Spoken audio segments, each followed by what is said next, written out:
Hey, how everybody? How are we all today?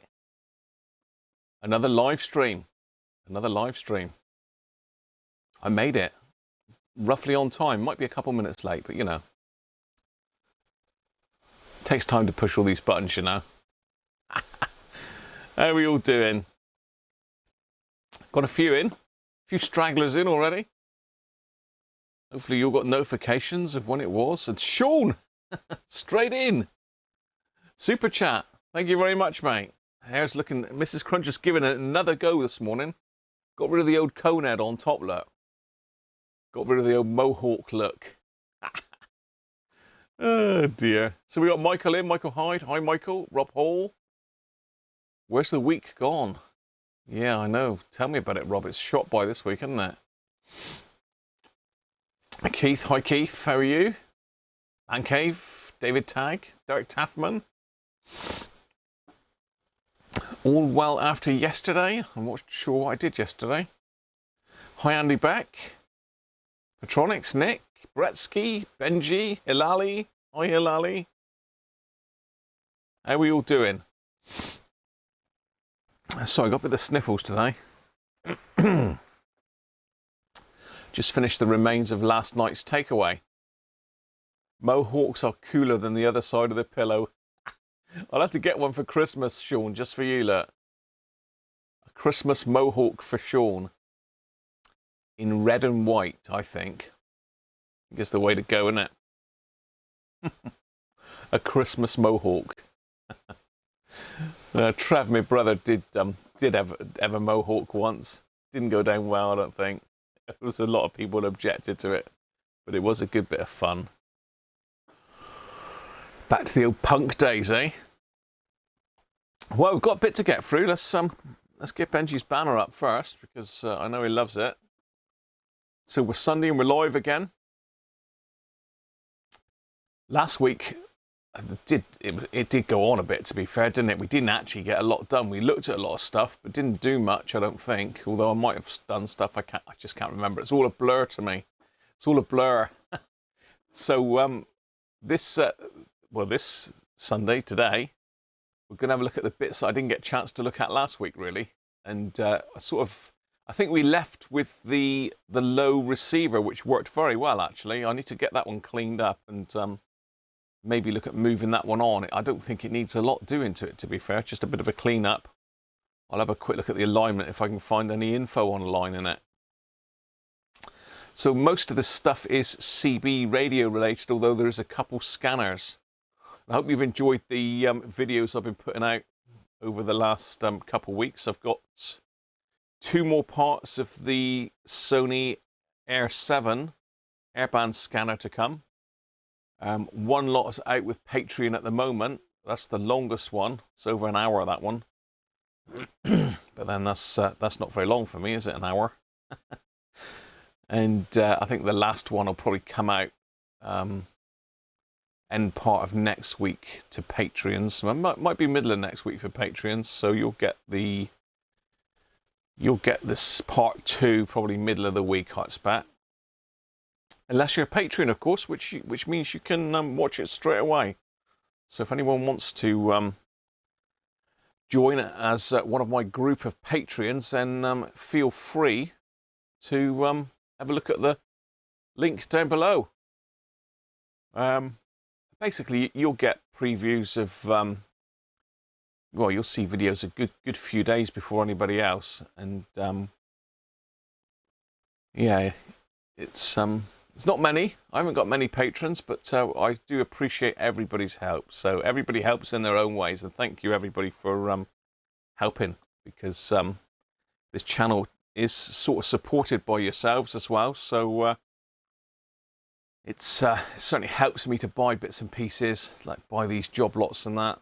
It all goes into one pot. It comes out of my Patreon money and my super chat money, and the money I get from YouTube, which YouTube doesn't pay a lot, as we know. But been doing a lot of repairs this week. I've been working my way through all those airband radios. I've done 3 of them. One's not very successful, but he doesn't really want it doing. But I'm loath to leave it. Really, I don't like stuff that's not working quite as it should be. So I might have another go at that before I send it back. I haven't got a cold really, Hilali. Just a bit sniffly this morning, really. It's a fairly late night. Didn't sleep very well last night. I managed to get up at 4 o'clock in the morning and come down to about 6:30. So I've only had about 4 or 5 hours sleep. That's probably why I'm a bit sniffly, I suppose. Hi, Badjo. How are you, mate? Good to see you. So, Brett. Thanks, mate. Got to get your Maxcom sorted as well, Brett. I thought I'd sorted it, but decided it wasn't going to work again. So it's got an intermittent fault on it, which is rather annoying. Talking of which, let's just mute this.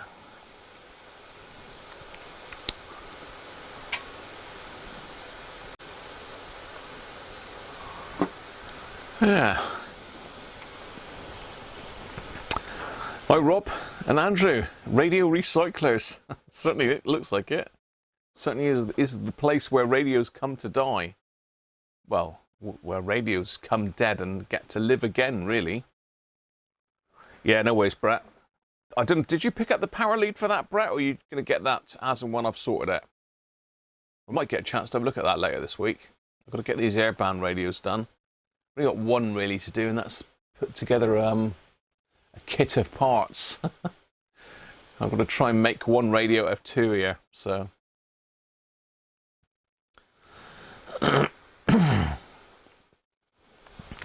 yeah, we did miss your cock last night, Benji. I must say, we did see your cuckoo, but not your cockerel, I should say. Dead Democrat. Oh, AF 117, Sean. AF 117 hell. They're not too bad to do in the Democrat. Right, I've sort of got lots of cables everywhere here. I picked myself up a new amateur radio this week, so I've been dragged kicking and screaming into the world of digital radio. I wasn't going to do it, but to be honest, I'm actually glad I did now, because well, for first impressions, it's really, really good. So I'll be popping a video out on that at some stage as well. Episode 2, Session 1. You understand nothing, Badjo. Well, last Sunday, Badjo, I had a massive amount of stuff here. I had Volve radios, transistor radios, I had a reel-to-reel player, all sorts of stuff, and it took so long to get through that I missed out probably a third of it. So this week is part 2 of last week's stream, really. So you're going to get to see the stuff that I didn't get out last week. And if you've seen the slide, you'll know roughly what's coming up. Hi, Kevin. Looking forward to my video on the FTM 400. Yeah, it's a great bit of stuff, Kevin. It's oh, that's Kev. How you doing, Kev? I didn't click the name there, but I've sussed it now. I had that problem with that Leslie earlier, which was Les. Didn't realise it was Les. But yeah, it's I put another SD card in it, Kevin. Steve M3, I think he's VMS, M3 VMS. I'm not sure if that's it, but he popped around with an SD card. Of course, I'd already programmed the radio pretty much. I had it how I wanted it, and I put this SD card in, and it overwrote everything I did. So I had to re-input all my APRS data, and it's not right. I'm not sending out a beacon for some reason on APRS at the moment. Yeah, hopefully you'll enjoy it, Badger. Right, let's get something out. Shall we look at, what should we have a look at first? Should we look at some scanners? Should we look at CB radios, or should we look at, I've got a power supply. Any preference? Let's turn the sound down on my laptop here, otherwise I'm going to keep beeping. There's my battery life, yeah, looking good. Wow. Afternoon, Dave, how are you? I think as well, Kevin, I wouldn't mind getting some footage of the FTM 400 comparison digital to analog, because that's the sort of thing I was looking at before I bought one, really, and there wasn't a lot of info out there comparing analog and digital. So maybe after one of the nets one day we could get a few people together and I could just shoot a quick video of the differences. So that'd be very interesting. Scanners was a good film. It was. It's a horror, wasn't it, Nick, back in the day? Yeah, Kevin, really just to show the difference in sound quality, because it is substantial. I didn't realise. I mean, people say these things, but until you actually hear it, you don't know, do you? So I thought with a decent bit of film setup here and some decent audio kit, we could get a good comparison between the two. So, you know, I'm sure we'll get round to that. I say I've shot probably an hour's footage already, just initial thoughts on the radio and a couple QSOs on FM. No QSO on... sorry, no QSOs on digital yet. So I'll just go and grab something, shall I? I'll just go and grab something random. Let's stick the main camera on then. And I'll go and grab something. You can see my untidy bench. I was going to clear it up today, but didn't have much chance. I'm going to pull this bag out first. Yeah, we'll do this one first. We'll do the sort of ancillaries and the scanners first. So we've got a nice bag for life. The young lady that sold me all this kit let me have. Very nice of her. Let's cut my picture-in-picture size down again. I must save this. Let me just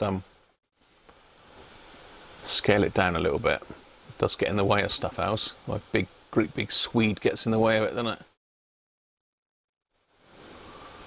There we are. He's up in the corner. Let me just save that.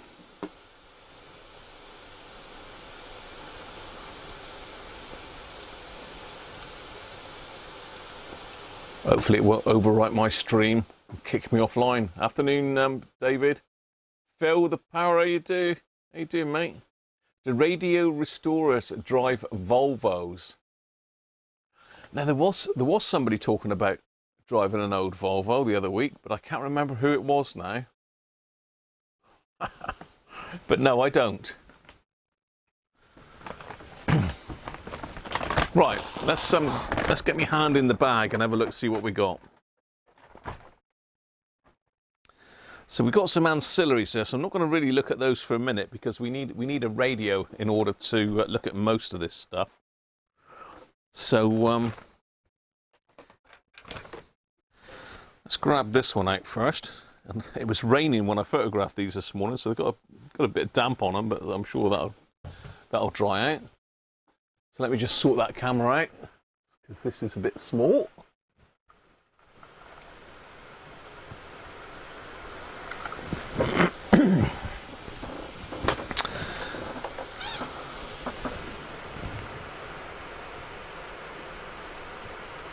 There we go.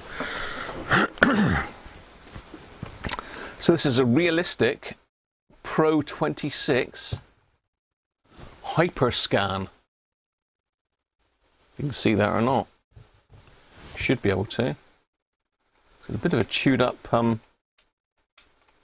battery clip. Looks like someone's had a screwdriver in there and tried to open it with a screwdriver. That's not great, is it?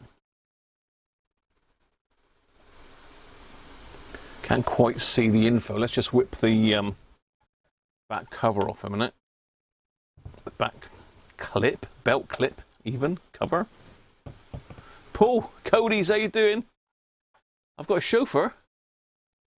Cruncher drives a Volvo UL41. What the hell's that? I'm a Volkswagen man. Volkswagen all the way. VW rules. Okay. Let's give that a bit of a wipe off.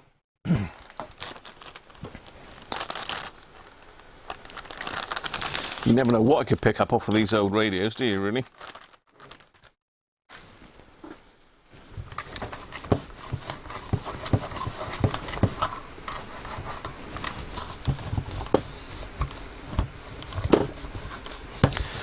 There we go.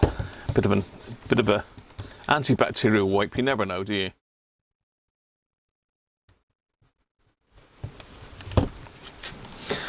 So, what do we got on the back? So it's a realistic, it says on the top it's a Pro 26, but the model number is 20-9506.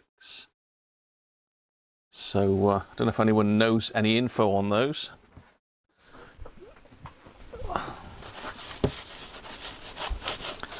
But the realistic scanners were pretty good. They, I was going to say they were pretty easy to use, but I can remember some of them being a right flipping nightmare to use. Not very intuitive at all.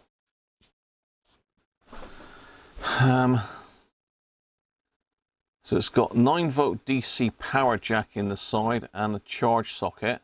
It says it receives 25 megahertz or to 1.3 gigahertz, 1300 megs. Manufactured in the Philippines.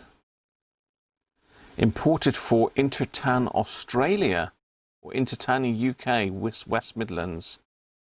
Trademark of Intertan Incorporated.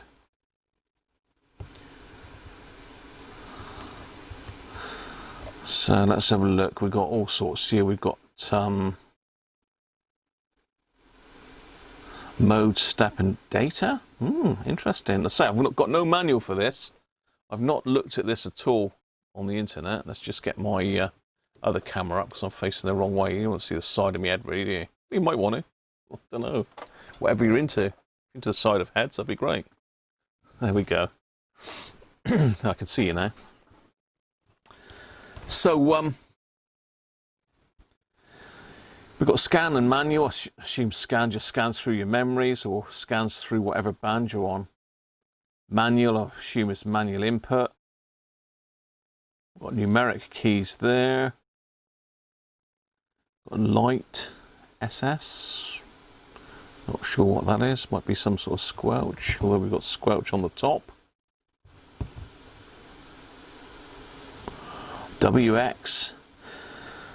So yeah, this is one of these radios that I'm probably going to struggle without a user manual. So if anyone happens to have a user manual for a Hyperscan Pro 26, and some of these did have phenomenal scan rate on them actually. If you look at some of the older radios, you can sort of like almost see the letters, the numbers, the numerals as it scans through. But these are, well, if it is a fast scanning one, they're a bit of a blur.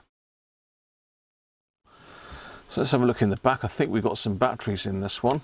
Feels heavy. Yes, we have. That's a shame that someone's tried to pry that battery door up. So they've had to go in here as well. Probably like trying to, it won't work. Let's get the screwdriver in. Let's screwdriver it. Just got to push the lever up and out it comes. So we've got some batteries. I believe these are fairly new actually. This doesn't seat very well, that one, for some reason. It's better. I think these are okay. Let's just quickly measure those a minute. No point starting off with a duff battery, is there? There's nothing worse than a duff battery. Let's see, it's probably going to measure both of these. Oh no, there we go. 1.59, 1.6, 1.59, 1.59, brilliant. Excellent. It's a funny size jack plug in this actually. Yeah, it's not your normal size 3.1mm plug. It's quite tiny. So we're going to have to power it with the batteries. Let's get the aerial, because it has got an aerial. It's come with an aerial, luckily, he says. banging it on the deck.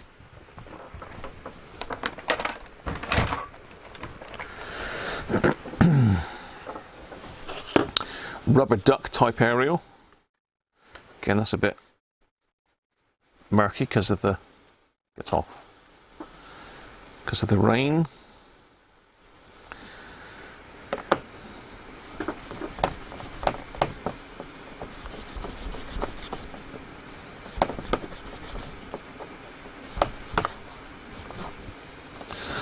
There we go. Let's pop the aerial on and pop its clip back on the back before I forget. Then we'll have a go at powering it up.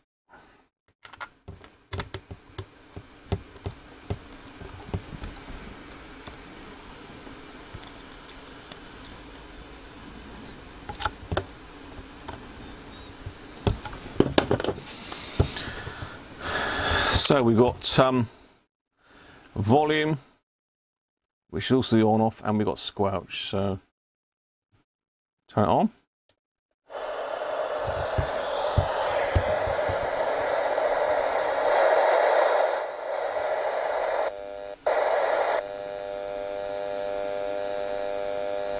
So it's in scan mode. Let's hit it on manual. It's pretty fast. Look at that. Flying, that is. That's scanning pretty fast. What can we think of? Is there anybody on amateur radio? Let's try that. 5.5. Enter. Ah.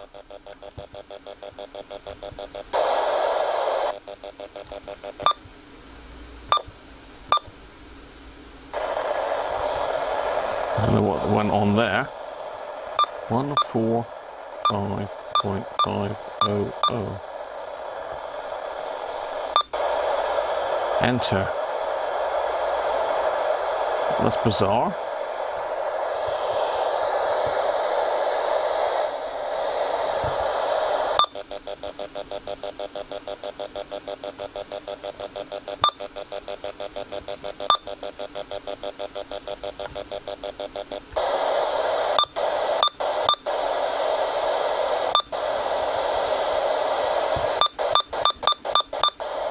It's got WX search. We don't want WX, do we?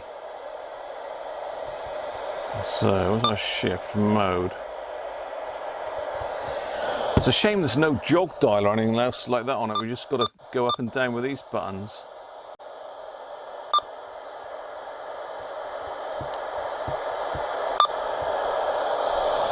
Okay.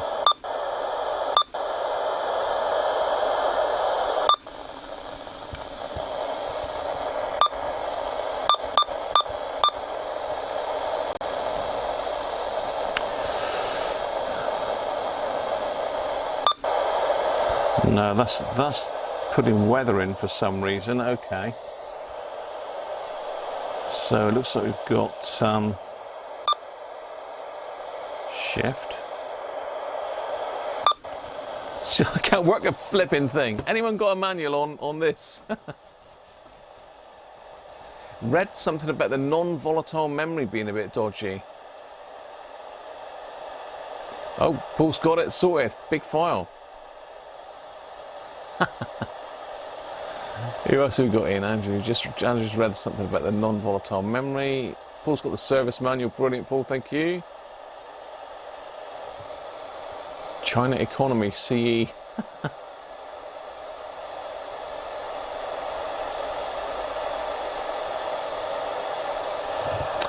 So there's a little receiver. I'm just trying to work out how to enter a frequency into it. Auto data.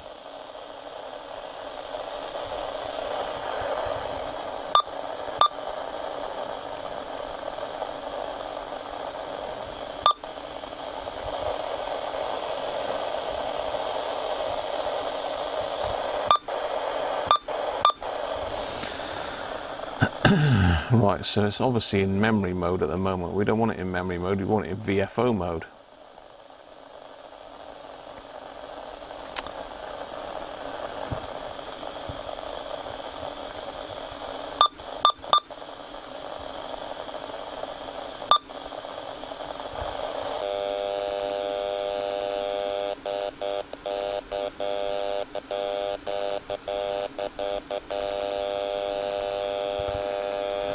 I'll tell you what, it doesn't have shift.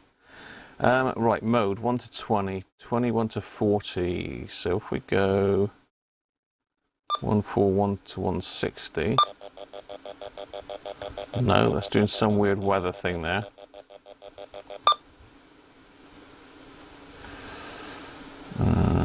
Program 1.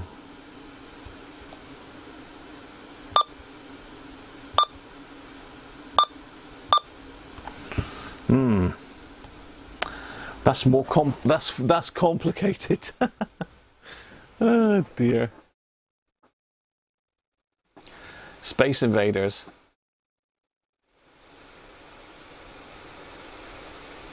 Oh, the manual has landed, Paul. Okay, mate. I can't watch it all at once though, Paul, don't forget.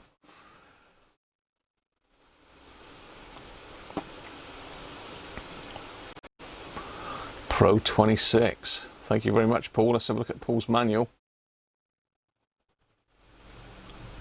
Is it the service manual, Paul, or the user's manual? We'll find out shortly, won't we?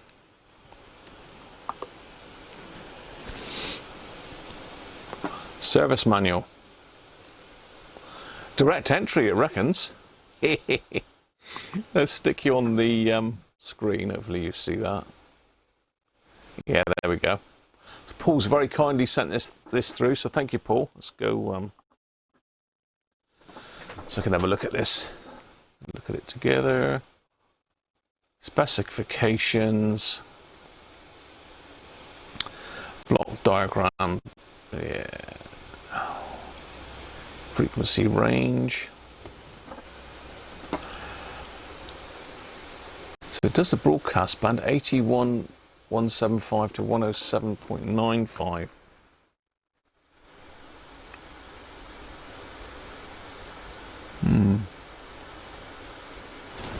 Okay. So it looks like it automatically selects the mode for whatever band you're on by the looks of it. So let's have a look in the amateur band. Narrow FM, which is right. 5 kilohertz steps. So yeah, it looks like it defaults to that.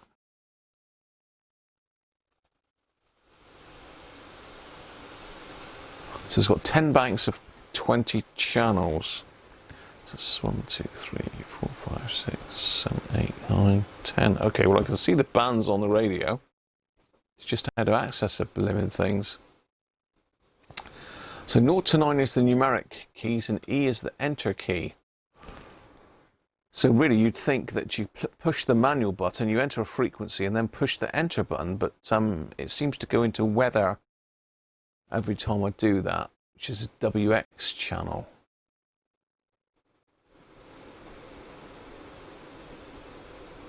I think it was about 165. Okay. Operation, scan, manual, mode, step, data, shift, review, attenuator, monitor key, search up and down key, volumes. External power jack is a 3.7mm center pin negative. Don't think I've got any of those. I might have to just get one of those in just to make a lead up for future use. 1 watt speaker. Performance, 1 kilohertz modulation frequency.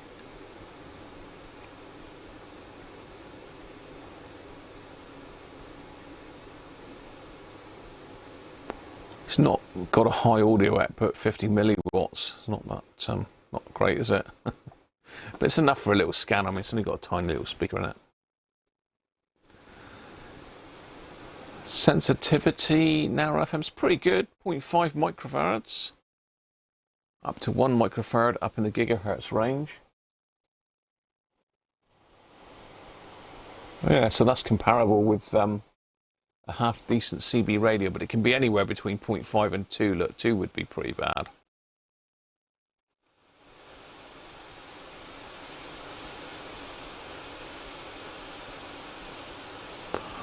So really what we want is the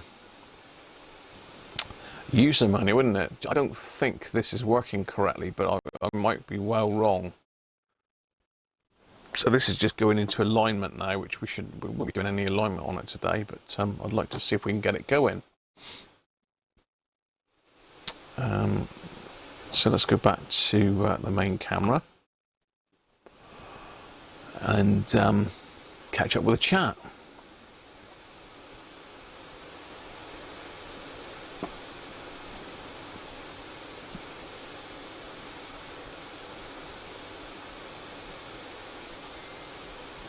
If you plug a DC source in while the set's running, it wipes all the stored frequencies. That's not useful, is it? User and inbound. Brilliant, Paul. Thank you, mate. They look after me. Mr. Cody's looks after me. I tell you, while I'm waiting for a manual arrival, I could Google it myself. But Paul has a great collection of manuals. It's time really for the Radiocruncher beer time, isn't it? Mrs. Cruncher's hooked me up again. As well as sculpting me, she's hooked me up with some nice beers. What should we have? I think we'll try this one. I haven't had this one for a little while. Ooh, there we are. Nice beer for Sunday. We've got no religious beers this week. We've got none of the Bishop's Finger or the Bishop's Tipple or Abbott or nothing like that. We'll have to have a religious-themed beer Sunday, won't we? Bishop's Binger. Right, where's the most useful tool in the box? Out of my advent calendar for last year. I don't know whether to get another Weira advent calendar for this year. I'm tempted because it is a different set of tools than last year's.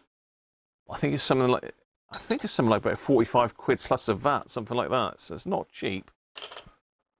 I might tap Mrs. Cruncher up because my birthday 5th of next month. Born with a bang. 5th of November.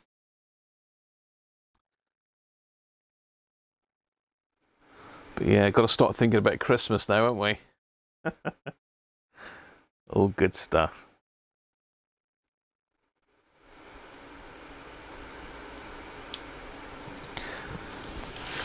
I'm going to say I can hear something moving, so that's again, something's fallen off the shelves to come and see me. And that's my digital calipers. Nice.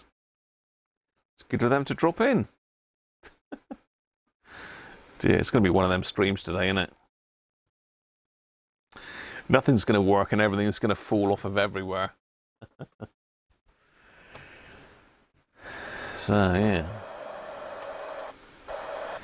Certainly receiving. It's got program. We don't want program, do we?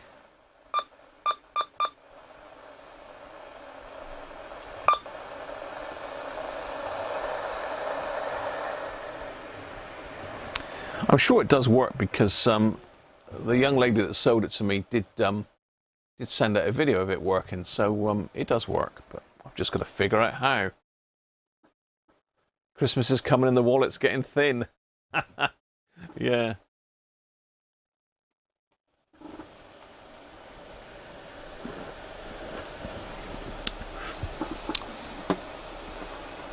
Yeah, you certainly are the man, Paul. Just look after me. So let's see if we can find the user manual then.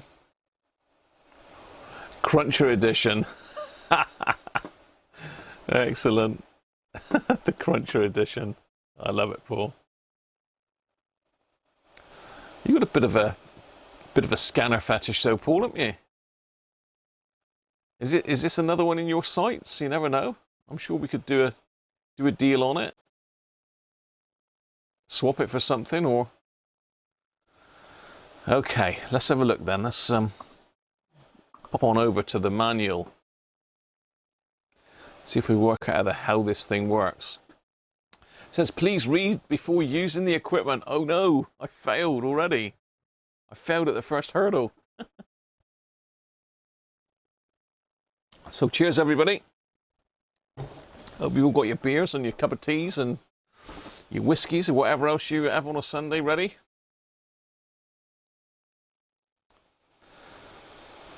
Printed in the Philippines. Radio Shack, a division of Tandy Corporation, Fort Worth, Texas. There you go, Keith. That can't be far from you. How far are you from Fort Worth then, Keith? Can't be far off, mate. Okay. Let's zoom this in a little bit then, I think. What we'll do is we'll do one page at a time.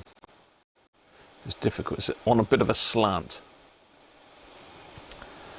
76,000 frequencies. Oh, that's okay. So it's just boasting how many frequencies are out there. FM and television broadcasts. Look. Can select up to 200. It reminds me, I've got to try and work out what that TV receiver's doing. I need to probably see if I can hook my spectrum analyzer up, the little SDR spectrum analyzer, and see if we can find out where that's transmitting, if it is transmitting.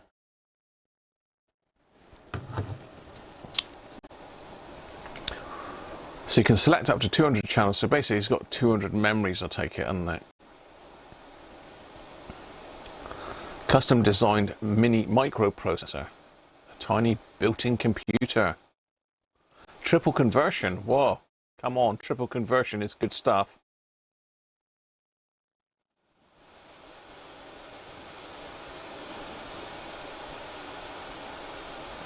So it says it's got continuous coverage, but it excludes the cellular service frequency. So it hasn't got continuous service, has it? Unless they're above that. But no, it's basically saying that it doesn't receive the cellular frequencies. Hyperscan. 50 channels a second. That's pretty good. 10 storage banks. Lets you store 20. Monitor memories.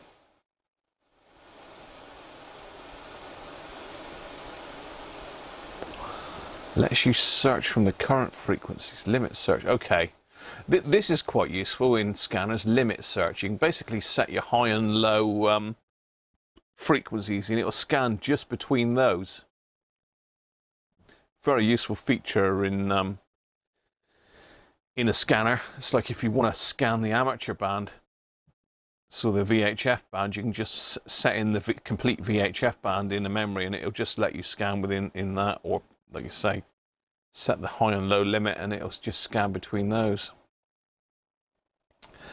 Search skip, that's useful because end of the day, if you've got a frequency that's got a lot of hash in it, or it's just slightly over the squelch level, and it's data or something, you can just hit skip on that, and it'll skip it when you do a scan.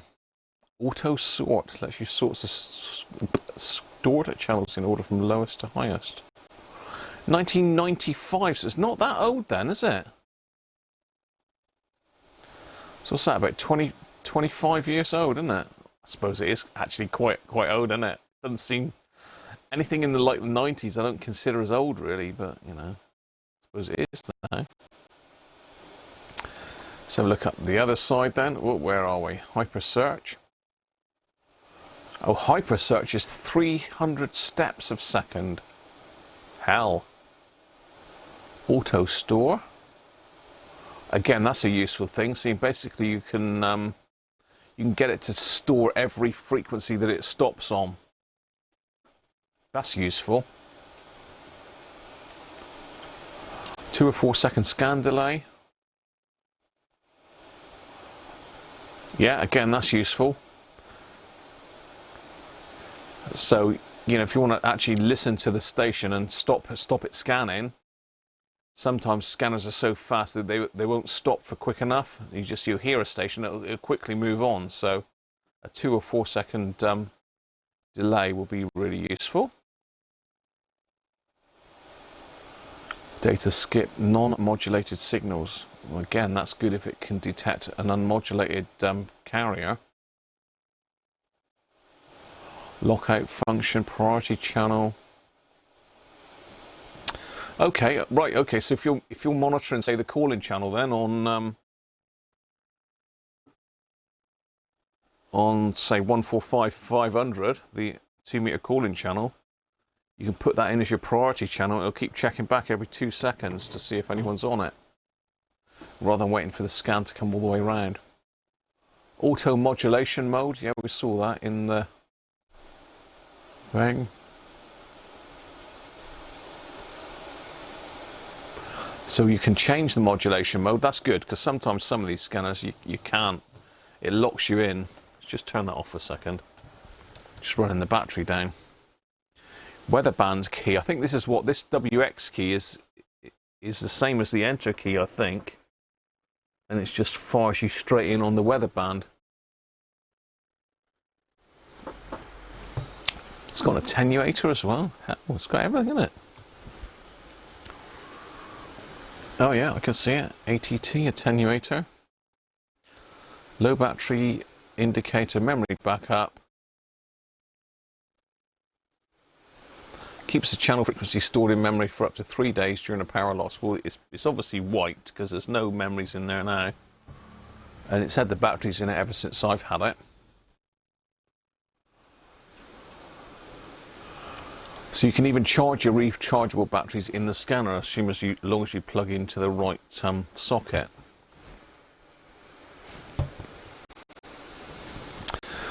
Well, I don't know how many pages this is. This could take a while to work out how to work the blimmin' thing, couldn't it? Right. Okay. So we know what bands that it'll take, because we've seen that from the. Here's the weather. So what's 162? So yeah, hitting the weather. Hitting the weather button takes you straight to that.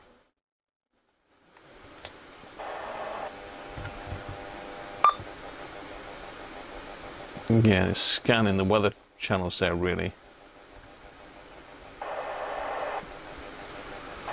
Yeah, it's just scanning all the weather channels.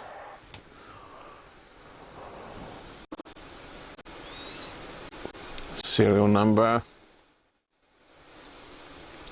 Anything on the other side, on the top. Here we go. FCC notice. Don't need to worry about that. Hopefully I'm not boring you to death, people. It's good you're reading through this with me, so hopefully if I can't work it out, you might be able to. That's the plan. Power sources, resetting the scanner, connecting the antenna. Okay. Here we go. Storing frequency, searching for. Okay, right. Special features. Yeah, general guide to scanning, troubleshooting, care and maintenance. Scanning legally. Oh. There's some things you're not supposed to listen to. How the hell anybody would ever know that you listen to it? I don't know. I mean, there's all sorts of sort of. Are you or aren't you allowed to listen to airband? Some say you can, but I think officially you're not really supposed to.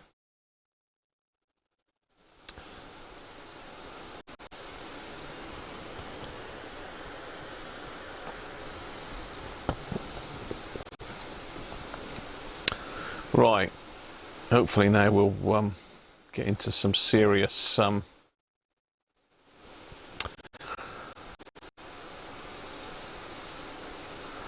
usage. So we know where the batteries go in.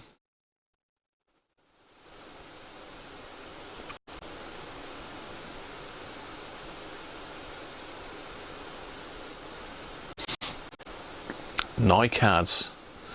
Are NiCads a bit of a thing of the past now? It's all NiMH now, isn't it? Nickel metal hydride.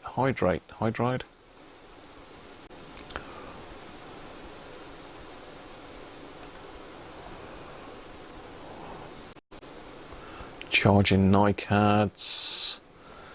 We're getting there. We'll learn how to turn it on in a minute. Right, okay.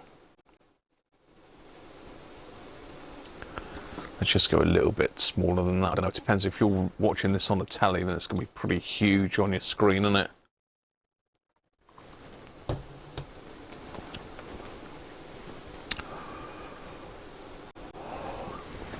So again, it would be useful to make up a little power supply for this.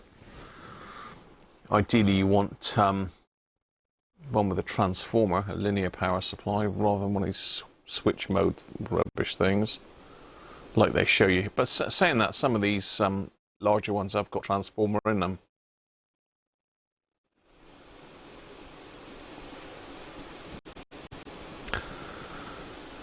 Okay, this is just all about powering it up using vehicle battery power.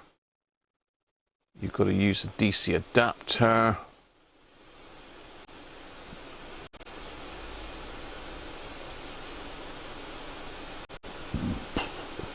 Whether 13.8 volts would kill it, I don't know, possibly.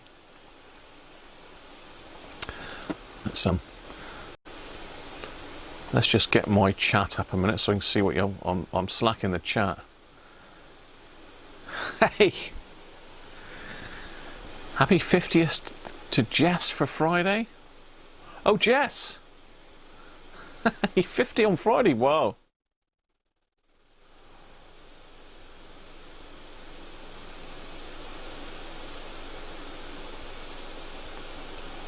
Oh, Colin's told me how to do it, look. I was trying to work that out for myself, Colin. You've gone and spoiled it now. Oh dear. Stop talking about Christmas. The Coca-Cola top-offs are good, but they break sometimes. It wasn't the Coca-Cola one that broke, it was my Cobra one. Was it Cobra or Tiger, I think, wasn't it? Wasn't it, Sean? I remember that. It broke miraculously when you handled it. Or just after you handled it.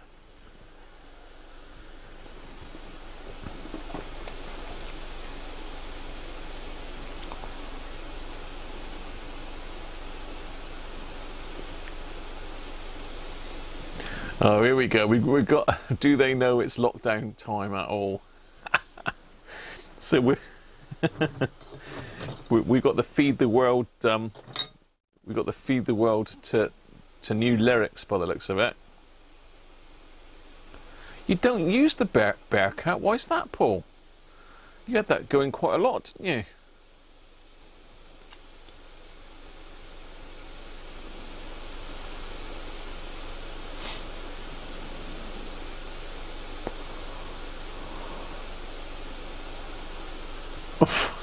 Come on, the sarcasm.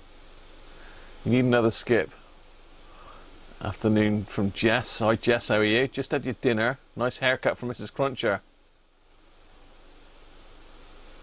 Yeah, happy birthday, Jess. For next Friday. Brilliant stuff. Have a great day, mate, won't you? 50's the big one, isn't it? Sean!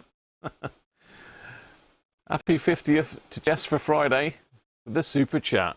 Good man. Weather channels are only in the US. Yeah, it is US based, really, isn't it, Nick?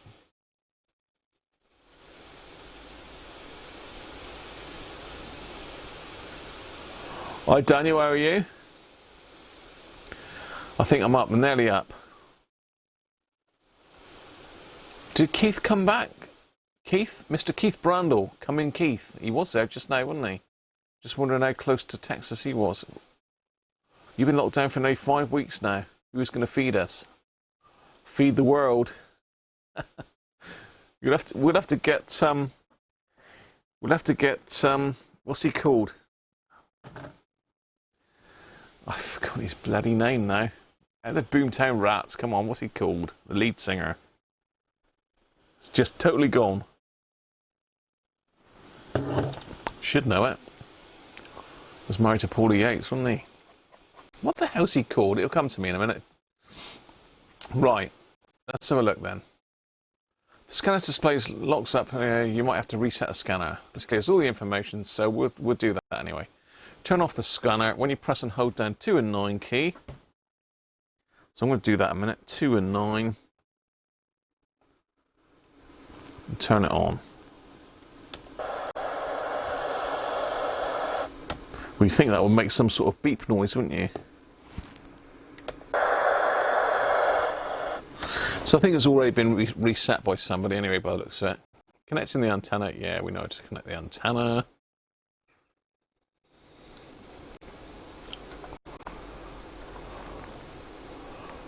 Headphones, listening safety.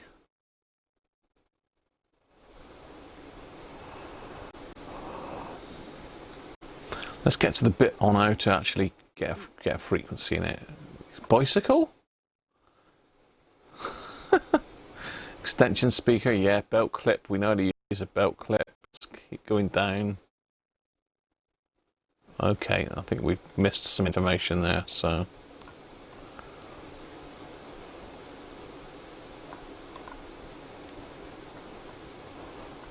That basically tells us what the keys do.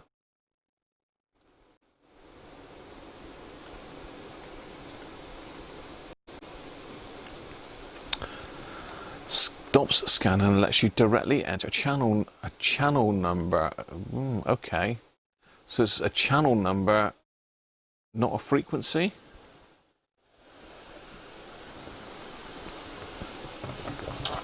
Programs frequencies into channels. So this is what Colin was just saying. Bob Geldof, that's it. Bob Geldof's going to do. We'll have to see if we can get him to do a COVID song for Christmas. Feed Derek over in Wales. We'll have to send you a food package, Derek, if you're starving, mate. We can't have that. Right. Can't have Derek starving, right? Mate, yeah, this is just telling. I'm not going to get into depth and work out exactly how every single function works, because we ain't got enough hours in the day to do that. Look at the display, yeah.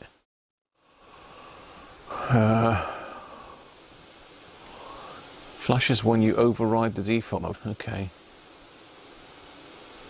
Shows which frequency step the scanner set to during a limit or direct search.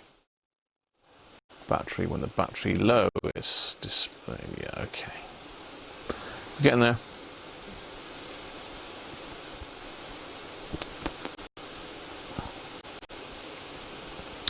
Here we go. Setting the volume and squelch. We know how to do that. Storing frequencies.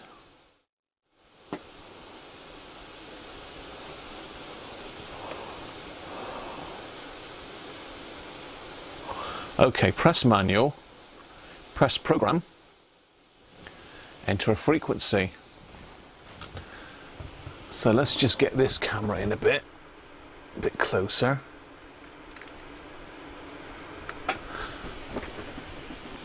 We'll stick that in the picture-in-picture. Hopefully you can see that. Let's make sure you can. Yeah, it looks like it. It's not very big, unfortunately, but if you're looking on a big screen, you'll be able to see it. So let's turn it on. Set the squelch. So we need to push manual. Press program.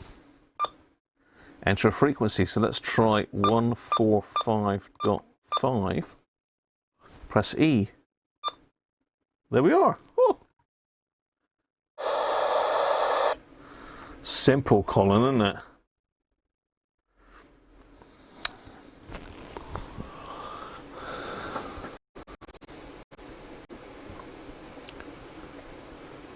Okay, so that's going to get us up and running. I don't think we need to worry about storing all the frequencies.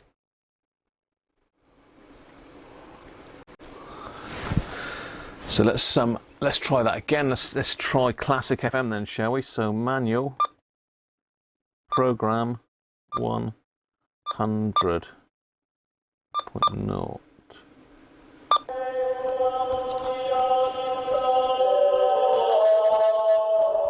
Oh, there we go. Bit of chanting.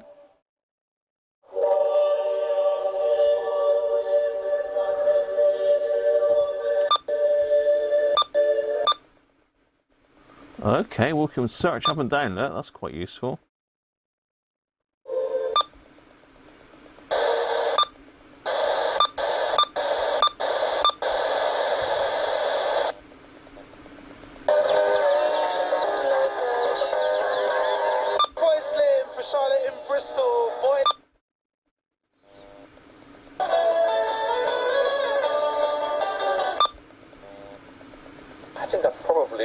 either get rid of it or be prepared to live with it turning into a... Well, that's working very well, actually. Another...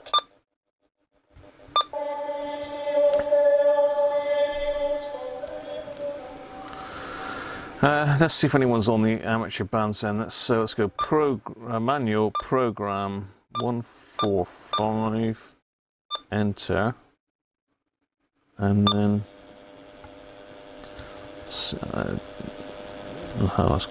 that went flipping quick, didn't it?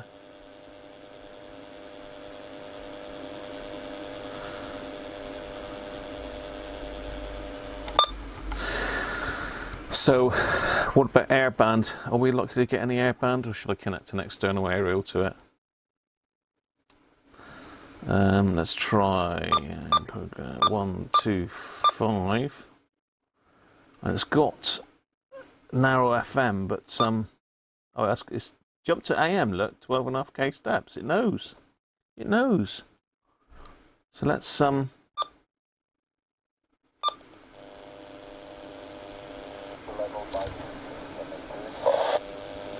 Hell, we had some airband action then. Did you hear that?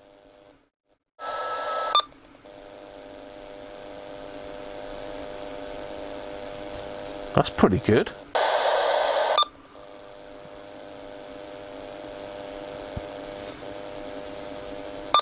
Typical, he's gone now.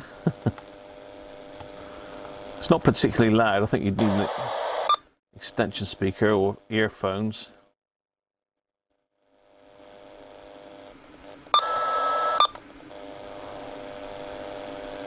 It's never a plane when you need one, is there? Anyway, let's go back to the main camera now. Anyway,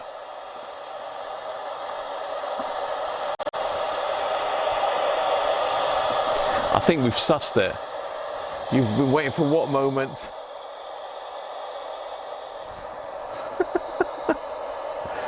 What have you been waiting for, Paul? Are you taking the mick again?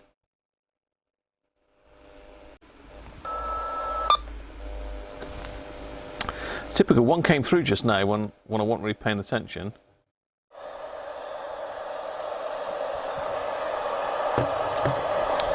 Let's turn that squelch up a bit further.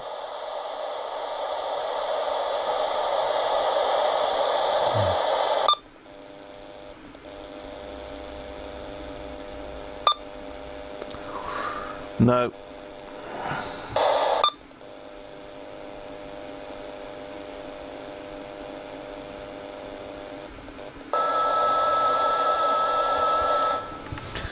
Okay, let's just zoom out a little bit, and I'll get the disc cone antenna here, which is just hell.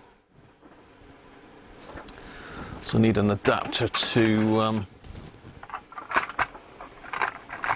BNC.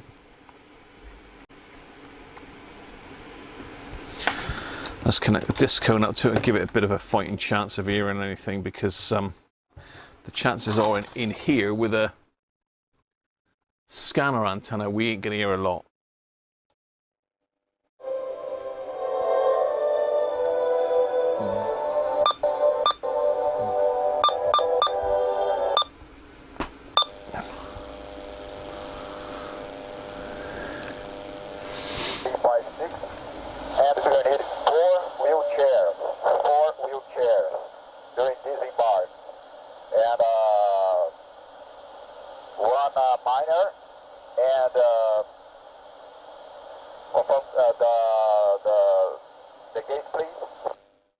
Did he say he wants 4 new chairs?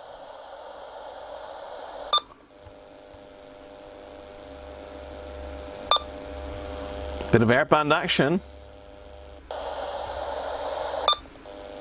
47247.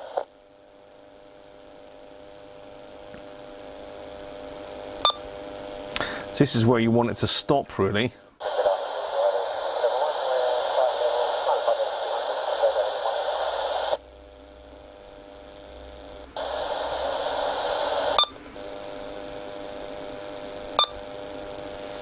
It's usually about 125 to 133 around here you get stuff, but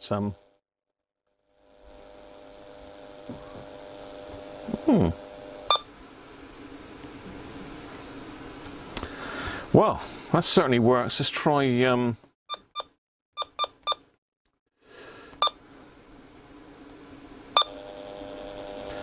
try the amateur bands with it on a decent antenna, but doesn't look like there's anybody talking at the moment, which is typical, isn't it?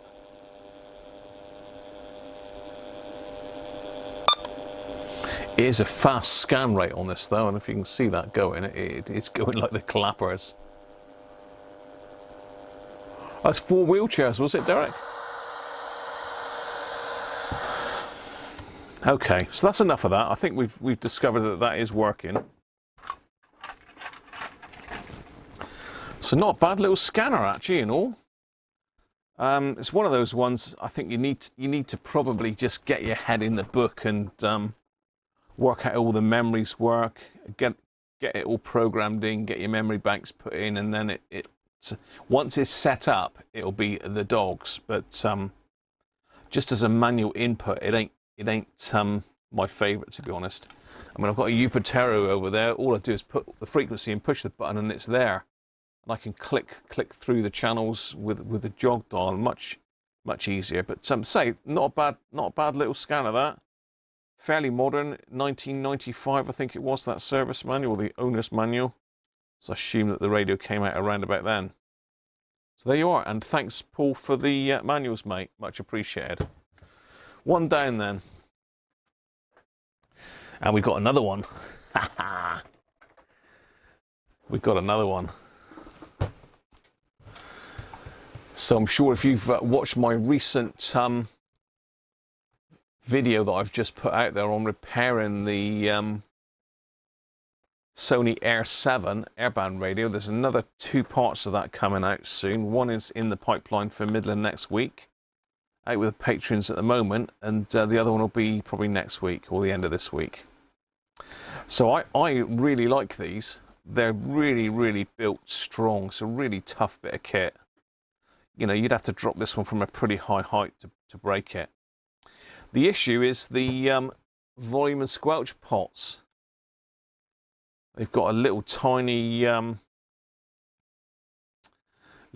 tiny wiper inside the pot, and they just fall off. Basically, they just fall off. So I'll just demonstrate it, because I have powered this one up when I bought it actually, just to see if it was working, and sure enough, it actually wasn't. These have got a funny habit of bending these aerials and going like banana shaped, but they all seem to do it. So we're going to need to get some batteries. It does take external power, DC 6 volts. Okay, well we can stick that on the power supply. Center pin negative. Center pin negative. 6 volts.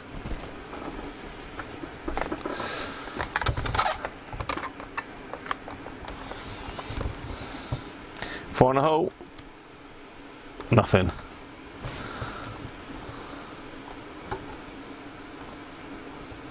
Ah, that's because my leads come out. All right. I knew that lead was playing up. Stick some batteries in it. Just so happens I've got some batteries here that I prepared earlier. So that's pretty good in the battery compartment. There's not really any corrosion in there. I think it's quite a nifty battery pack. Well, there's a little bit of corrosion, but pretty good actually. Certainly not leaked out. So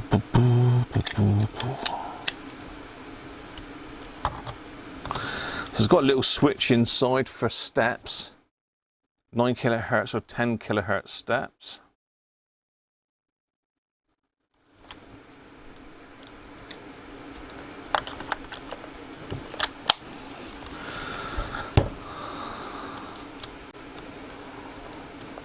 So there we are on. Let's turn the squelch right back.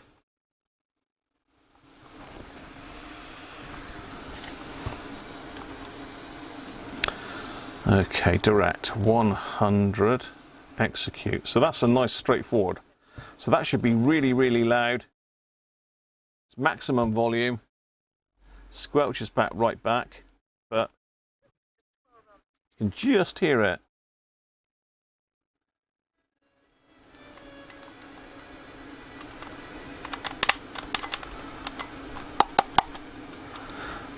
So either the squelch or the volume pot has collapsed in that one.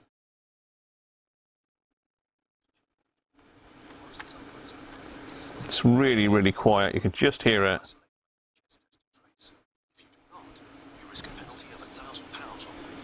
You can just hear that, but yeah. Vacuum tube liquor. How did you guess, Andre? So this has got exactly the same issue as the other one that I repaired, so it's going to have to be stripped apart, and going to have to get those pots pulled out again. Bit of a pain, a bit of a job to do, but I have been looking out for one of these actually after the last one I did. I was that impressed with it. I thought I'm going to look out for one of those, and I say that they seem to be overpriced for what they are. They go in for three figures, these, really. Anywhere from 75 to like £125 one of those at the moment, and even not working, they still seem to be fetching big money. Shows it was very well made back in the day. It's not something I'm going to fix today, but it will get fixed at some stage. Right, let's have another beer and catch up with the chat.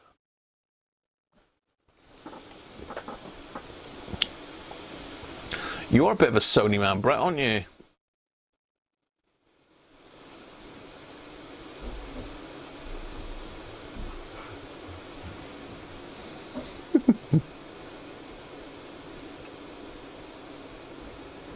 Yeah, the aircraft up and a bit sparse, aren't they, at the moment?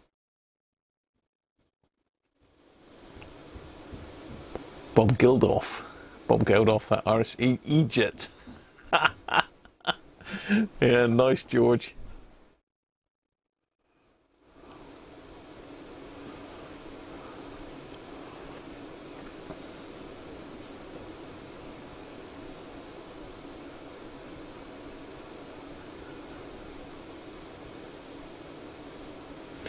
Brett's done his new bench, has he? I've got to see how he's getting on with it.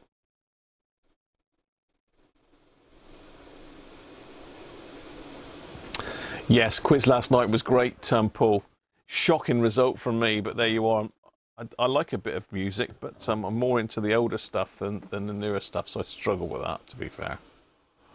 It's worth half a goat, tops. Goose is down. It's a 7. It's an Air 7, Paul. The Air 8 was the same radio, but I believe they used SMD capacitors in the Air 8. This has got more conventional ones in. So actually the Air 7 is a better buy than the Air 8, really, because it's less... it will still go wrong, but it's probably easier to fix, although SMD caps are fairly straightforward. I get told off for snapping them off a board, though. People don't like me snapping them.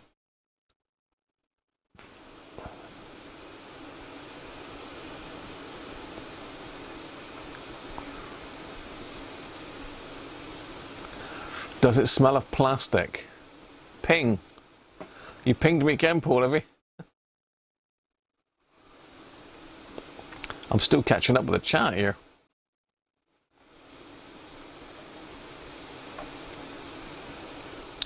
Pro 26. Pro 26 straight. Pro 26 straight PDF. What does straight mean?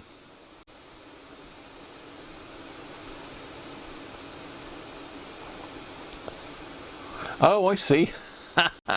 a non-bent one, Paul. Excellent.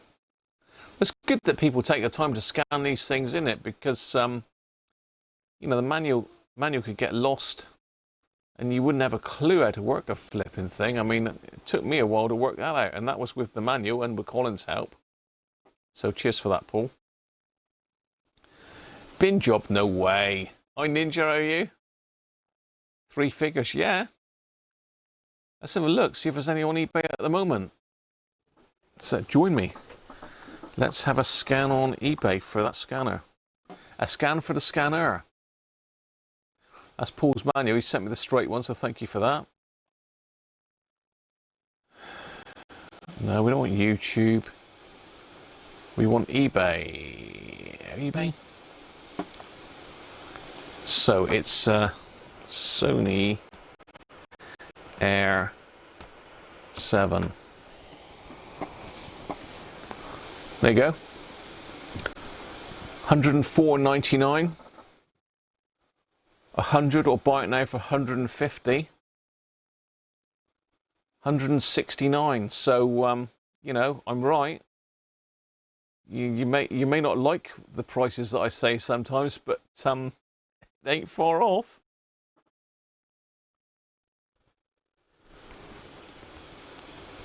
Wonder if that one says it's working.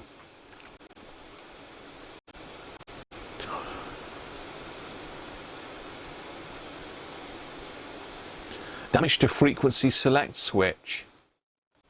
So that's damaged and he wants 150 quid for it.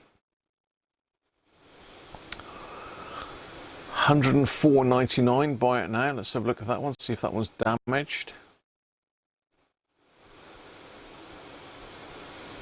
Working order. These are selling for £155 plus. See Radio World. Well, Radio World would be selling it for £155 plus because they're a commercial business. They're not a private seller, are they? So yeah, they are quite valuable. They're well built. They've got a good following. Someone's actually bid on that, look. So it's got a bid on it already. £150. So what's special about this one then? It's boxed, I suppose. It's got the aerial. Has it got the carry strap as well? Yeah, so it's boxed with the aerial. It's got the carry strap, which fits on the little lugs on the side here. That's why that one's a bit more expensive. Does it work? Condition is used. Didn't say it works, so do I? Oh, but it's fully operational and functions as intended. Yeah. If it's working, it'll fall to bits in a month if you keep using it. Anyway, there you go. As I said, it's a free-figure radio. Quite valuable. Hi Keith, how are you? I was just saying this, we had an instruction book from Texas, Keith, and wondered if it was anywhere near you, mate. Where was it? This is realistic, Keith, and they, well, the manual was printed, or they're based in. I've got the wrong page up now. Here we go. Fort Worth, Keith. Are you close to Fort Worth?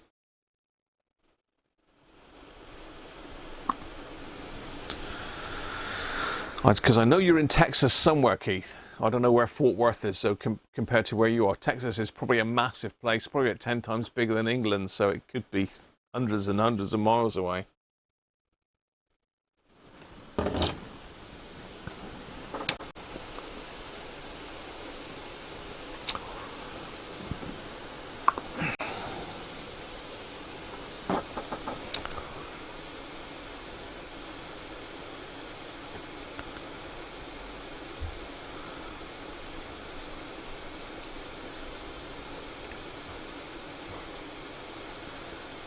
Belly 3 times. What are you saying? Can you fix a power supply? Are you Bob the Builder? Bin job? No way, George. George is after the razor blades. Only scanner I own is a Jupiter MVT 700 or 7100 Ninja. Simon. I know what you're saying, Simon, but it will pick up airband.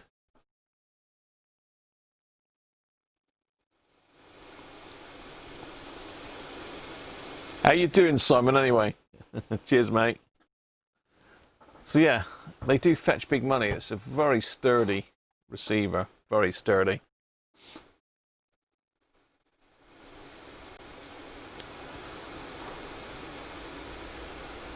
Look at the sold prices, not the asking prices. Yeah, they do go, George, for that figure. I mean, you'll have to have a search yourself if you want to find out, but they do. They do go for big money. Fort Worth, Keith's disappeared again now, look. He was there and he's gone. How are you, Keith, anyway? Well, 2 radios in, 1 working and 1 not then. Not too bad, is it? So, we're going to have a look at our first CB radio. This is a very strange one.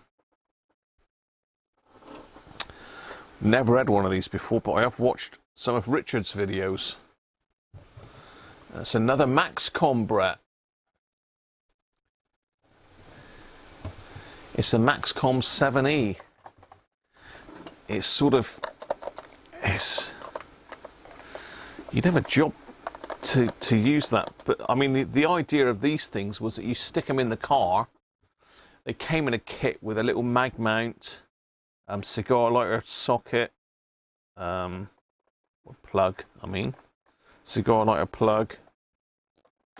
They did a 4 full watts, and the idea is if you break down, you whip this out. It's got a big blue mark where channel 9 is. Look, so you'd stick that on channel 9, you shout, help me, I'm stranded. And everyone will come to your rescue. Never read one of these before. Haven't got a manual for it. I know Richard from UK CB Radio Servicing has done one of these recently, and I believe from memory it did perform quite well. It's got a few issues. I mean, you can see it's yellowed with age, and if you can see that because the camera wants to blow out, it's overexposing it. I don't know why, because I've got it on manual. Let's just knock that a bit darker. It's a bit darker, but it's not in great condition. It's not shocking, but it isn't great. It's an alert mobile transceiver. It's a Maxcom 7E. Month and year of manufacture is June 1982, according to that. If you can get it without the light shining on it. No. That's right under the light there now. Gonna focus? Will you focus, camera? Please? Please focus? No? No likey to focus? Alright, okay. I'll let you off.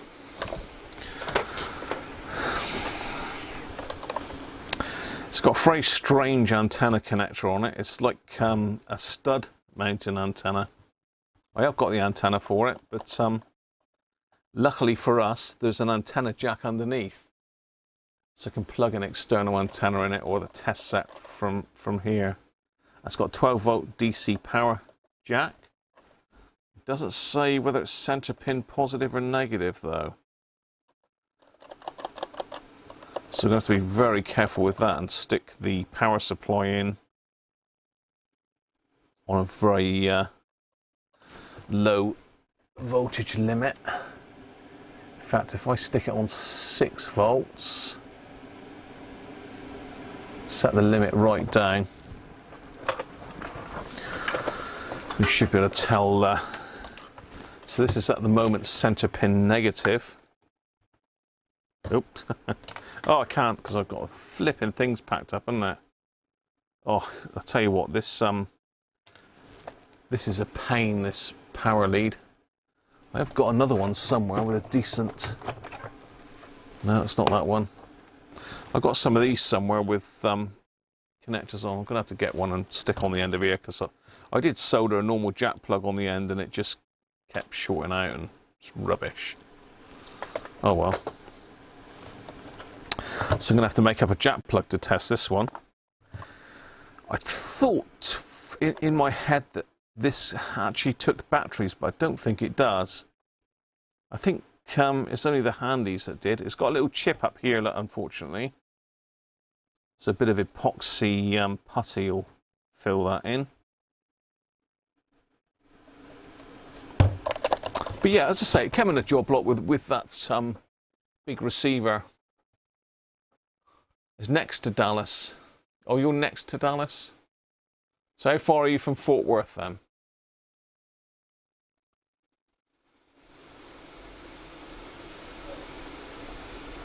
Ninja, I thought it was this 7100.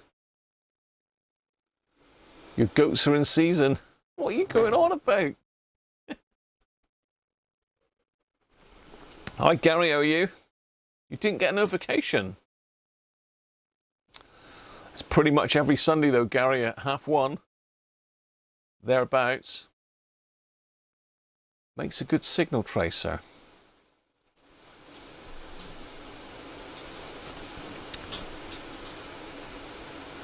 You can get new pots direct from China.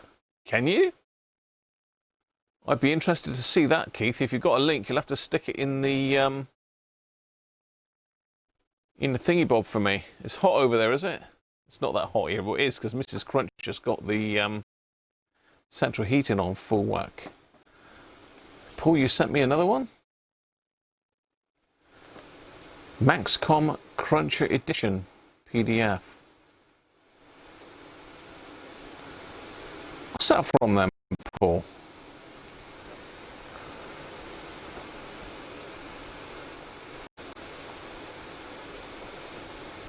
Oh, this is yeah. There is a modification you can do to change these. You lose the auto squelch function. Well, you've either got to have auto or manual squelch. I think that's what that is, Paul, isn't it?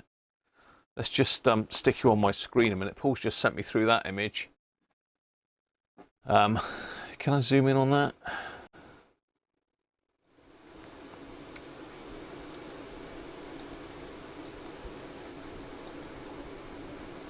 No. Yeah, so basically what you can do, you can buy a squelch pot that hasn't got, it's only got the one setting on it. It hasn't got a switch in it. So the squelch pot on the Sony Airband radio that we just looked at has got a switch in it that you can switch between auto and manual squelch. But you can't get one with a switch anymore. You can get one without the switch, and basically what you've got to do is you've got to bridge out the switch contacts to have it either in auto or manual squelch. Probably better off in manual squelch, but I think that's what that is, Paul, isn't it? And what's that? That's Paul's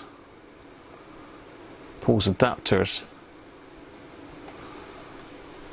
Let's just come out of that then. So Matchcom Cruncher Edition. Cruncher Edition. Oh wow.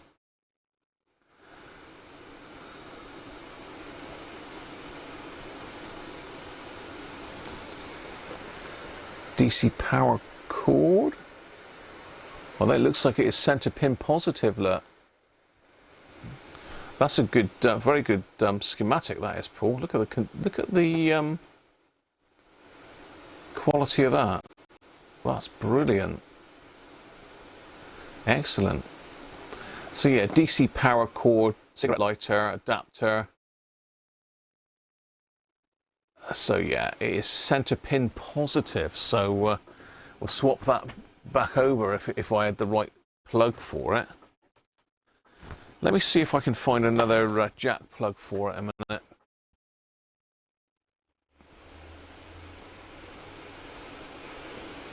Good schematic though, Paul. Thank you for that, mate.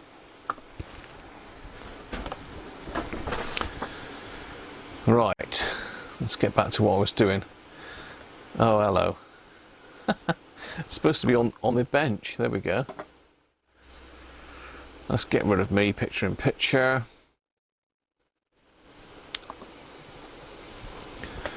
Let me find a plug a minute and we'll get this thing powered up and connect it up to the test set. I'm trying to think where all my jack plugs are.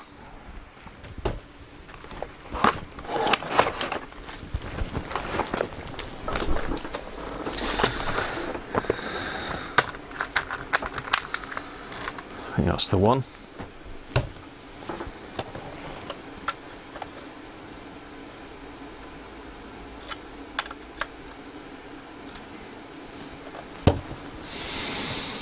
Yeah.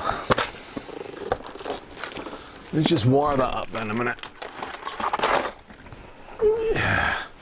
As I say, what's happened with this is I've just used a normal jack plug with like a plastic body on it, and they're not great. And like the amount of times this gets used, it just gets wrecked really.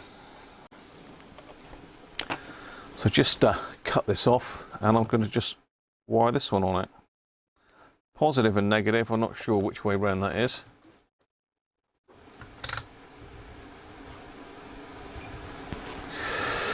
Is it centre pin positive or negative? Centre pin positive, okay.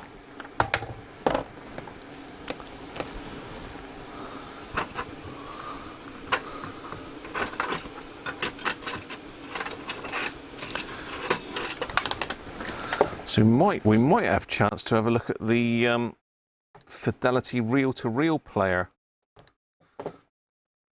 See, I've got power supply to look at yet, and a CB radio.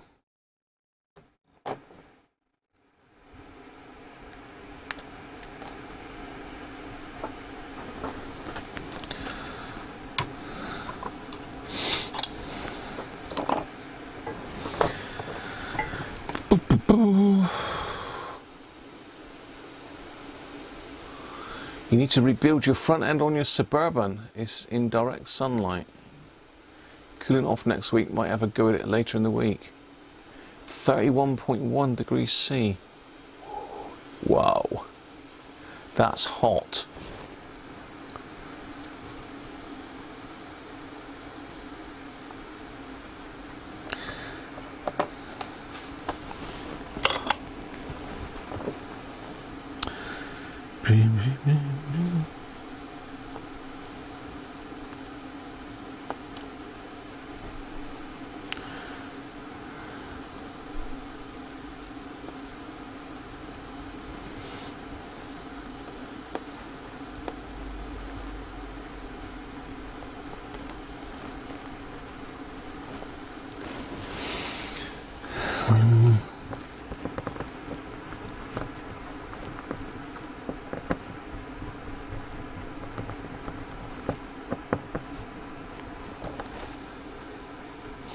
There we go.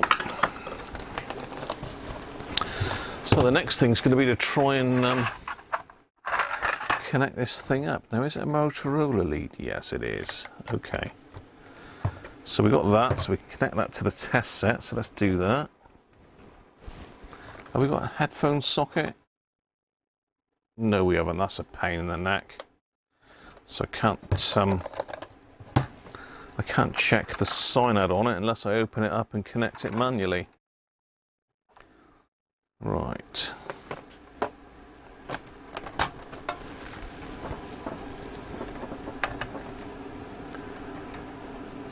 So we want 12 volts, is it? Not 13.8? Does it say? 12 volts DC, so 12 volts it will have up it. Let's connect the test set to it.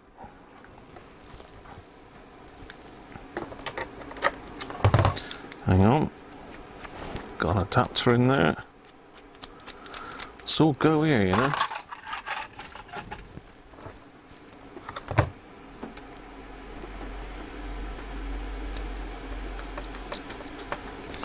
So I think this is what they call a Motorola connector.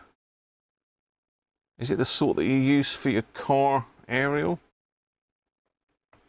It's like a phono, but it's got a longer pin on it. Okay, we're good to go. Test set's on. Let's get it onto channel 20. Oh, it hasn't got channel 20. Yes, it has. In between 19 and 21, I suppose, would be 20, wouldn't it? Oh dear. You had one of these, did you, Derek? I think, from memory, watching Richard Richard from, or Richard Sharby from UKCB Radio Service, and he did, I think he did rate these.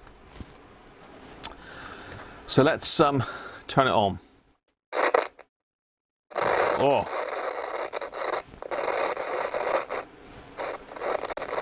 That is one scratchy pot.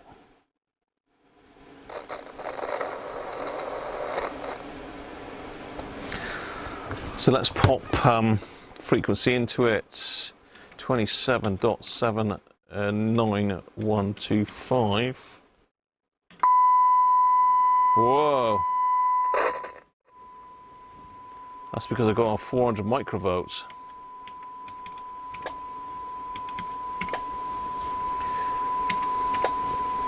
It's actually receiving very well. 2 microvolts, 1 microvolt. Okay. Still receiving on 1 microvolt. Let's go down further.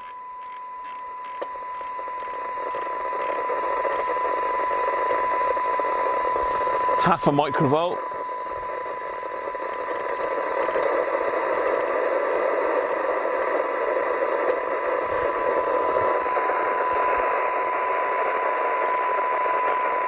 Still here on 0.4.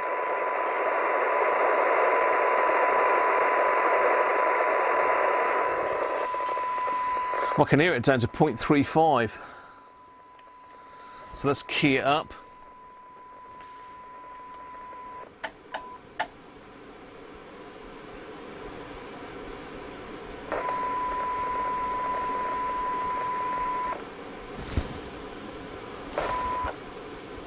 Okay, I need to pop the power supply up. Let's put it high. 3.24 watts.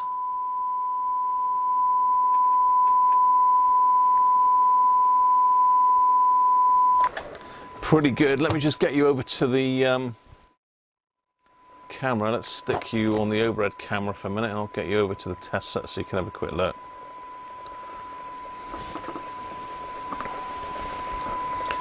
Boom, boom, boom, boom.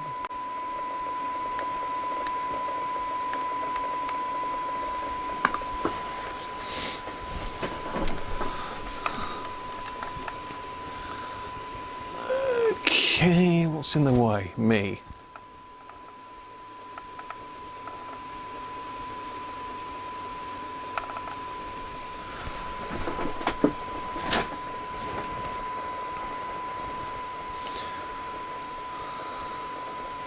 So probably better actually with that in the main picture and that in the picture-in-picture.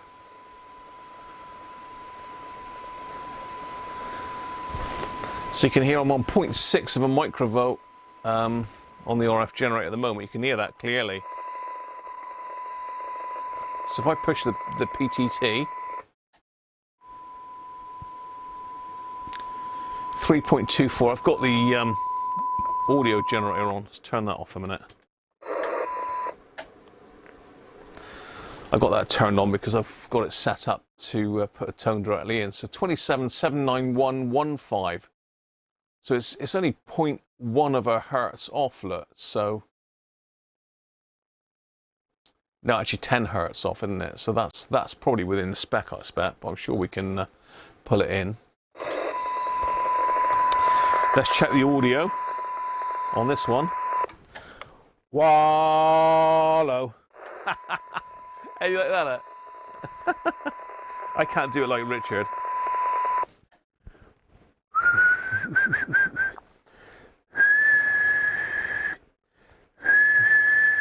Audio's a bit quiet on it, 1.7 kilohertz. Really wants to be about 2.1, 2.5 ideally. But yes, it's working. It's actually working, and it's pretty close to frequency. You like that, Simon? Oh dear. So I've just got it connected up with power supply and an adapter. I haven't got a service manual for it. We can have a quick look inside, see if we can tweak that frequency and just pull the modulation and that up a bit. Shall we have a quick look at it? Be rude not to, wouldn't it?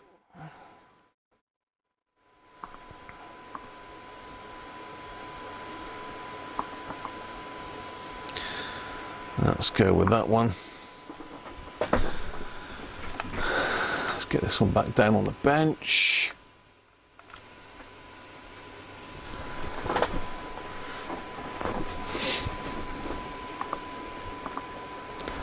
Right. Ugh. Simon! That was for the Warlow, was it? You love a bit of Warlow and test set action, don't you, Simon? Brilliant. Thanks very much, Simon. Excellent. I don't know if I'm not as good a Warlower. Chris's machine was amazing though, wasn't it? I'm not seeing Chris today. Hopefully he's okay. He looked a bit wasted last night, didn't he, really? Looked very tired. A little bit burnt out, or Mr. All the Gear, no idea. Probably do with a well-deserved rest. He needs a holiday, I think. Anyway. Let's leave a test set on. It's better to keep it warm. Let's have a look, see if we can get inside this thing, see if we can make any adjustments to it at all. Service manual ping. Oh, thank you, Paul. Really? You were looking after me today, Paul.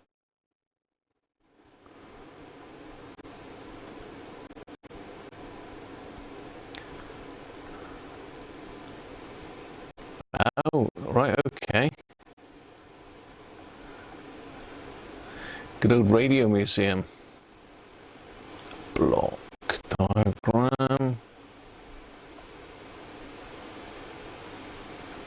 Ah, it's great stuff, Paul. Mind you, that other schematic you gave me was pretty smart. Layout. That's what we want, the layout. Oh, wow. Excellent.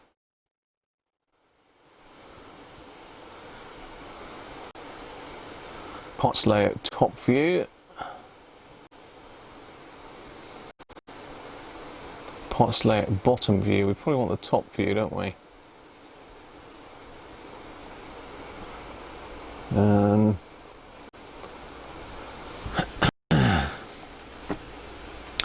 Let's just print some of these out a minute.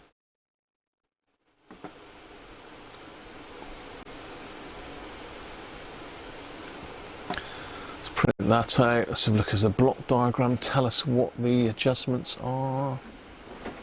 Audio power amp, LC filter, RF power, RF driver. No, let's have a look at the schematic. Let's print that one out. That schematic deserves to be printed in A3, really.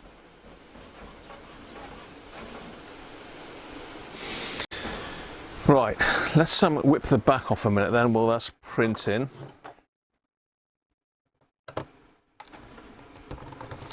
See what sort of access we've got in here. We might be able to get onto the speaker and check the sign out actually while we're in here. In fact, we will be able to do that. Let's say I've worked out how to get the test set into AF generator mode as well, so it will generate the tone for the microphone, although Simon loves me wallowing into it. Okay. So does that come off the front then, does it? That's unusual. No hidden screws anywhere, is there? So it looks like we've got to pull the knobs off then. And wait, actually, that one looks like it pulls through. These two don't though.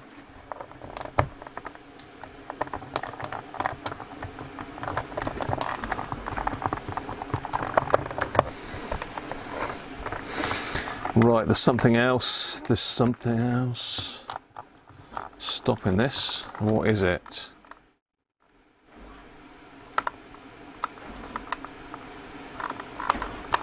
It's got to be that knob there.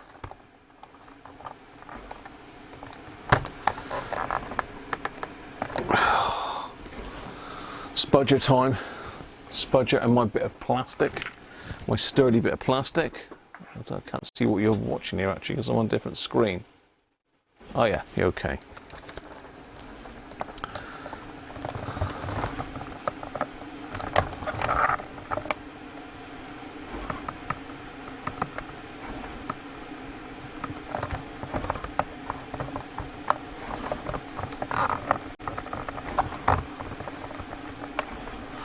That ain't coming off. No way, no how.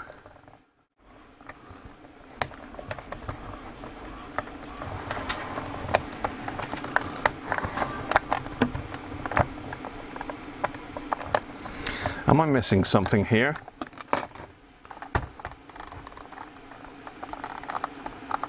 Yeah, that.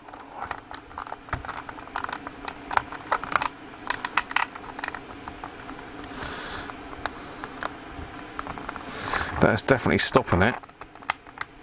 Ugh. Jeez. Come on. Get off of there. Get off.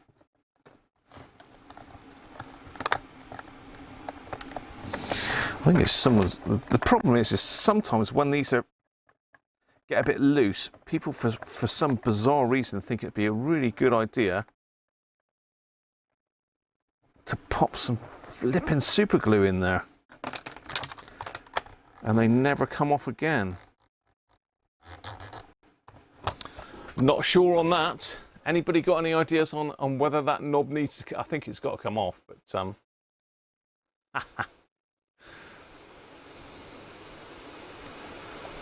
Theo, how you doing? The sound of creaking plastic. I need another beer because that's it's not going good. Step back and pop a sheep up on its back is what you need to do. You need to rig welt a sheep. A rig welt apparently is the name given to a sheep that's fallen over on its back and can't right itself again. It's deemed to be rig welted. I believe that's right. Doesn't say so on here. Oh yeah, okay. When a sheep is on its back and cannot get up without help, local Dales dialect say it's rigged or rig welted. There he is, look. He's on his back. That'd be me later. I'll be rig welted later if I carry on drinking this lot.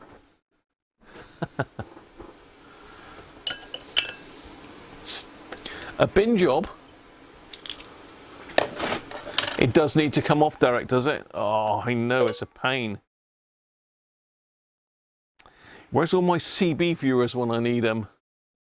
Mr. Bob 4Js and the like. Got to come off, Derek, has it? How the hell am I going to get that off without damaging it? I tried using the plastic to lever it, but it's stuck fast. I think someone stuck some glue or something on it to stop it coming off, no doubt.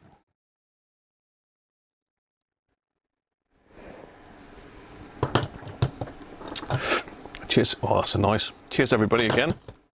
That's a bit stronger, isn't it? 5.7%.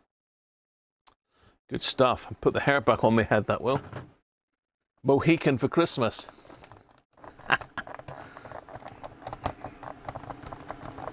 It's definitely got to come off, but it's a shame I can't get it off without that. But someone has glued that on, I reckon.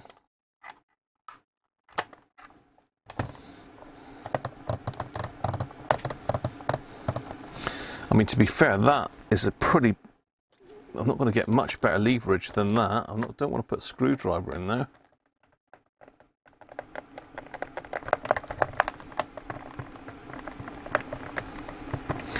No, that is...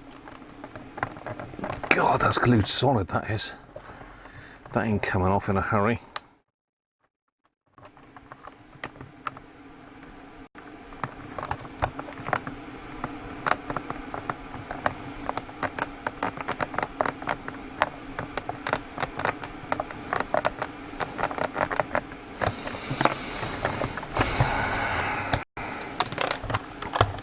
What a pain.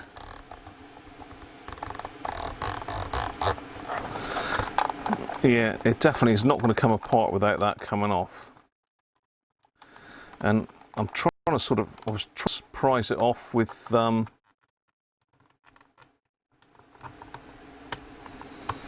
case, because sometimes you can like pull the case and it'll come off, but it's just ripping the guts out inside. It's not, yeah, it's the sound of screaming plastic. So someone's done a number on that. Oh, it's making lots of creaking and cracking and nasty noises.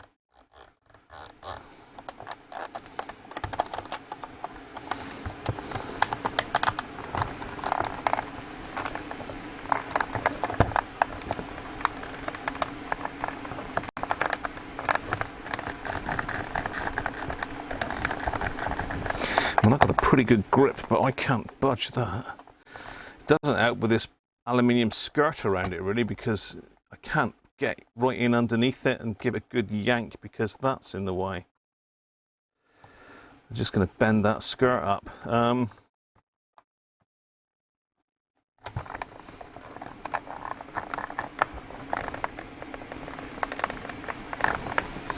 wonder if I can just get a screwdriver in there.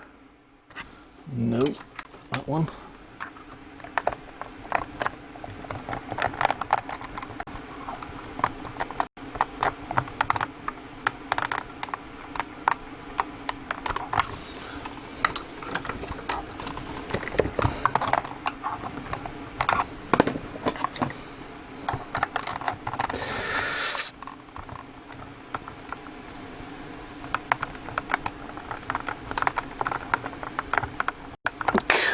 Flipping heck. That ain't coming off today. How the hell am I going to get that off? That's what's happened. Someone's glued the flipping thing in there. Put a bit of silicone on it. Don't glill it. Glill it? Glill it? Where's the goats? Come here. Where's the goats? What glill? What is glill? Glue. Put a bit of silicone on it, that'll hold it in place. At least it'll come off then with a bit of heaving.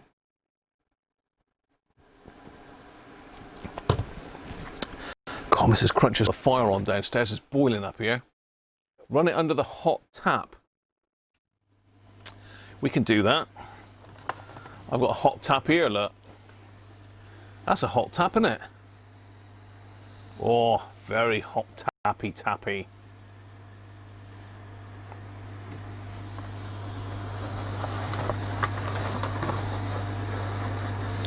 Got to be careful because you don't want to melt the plastic, so let's take that down a bit.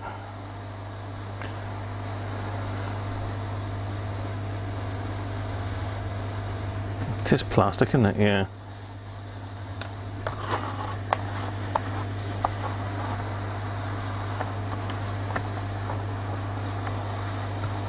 How you doing, Dom, anyway?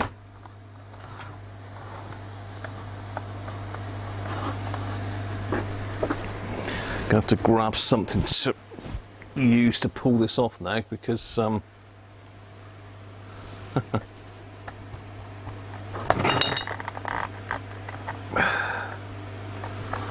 not too bad.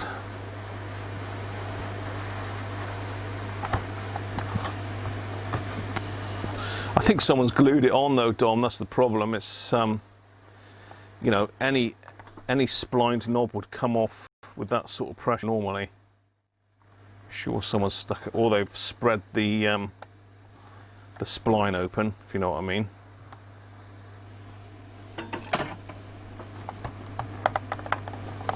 Let's try that again while it's warm.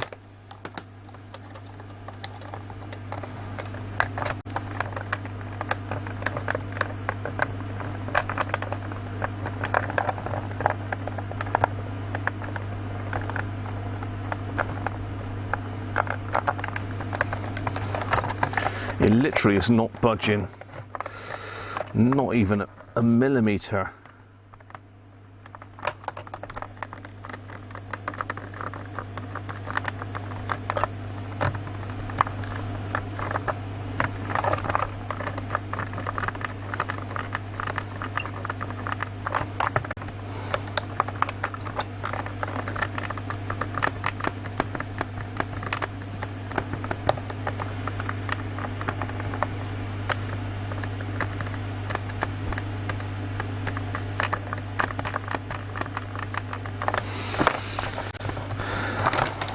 It's not coming off, people.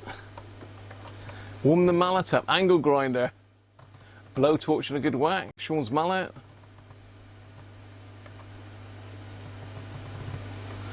Off for 4 days, then the night shift. Oh dear. Acetone will get it off. Yeah, George, you just want me to wreck all my stuff, don't you? I'd remove the grub screw first. Yeah, I wish. It wouldn't be the first time I tried that either, Paul. Cut the knob off, can always replace with a new one. You won't get another knob like this though, Theo.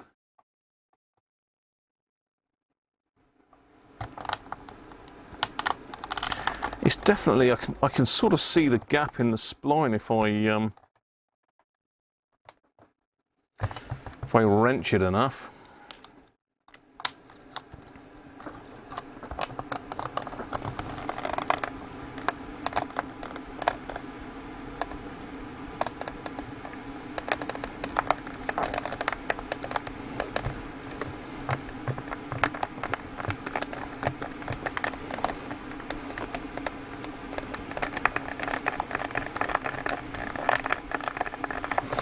No, it just isn't budging at all. I don't want to damage this aluminium. It's already been scratched up. Looks like someone's had a go at it before. Oh well, I think we're going to have to leave that one for now. I might try to see if I can dribble a bit of isopropyl in there. See if that'll free it up. When I'm not messing about here, I'm giving it some proper stick. It just ain't coming at all.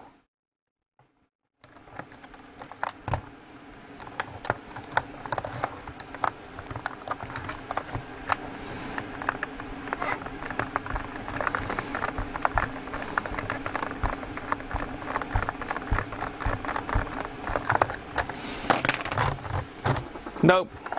Oh well. Was worth a try, wasn't it? But sadly someone's been at that and glued the flipping knob back on. But it does work, and it's working well. It's within spec, so it's just gonna have to go back for now. I have got another one of these coming. I think might have been a late night buy the other week. Oh dear. Yes, I know. I've done it again.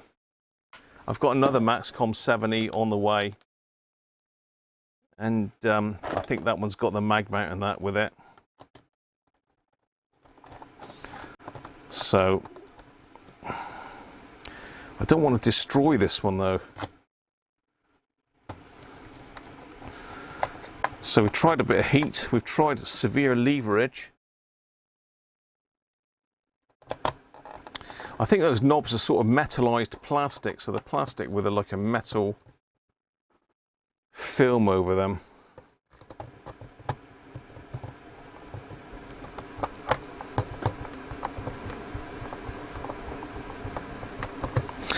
So of course, I suppose the next thing we ought to do is see if we can get hold of Mrs. Cruncher, isn't it? Let's see if we can get hold of Mrs. Cruncher. Let's put the aerial on it.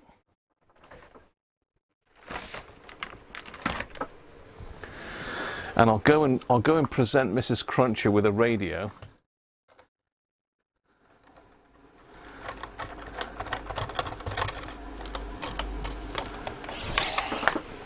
Aerial's absolutely bang on. No issues there. That's fine.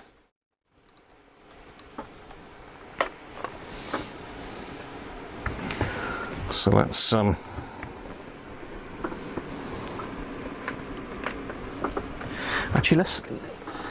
connect it up with an external aerial a minute and see if we can get anybody to come back to me on the channel 19, shall we? That's always a good test, isn't it?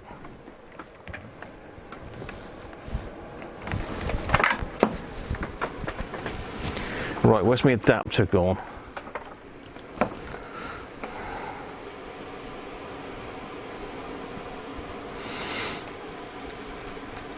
Where's my adapter? Let's go live. You saw her yesterday, yeah. She's been at it again this morning, Derek. She's been at it again this morning. So let's see if we can get anybody on the 1-9 first. You never know, it's Sunday, people are home. Might be able to get an actual person to say hello to. We know it's doing over 3.5 watts. It's a little bit quiet, but you know.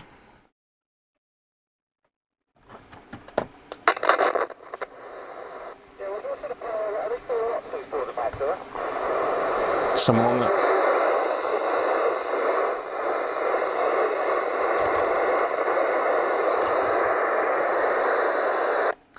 19 for a rig check. Can anybody let me know if I'm getting out, please?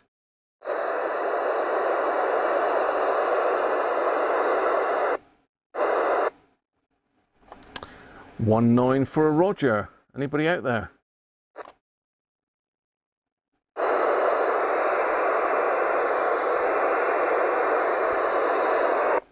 A 19 for a Roger.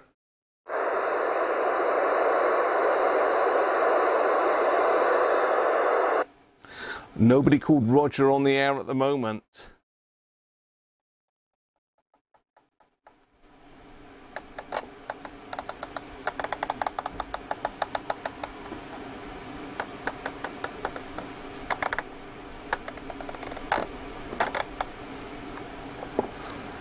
One 9 for Roger. Anybody let me know if I'm getting out, please?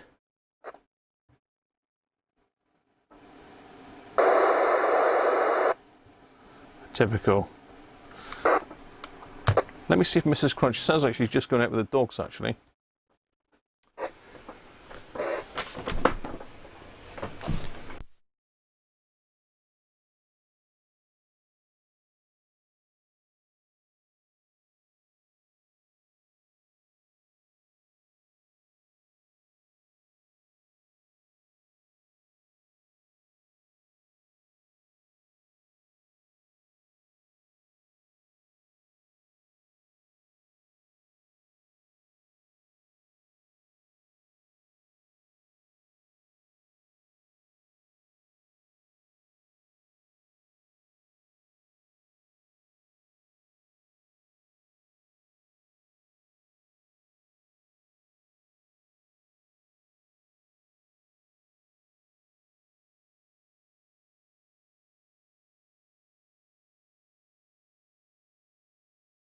Right, we've got Mrs. Cruncher hooked up with the handheld.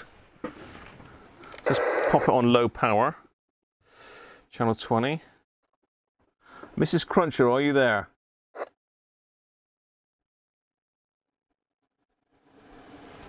Yes, I'm here. Oh, excellent. You can hear me all right? Can now switch the volume up? Well, yeah, that helps.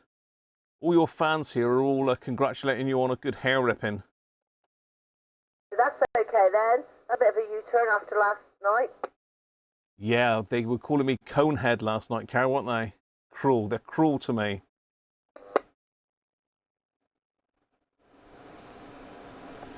Did you get that? Yeah, Conehead, I got that. Yeah. Well, I'm sorted now. I'm a new person. I'm a new person all of a sudden. Well, I wouldn't call you new. I'm second hand, aren't I, really, I suppose?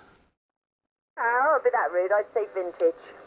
Vintage, nice, nice. So, what's the audio sound like? Is it nice and clear? Nice and clear.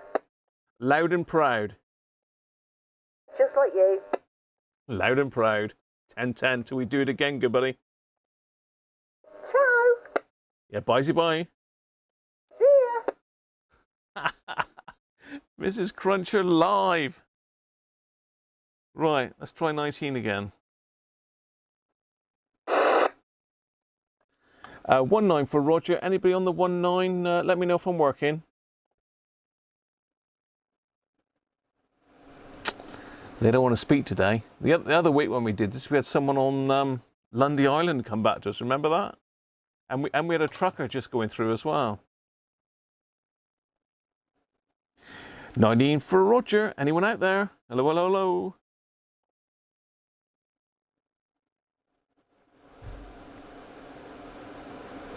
Ah, well. Let's just have a quick scan through. The problem with the 19 is there could be somebody on there having a good old chin wag 10 miles away that's totally blotting out my signal and I can't hear him. That's the problem. I think, yeah, a lot of people run a bit of power, but I don't see the point in that really. If you're going to run power, just get an amateur license. You can use power then. Saying that, you can't really, I don't suppose, unless you get a full license or intermediate. Right, enough waffling.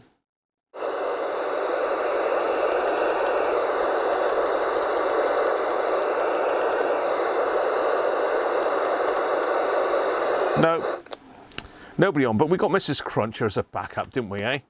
Can't beat a bit of Mrs. Cruncher action, can you? She's straight to the point, isn't she, old Mrs. Cruncher? Yeah, Conehead, they were calling me last night. Shocking, Theo. You had to be there, mate. It was victimization, it was. Victimization. I didn't get a chance to comb my hair, come straight on after me having me Chinese, and a bit of a pointy head on top, and they were saying I was Conehead, so Mrs. Cruncher had to cut it off. It's plugged into an outside antenna. Sean. There's nobody there.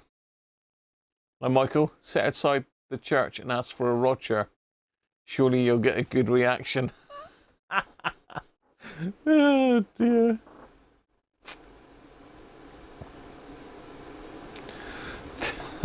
Spanky, how you doing? It's only a £5 in Bolton. Bargain. How you doing, Simon?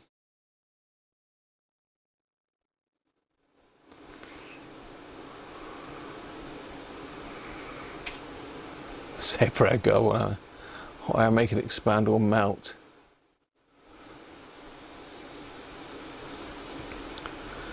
So lots of useful hints about getting the knob off. You can't. How do you get your knob off if it's stuck, eh? That is well and truly stuck. I mean, I will try a bit more heating and all the rest of it. Has it got to come off? It hasn't really. The modulation is a bit quiet, but it's perfectly readable, apparently. I suppose we could try our scanner, couldn't we? We could try into the scanner, really, if we really wanted to, but no, we won't bother with that now. So there you go. It's working. It's pretty much on frequency. It's not bang on frequency, but it's within spec. 10 hertz out is not far off at all, really. I've seen them a damn sight further off than that, and they're still in spec. So there we go. So I am planning, and it's not going. It might be this week. I'm planning to put a CB into the car. I might put my amateur radio, one of my amateur radios, in the car as well. And the idea is to get Mrs. Cruncher to go out in the car, and we can call her over a distance. A little bit like Richard's Scratchy Corner run, Scratchy Corner and his Wilsford level crossing and all that sort of stuff, but out rural style out in Devon. So that's the plan, and she's agreed to do that, but I've got to stick the CB in my car. She won't have it in hers, so that's not a problem. So that's the plan. So we'll be able to get some actual live on-air footage, which will be pretty good. Well, I ought to do it in the live streams, really, don't I? It just means I've got to turf Mrs. Cruncher out on a Sunday in the car. So that's probably going to hurt the bank account, isn't it? Because she's going to want to go shopping if I send her out. Yeah, I didn't think of that, really. Oh, well. But there you are. Maxcom 7E. Complete with its stud aerial. I think that looks like the same mount as the sort of DV27s, etc. But working well. Next, I say. Your CB call sign is now Conehead. Oi! Don't you start the bullying. The victimising. Cone head. Yeah, it's not quite. She did lop it off this morning. We had a bit of an extra trim up this morning. Poor old cone head.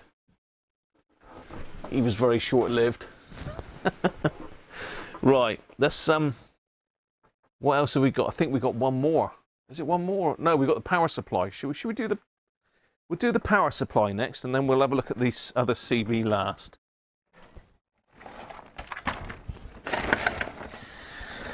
Because I've got a load of microphones as well to look at. So, everything smells a bit smoky, to be honest, but this doesn't look a bad power supply at all, actually. There you go, George. At last, George, we're on a power supply. It looks like it's had a bit of a whack. That's bent in a bit. So we'll have to have a look at that when we get the case off. But 3 amp. I don't know if that's 3 amp surge. Short circuit protected. Current limited.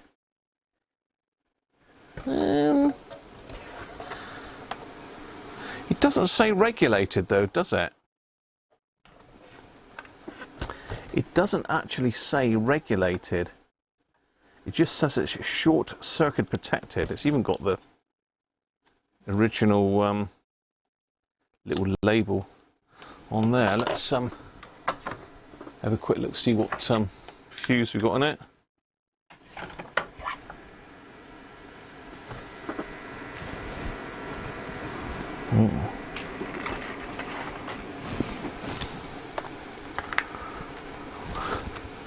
Harvey, how you doing? Ganesh, hi Ganesh.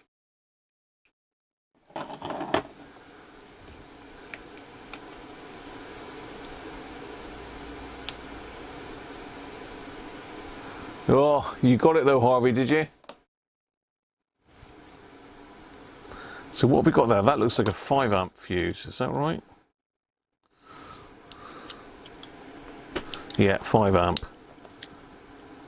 Is that wiring okay? Yeah, it looks like it's in there. 5 amp will be alright. Ideally it wants to be 3 amp, but I'm totally out of 3 amp fuses. I must stick that on a little note actually. I must stick that on a little note because I've got to get some 5 amp fuses.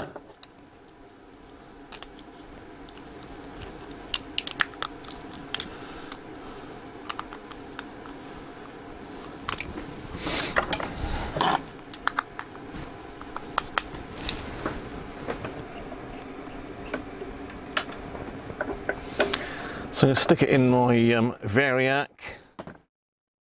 We'll switch it on. Just wind it up and see what it does. 80. There's no light on the switch. 100 volts. Yeah, I can see a light. We have light. 140. 180.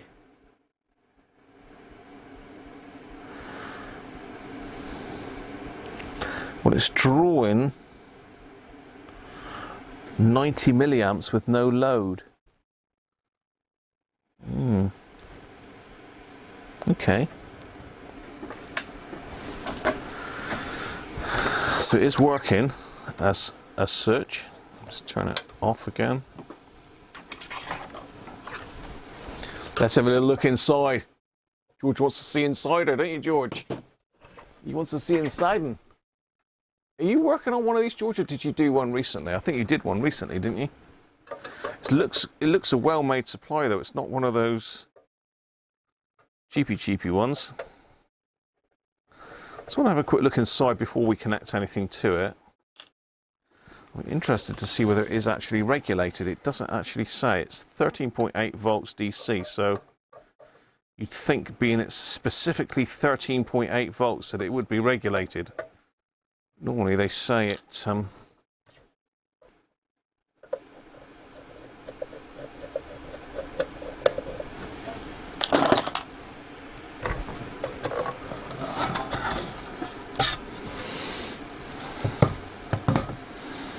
Okay, it's got it's got a capacitor in it that says Wisdom. Have you ever heard of that brand? Let's get you in a bit closer.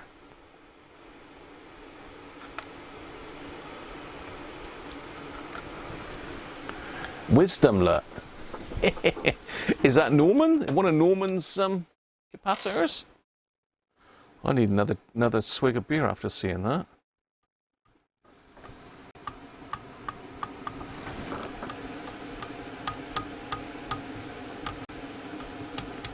It's a bit wibbly wobbly.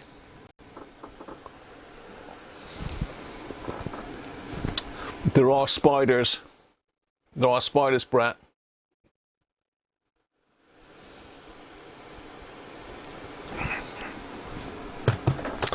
There's certainly a spider's web.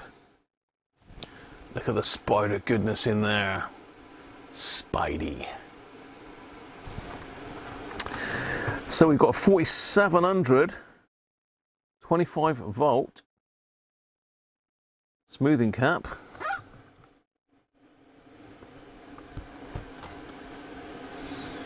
Which we ought to swap out really, didn't we? And this is loose because it's riveted. You can just about see in the bottom there. It's riveted and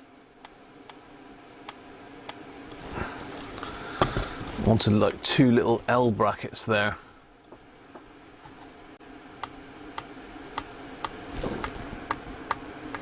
So the right hand one has come loose.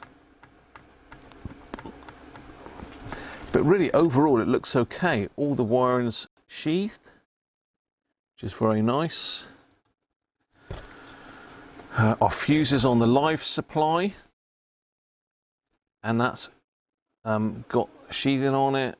The mains wires are sheathed, or heat shrunk, and the switch is heat shrunk.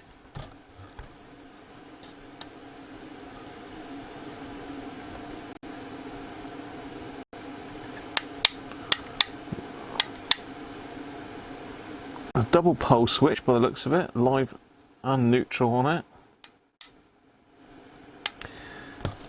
The centre common coming out into that.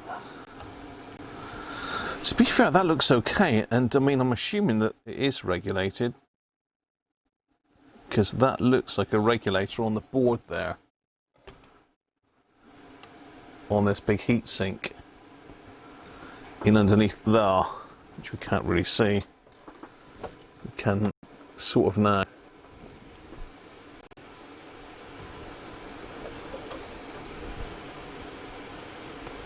No, it doesn't want to. It doesn't want to focus on it. Oh, it is. There we are. Let's have a look, see what it is. Where's me goggles gone? Huh? What have I done with those?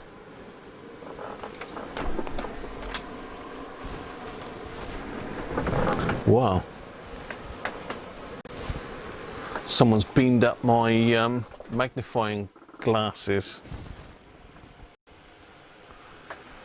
They can't be that far. What on earth have I done with those? They're normally up there. Oh well. I have to struggle to read what it says.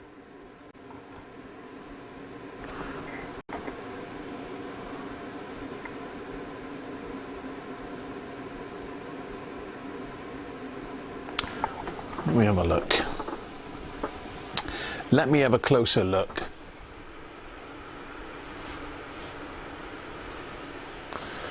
New thermal paste. The regulator is the 14-pin chip. Oh, really?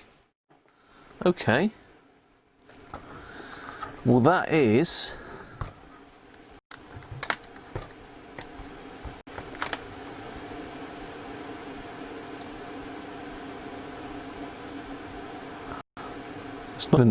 It's not even made on the board. It's a KA723 426A, Nick, if that means anything to you, mate. Simon should know that. That's the chip that you're saying is a regulator, Nick, is it? I thought it was this one on the heatsink, but let's just prop that up a little bit.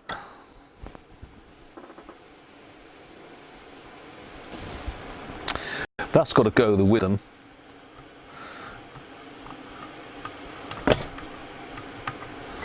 Just propping that up a little bit so you can see in the back really. Okay, 723426A. There's another one there which is a 555 timer.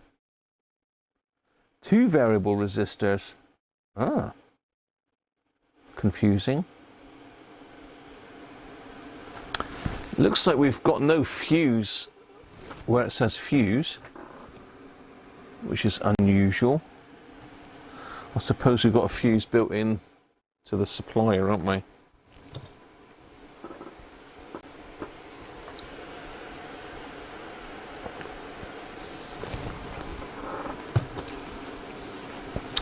I don't suspect that's got any thermal paste on it. I can't see any, Brett.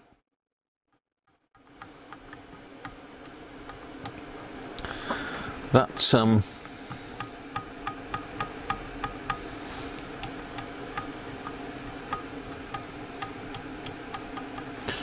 dodgy board is a pain.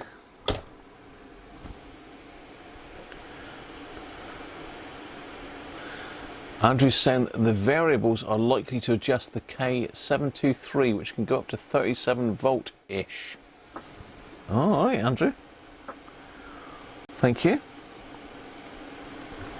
So this is purely a power resistor, power transistor. Resistor, where's it go? Come on. He's got to get in on the action, hasn't he, Mr. Goat?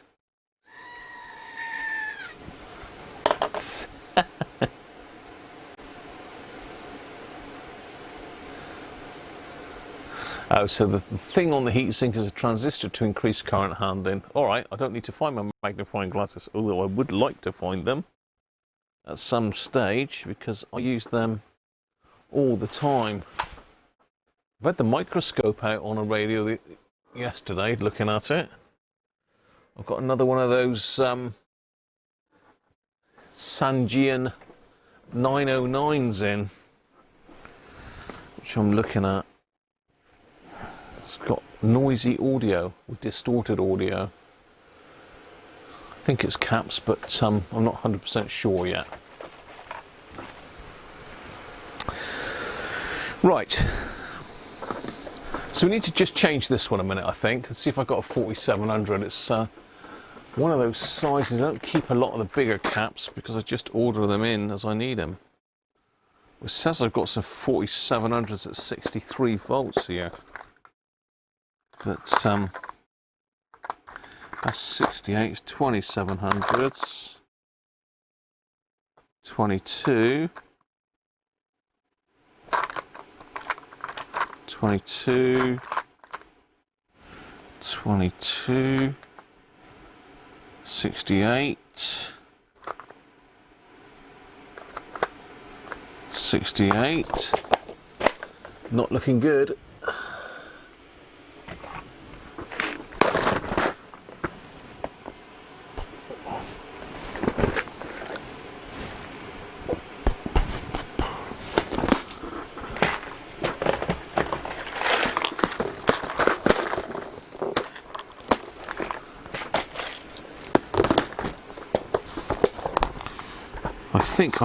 I think from memory I used my last 4700 in that last power supply, didn't I? 33's in there. 47's in there. Bear with me.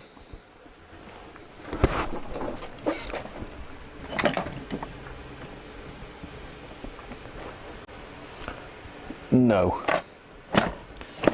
Ah. It's not really a capacitor that I use very often. They don't do a lot of power supply work. I thought I had some bigger ones, but obviously I haven't. That'll have to go on my list with my 3 amp fuses, won't it? Hats, how are you? What's the 555 timer doing? Over voltage crowbar. I'm not sure, Hats, to be fair. I'm not a power supply man. Hi, Rob. I don't know, Nick, to be honest. It's definitely a 555 timer. It's an LM555CH.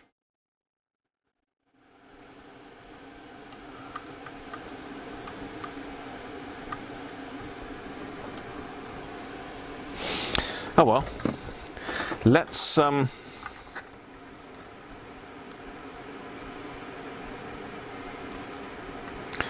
power it up and see. That's had a ding there. That's all that is. Bend it back a bit. There we go. Brute force and ignorance. We're back in business. Let's have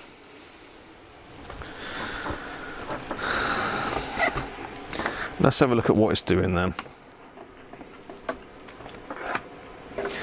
So again, don't try this at home if you haven't got the correct test kit. Or safety kit more than test kit, isn't it? Really.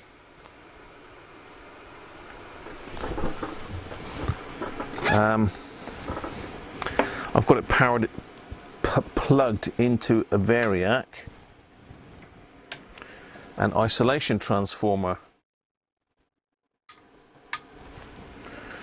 Right, so let's wind it up to voltage. Let's pop my meter in the shot as well.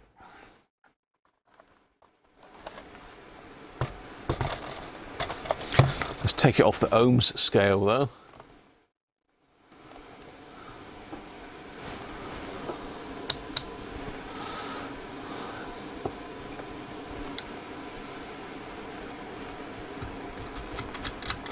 These got holes in them. Oh, typical, isn't it? When you want holes, they haven't got them.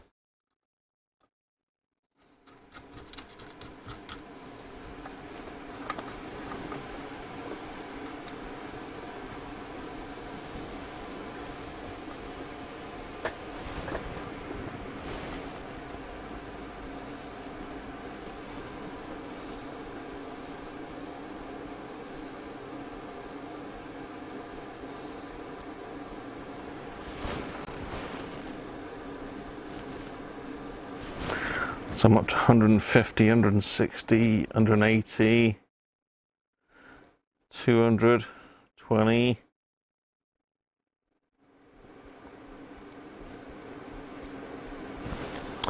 .240 volts is 13 volts.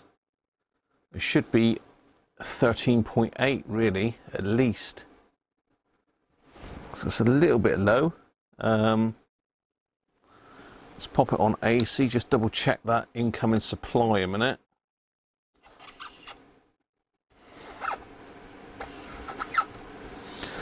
Let's have a look. So that's going to be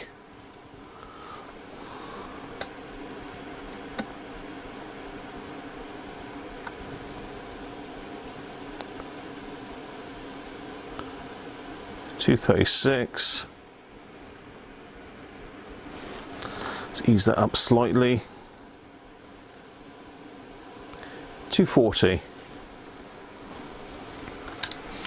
So at 240 we have got exactly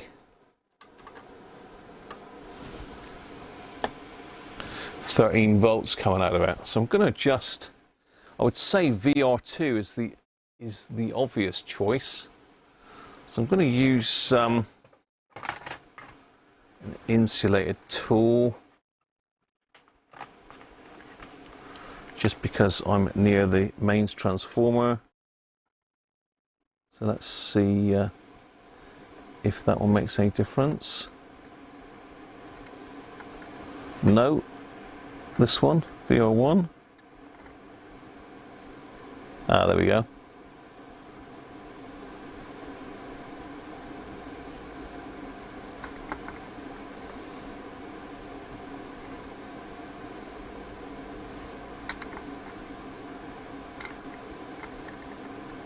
We'll only do 13.6 volts and then it's going all the way around. Oh, hang on. NAF screwdriver time.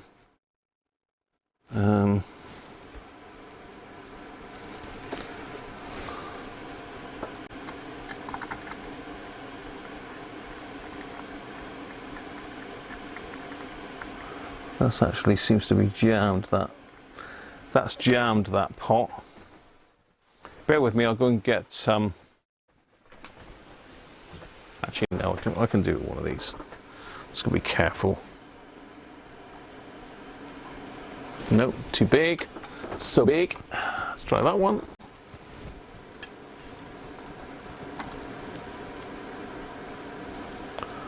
Okay.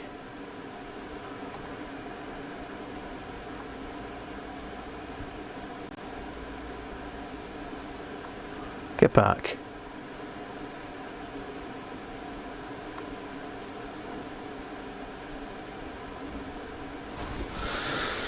Right, 13.8. So let's pop that off a minute. Somewhere I've got my Ford Capri bulb. Test bulb, there he is.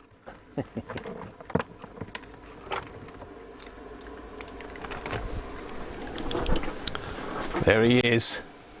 Ford Capri indicator bulb.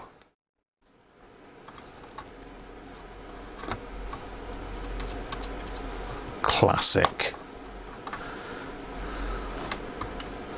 Still connected to the mains, so being careful. I'm only using one hand, the other one is nowhere near it, and I'm using an isolation transformer, so all good.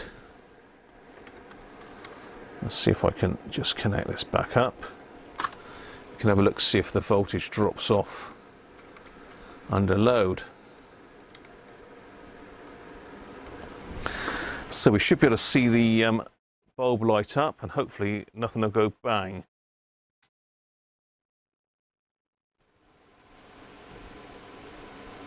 Hello? That was a bit bizarre, wasn't it? What was the situation there then? Why didn't that come on straight away?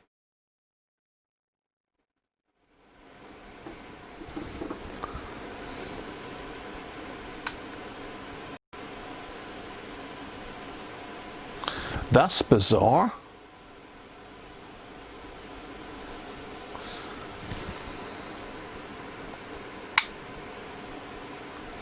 So let's take that out. Let's try that again. So under no load it comes on straight away. It's just dropping off now. But under load it's got a delay. It's like a delayed start for some bizarre reason. What's all that about then? Or have we got a problem? So switch is on.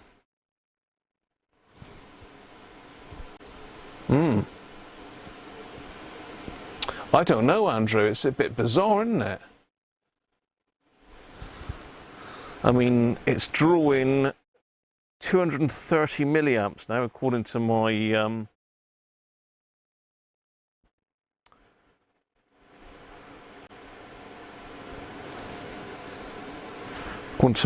Variac.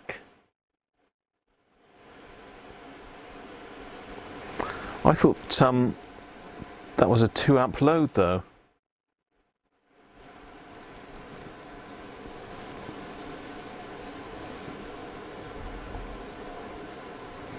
Yeah, I thought that was a 2 amp load, 21 watt bulb.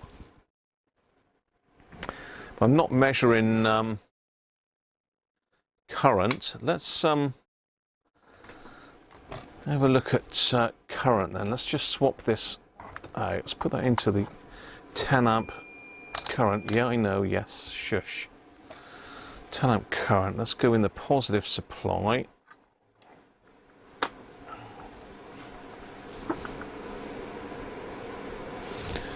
Let's connect that up with a clip lead.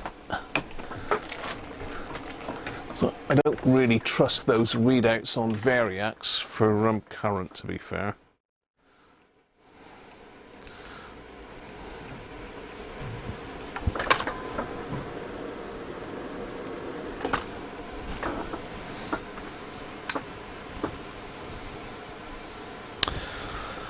.73 3 amps. So I don't know, that Variac ammeter is not working very well. Saying that, I mean, it might not be drawing that. Yeah, okay. It's drawing 1.7 amps directly from the power supply. Okay. That seems all right. It's weird that we got that soft start thing though, isn't it? That's very strange. I've never seen that before on one of these supplies. Obviously there for a reason.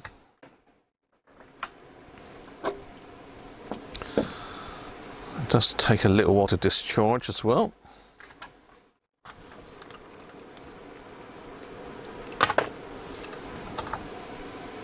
That's nothing in it now. It's because I got it on the wrong scale. Yeah. She's dead.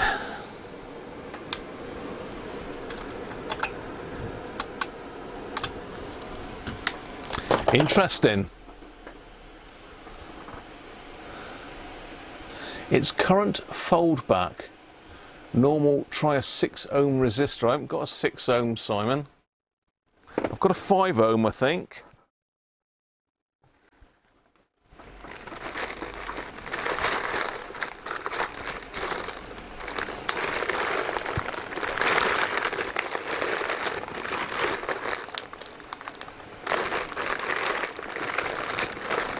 No, I did have some 5 ohms.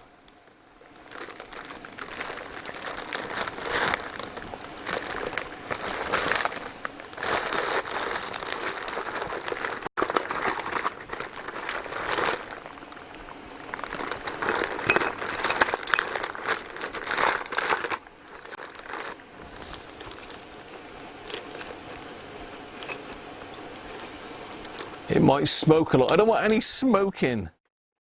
No, Simon. No smoky. I don't want to smoke. You're trying to get me to blow my... No, I can't find a 5 amp, Simon, to be fair. A 5 watts, I mean. I definitely haven't got a 6 ohm. I've got a 5 ohm somewhere.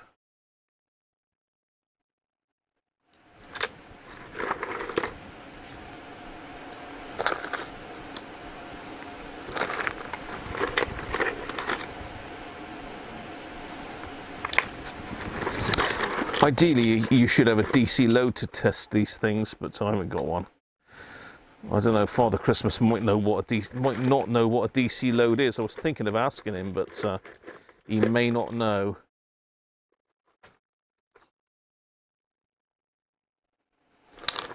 No, I haven't got a 5 ohm here to hand. I did have some 5 ohm resistors, but they've been beamed up.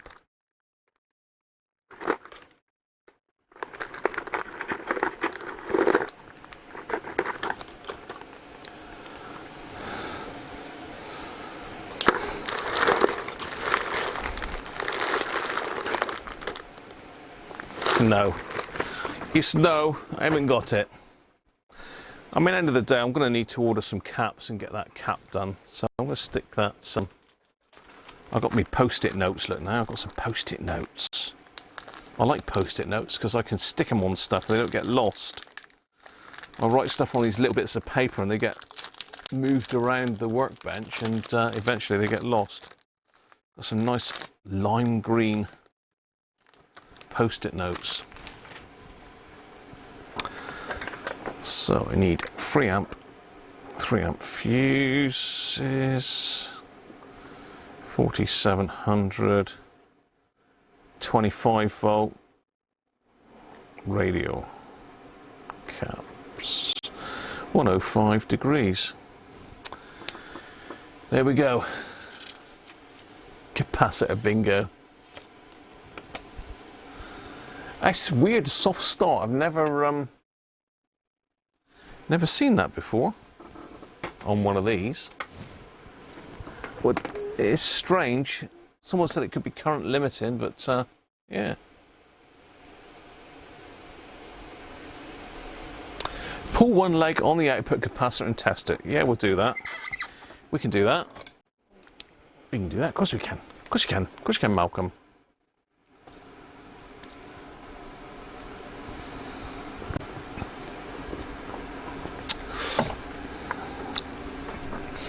So I'll get some of those in, and I'll pop one of those in next week. I've got 6800s there, but that's a bit of a far stretch, isn't it? I thought I had some 4700s, but well. You cannot do what you ain't got, can you?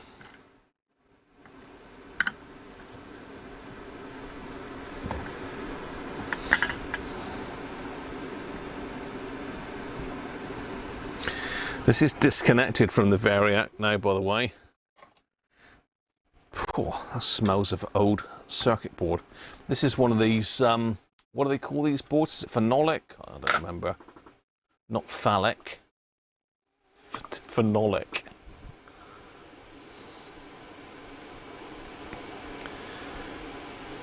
You usually write goosed on post-it notes, do you? Yeah, the 6800s, Simon, are absolutely massive. I'd struggle to get them in there, to be fair. I think they're actually, I think they're like, what do you call them when they lock in? I can't remember what you call them now. So let's make sure that's shorted. Not shorted, make sure it's discharged. Okay, here we go then. Brett's favourite game. Capacitor bingo.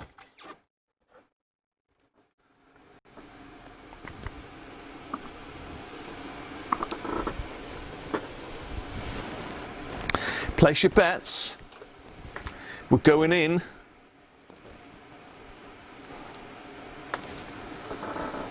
Where's me little tub? There we go. We're going in.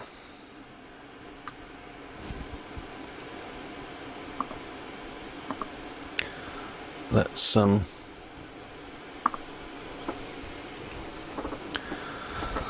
that one off. Get him out of the way. So the cap we're testing is in the back there. 4700. 4700 microfarads.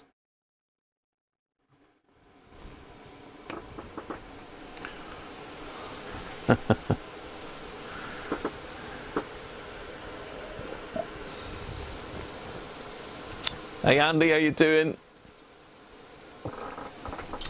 1 farad. Really, Paul? That could be the delay, couldn't it?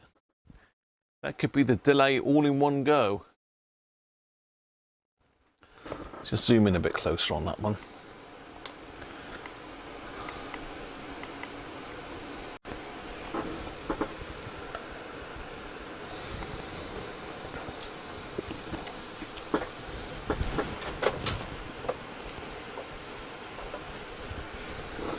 .47, and it's wisdom. It's a wisdom cap. Wisdom. Wisdom.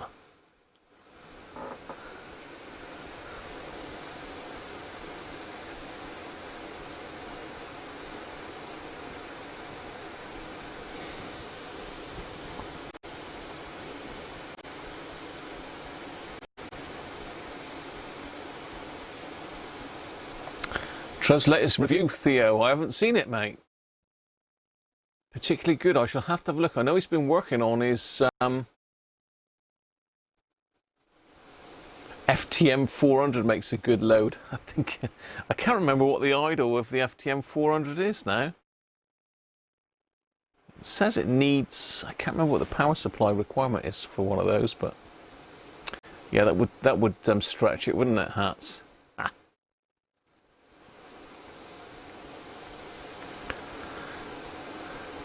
120 Ficro mothers. What the hell? 29. Sean, how many goes you can have? You can...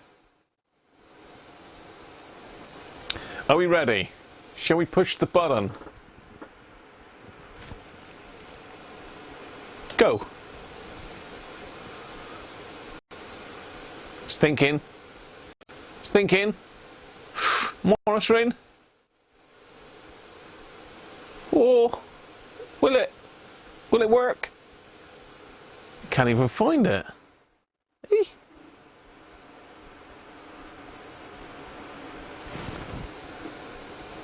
Wow.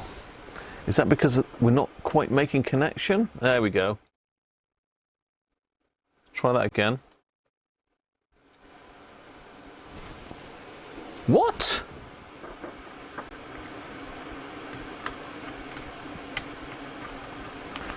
Just give it a... Right, let's try it again.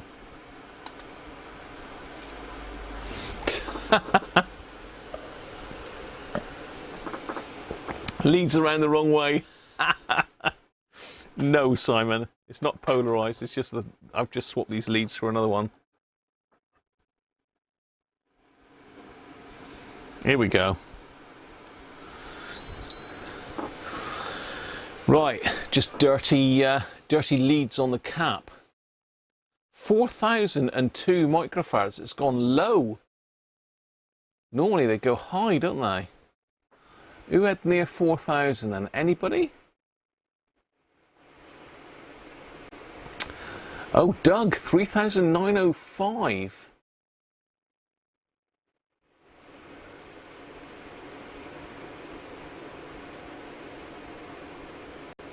I'm gonna have to do maths here now, aren't I? So Doug's 95 microfarads out. So does anybody get 4,095?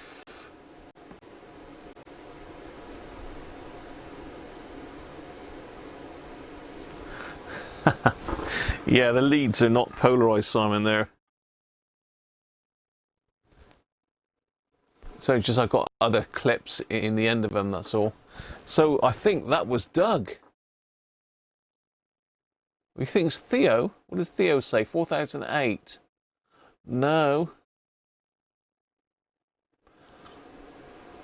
Doug is definitely closer. 3,905. 95 microfarads out.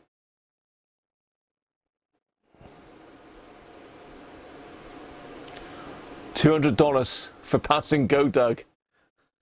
You winner. You winner, Doug. Doug won. So yeah, that cap does need doing. It is low. I mean, end of the day, it's only to smooth the output, isn't it? Really, it's filter cap. It's not going to make a lot of difference. It's nicely regulated though. It's coming up nicely. Sky King, how are you? That's Darren. How you doing, Darren?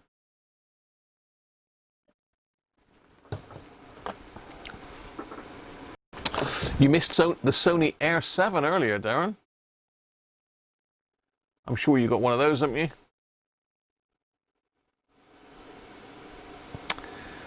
Sadly not working. Lovely radio though. Well, it will work. It is working. It's just the volume and squelch pots are collapsed.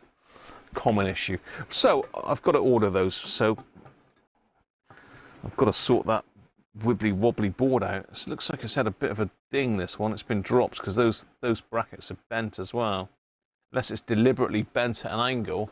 And if you can see that, let's just zoom out a little bit. Pardon me.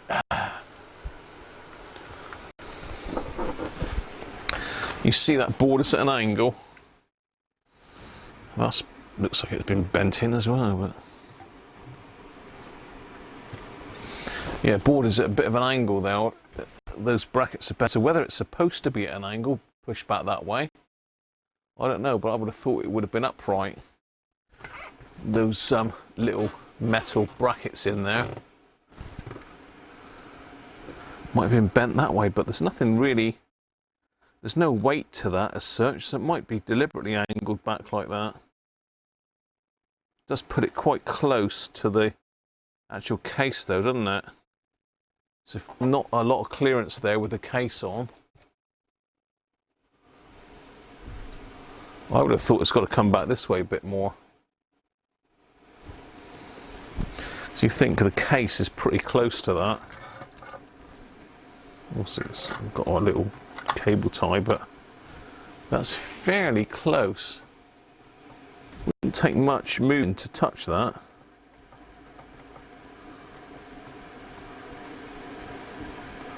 So I think those brackets have got to come back a bit, don't you? That's a bit too close for my liking. What say all?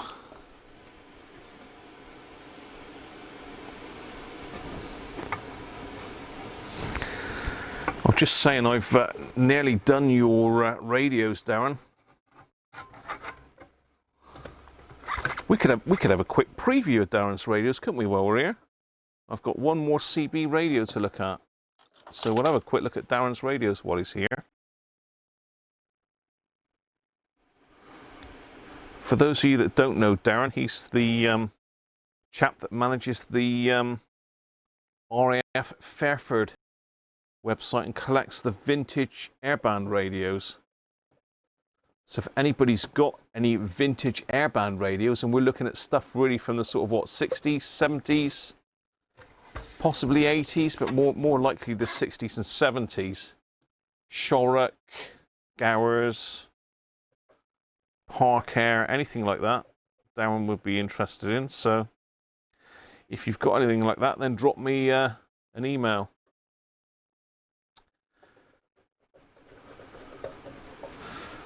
As always, my email is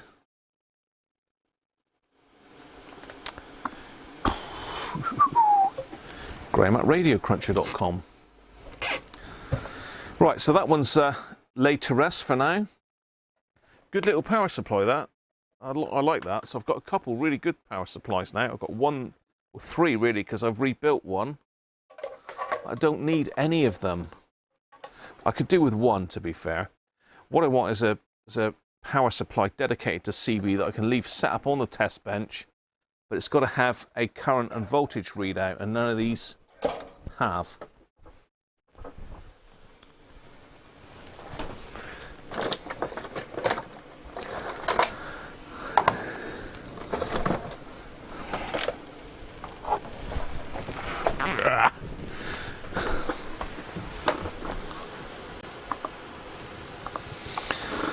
So these are the radios that I've been working on for Darren this past week or so.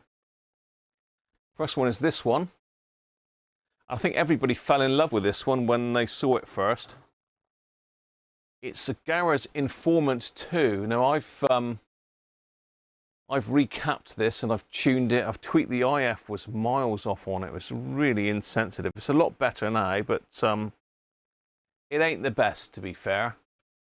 And one of the main issues is you can see that you can't really see the writing on it. If I stick the light right down, you might sort of just about see it. I'm knocking all my stuff off here now.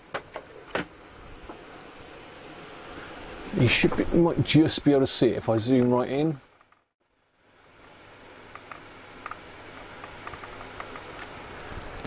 No, wrong way. Let's go that way. There we go. Can you just see where it says Gowers VHF Informant 2? Now, for some reason, and I really haven't got a clue, but this display has gone really, really dark. You can see it's been screen printed in behind. Get the glare off of it, really.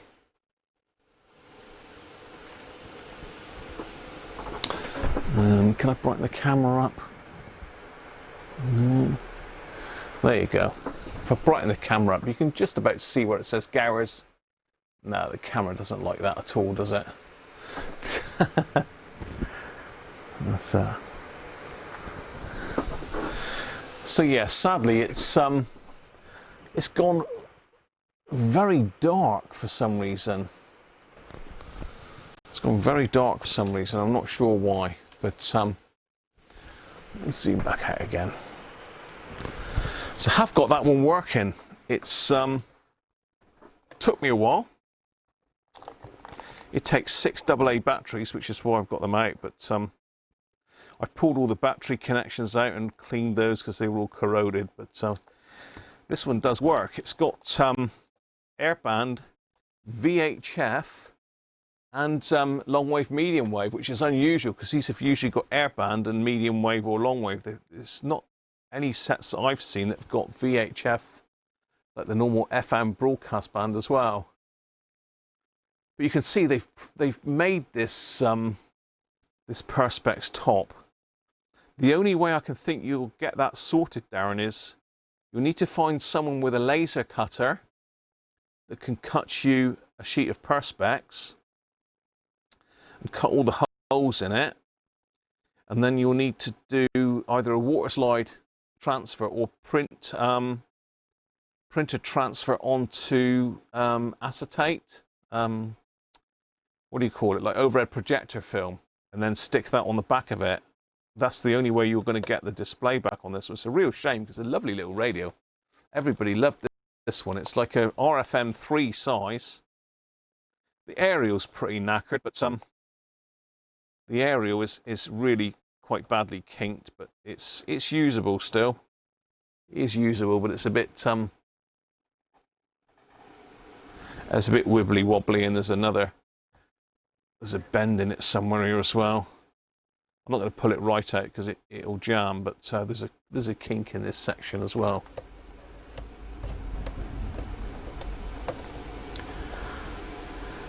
I've never done one of these, Brett. I've done Gowers, but not this one.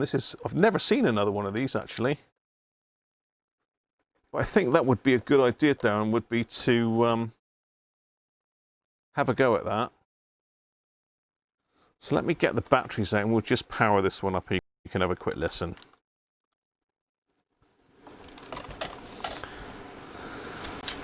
Have I got the caps for that one? Have I thrown them away?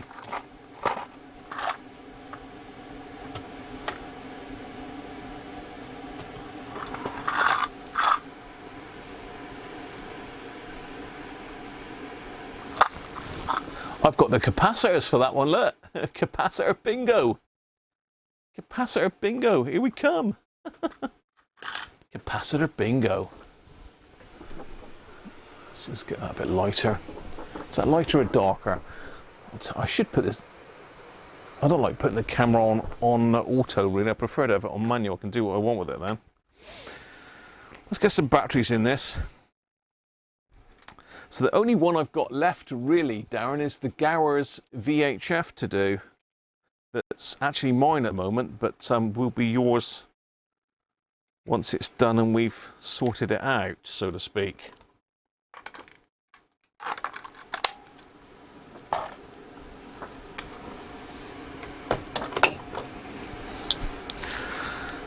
So let's put some batteries up it. It's got a little squelch control on this as well, which is really funky. This little silver knob that you see here is actually a squelch control. And I put it all back together on Friday. And I thought, what on earth is going on? It's not working on airband at all. VHF was coming through on it, but no, I say FM broadcast was coming through, but no airband. Couldn't work out what it was, and it was the squelch. I didn't put the squelch back on, so let's just put that in. If it'll go, come on. There we are. So let's pull the aerial out.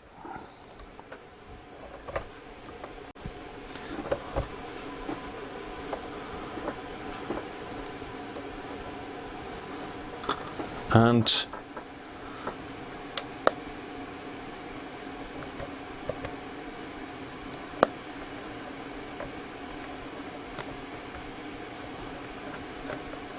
nothing.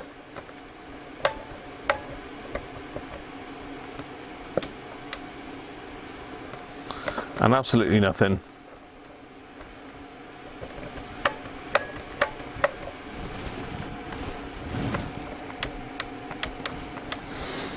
Right, I may have just got the batteries in wrong. Let's just try them the other way, because there's absolutely no idea of which way the batteries are supposed to go. So let's put them the other way round. There's no diagram for this at all. This ain't going to work now, is it? It's not going to work. It's not going to work. A Juliet 5-band 18 transistor. Never heard of that, Darren.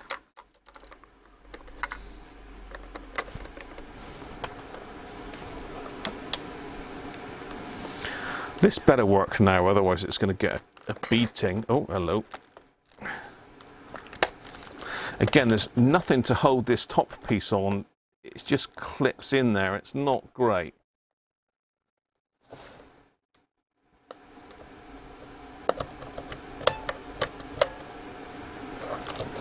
What is going on with this then?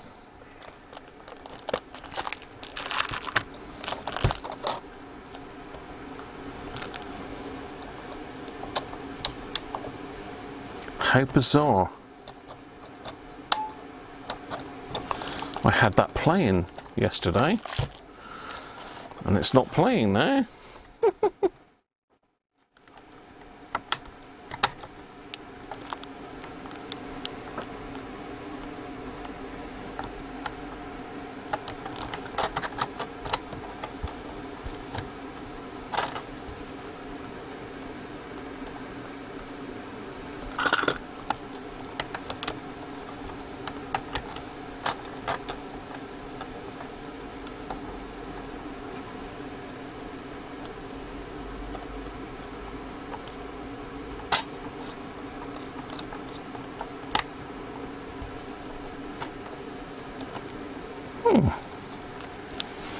What have you done wrong, Graham? Ignore this, Darren. It works fine, mate.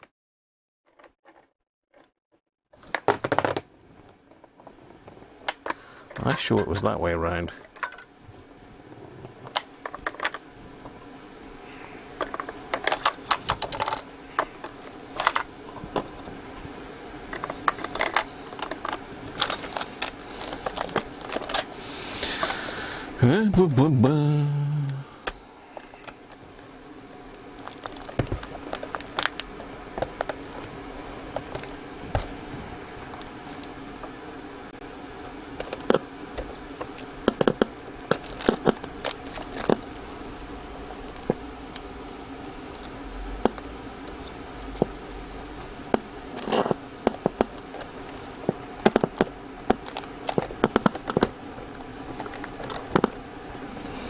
So it ain't the greatest radio this, Darren, but it is rare.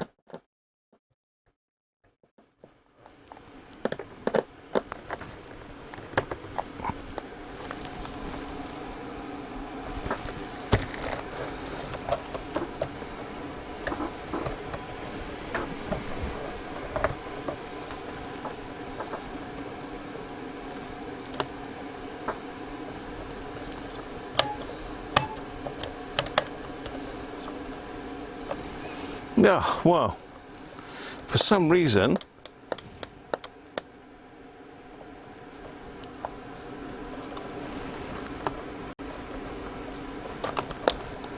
it's decided not to work now. And there's magic smoke escaping. Oh! Magic smoke! Did you see the magic smoke come out of that? Oh my God!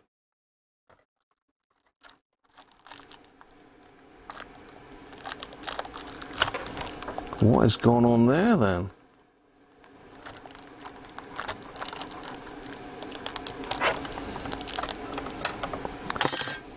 Scary. Let's have a look. We had some magic smoke. No! Still coming out somewhere, look. See it? Can you see that? We need something dark behind it, really. No? No. We have a short there somewhere, deep inside. Let's have a quick look. I wasn't going to even look at this, was I? But now I'm on a different tangent now. 4:30.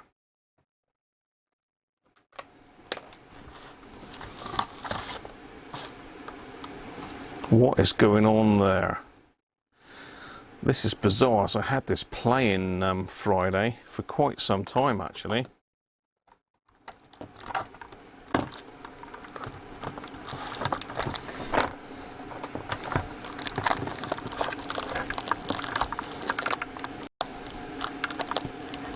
Oh, hello.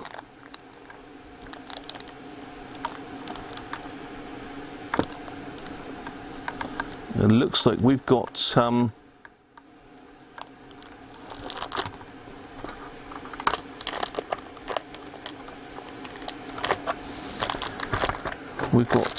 issue there with the output transistors. Let's get it on the power supply. I wonder if those batteries were in the wrong way. Positive, so they should have been in that way. Wow. Oh my God. It's a 6-volt radio. Hopefully we don't need to replace the output transistors. I think I'm going to have to mark this for you, Darren, as to which is positive and which is negative, because he doesn't actually say.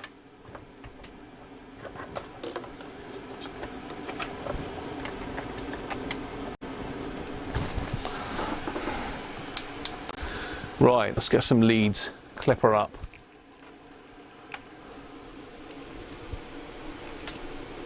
Don't worry, it's not dead. It's not dead. We will rebuild it.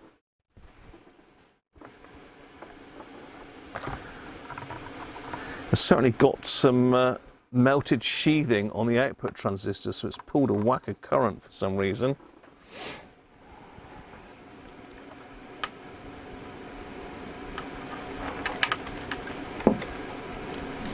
And I'd finish this one as well.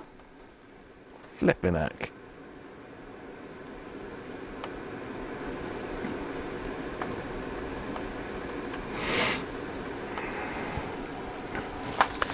Right. So black is a negative.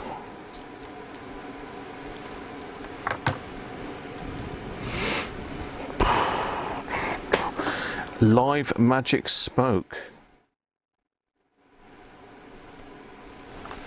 Let's set the current limit on that.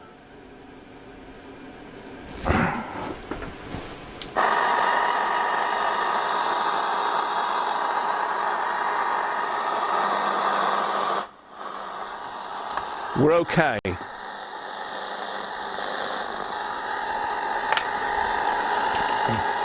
We're back in business.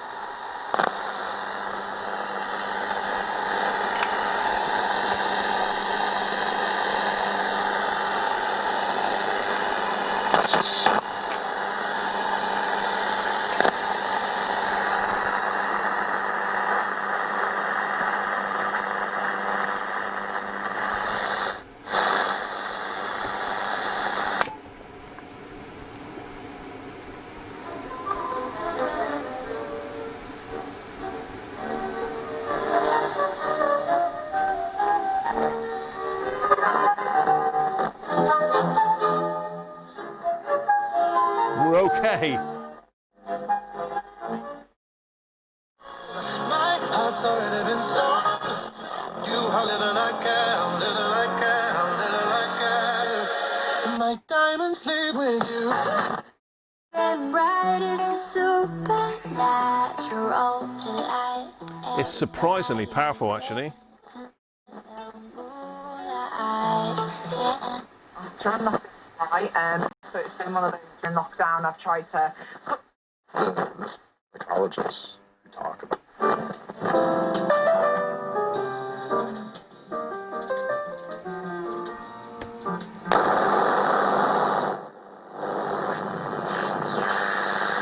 long wave.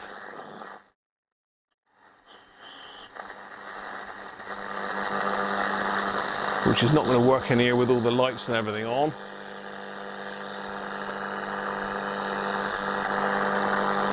And the scope turned on.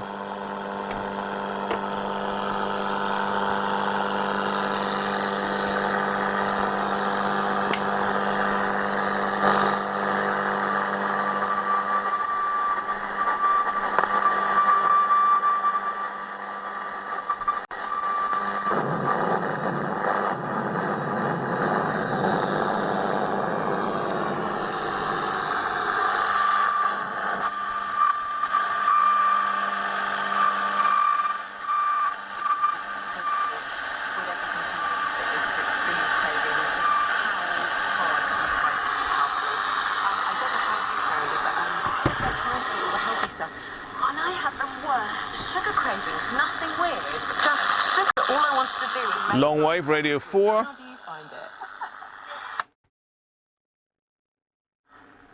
Medium wave.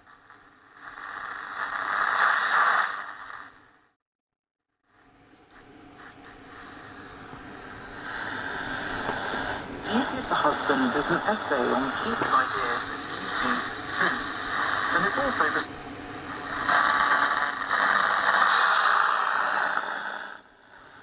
And FM airband. Now we're going to need to be connected to an external aerial for airband.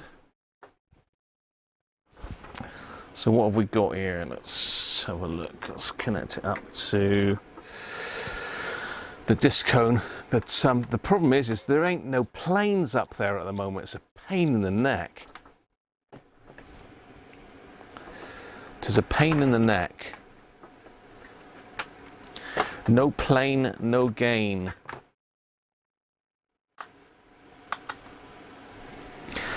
So this actually airband starts in the top end of the broadcast band.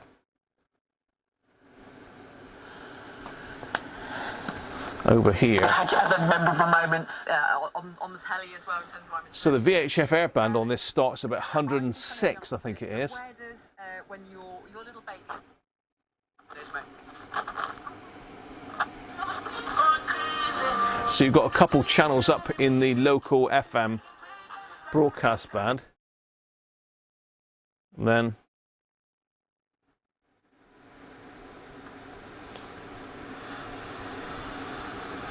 let's just go back to those a minute.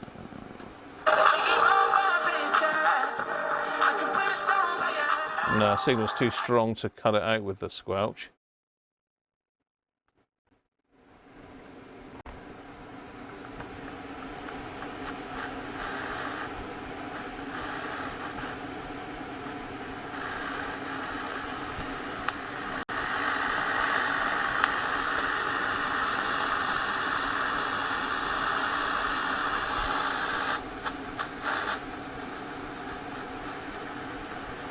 There's never going to be any planes about when you want them, is there?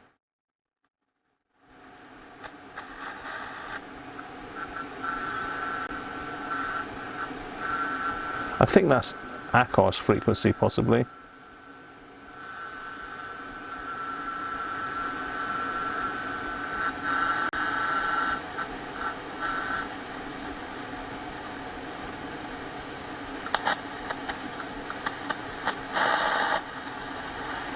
Come on, pilots, shout.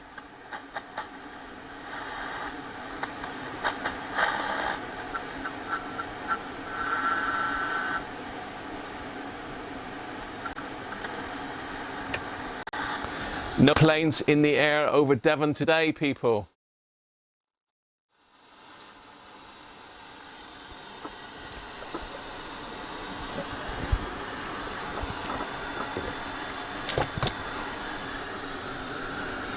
So what I'll have to do is mark somehow on this which is positive and which is negative.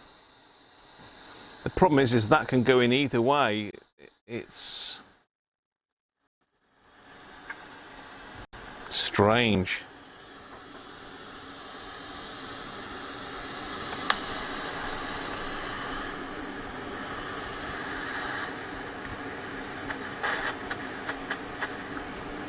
Come on, pilots, where are you?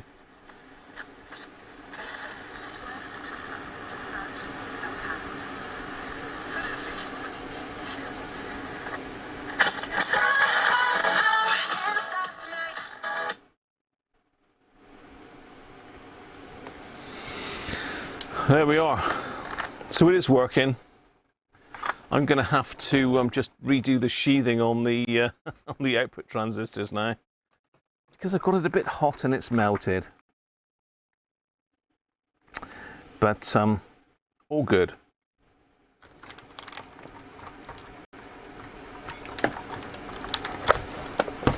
So just got to remember that they go that way round, just for posterity, Darren.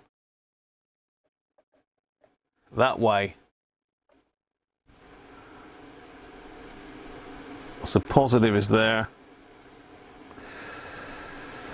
Actually, is that right? I'm just trying to think now, because that's positive. Goes up through, back through there.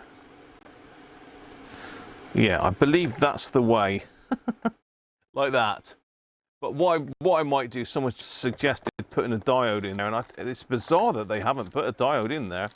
Easy enough to do, to stick a diode in on one of those wires. So I'll do that, Darren, and then you won't have that problem in the future with the wires going in backwards. Sorted.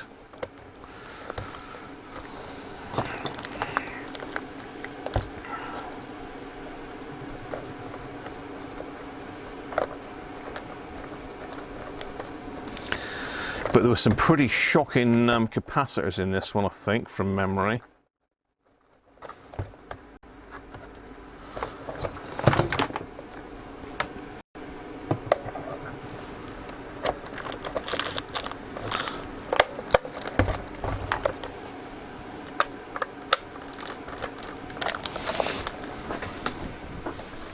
But lovely little radio that everybody liked that radio. And the other one that I've done is this one. The little Park Air Concorde.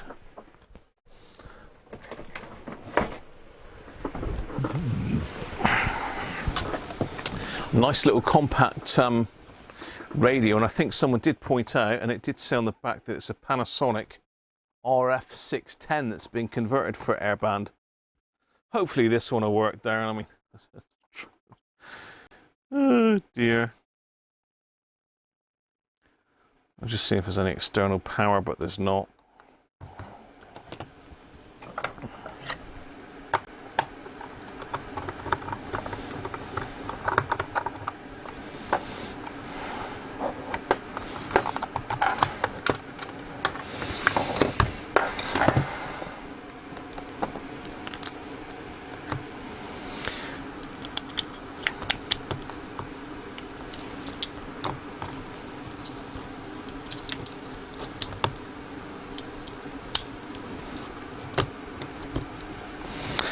The only thing with this one really is the clips on the top.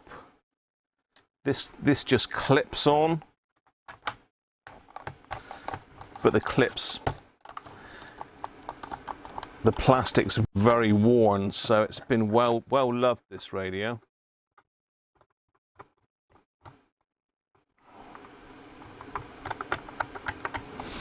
And it does actually do AM, but the switch in the back is totally broken off, so I've actually got it locked into airband at the moment. There's a huge, great scratches on the dial glass. I don't know if you remember that, Darren, but it was pretty bad. And I spent a lot of time polishing that dial, and you can see now it's, you can't even see this perspex on there. It's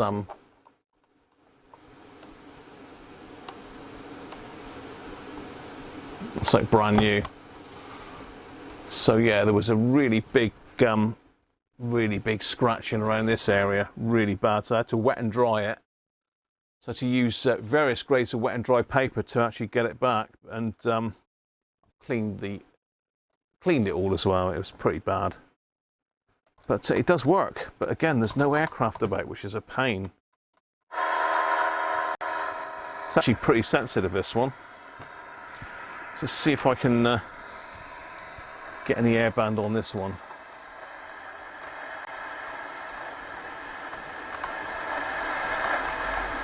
It's going to be in that sort of area, I think.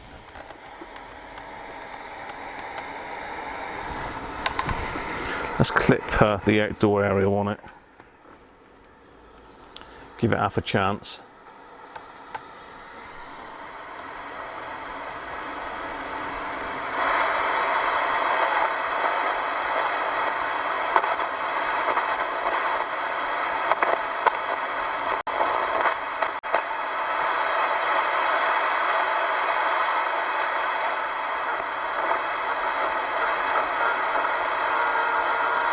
So that's the noise that we can hear on the other radio.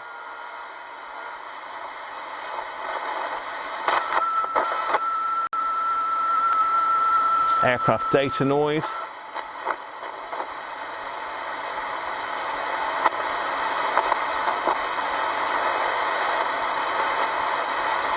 There's no aircraft. There's no aircraft up there. We'd be forever looking for that. We've got one just now on the other scanner, but there. See you all down. That one's done. Sorted. Nice little radio, that.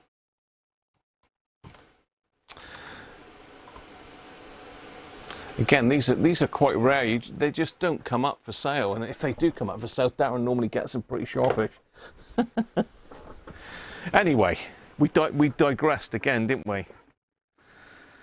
We digressed. Let's have some more beer.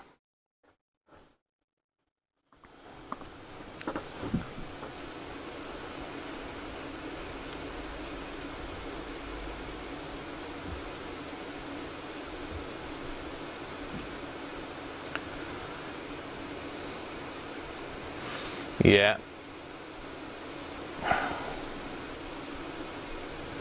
It did. Well, I had to do it with wet and dry paper, Doug. It was really bad. I wonder if I got the pictures of it. I did post some pictures on the forum of what I'd done to it. Let me see if I can get any pictures up just to show you how bad that dial was originally. We've still got a CB to look at. We've still got a CB to look at. See if I can get me photos up. Get me photies up.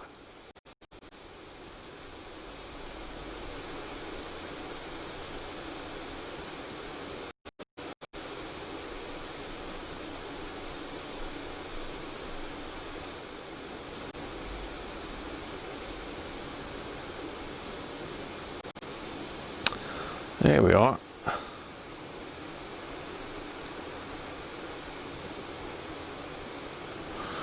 Okay. So this is a little photo album I put together. Let's make sure that we're on picture. Yeah, so you can see this huge, great scratching up in this area. Where am I going now? Yeah, there you go. So it was really bad. See the little national sticker there.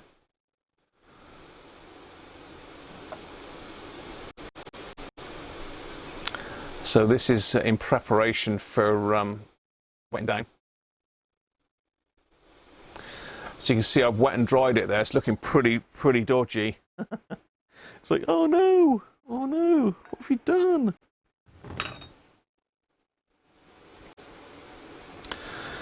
So that was with, I think that was 400 grit, and then I think I moved to 800 grit. You can see there's still a couple little flecks in it. Then this was 1200 grit.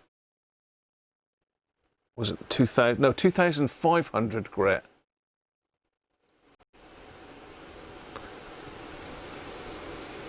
I think that was after the first coat of Novus. That was it. So it's quite a journey. And it's got these little tiny, they call it pills, don't they? Little like tablet transistors in it, which I thought were quite quirky.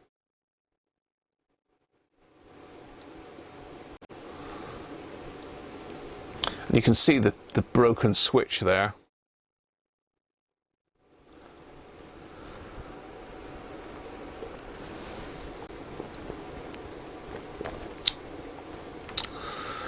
That's it with its new capacitors.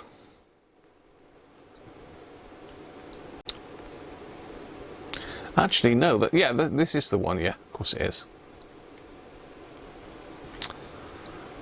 All done.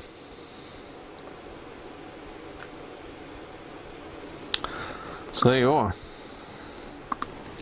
That was pretty badly scratched, that glass. Ham and cheese sandwich inbound.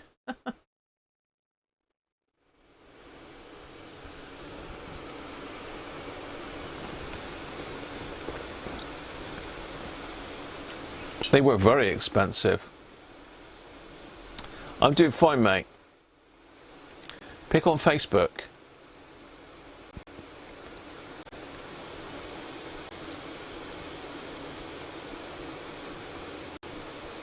Oh yes, I forgot you got that one, Paul. Yes, here you go, Darren. How about this one? Have you got one of these? I forgot Paul had got this one.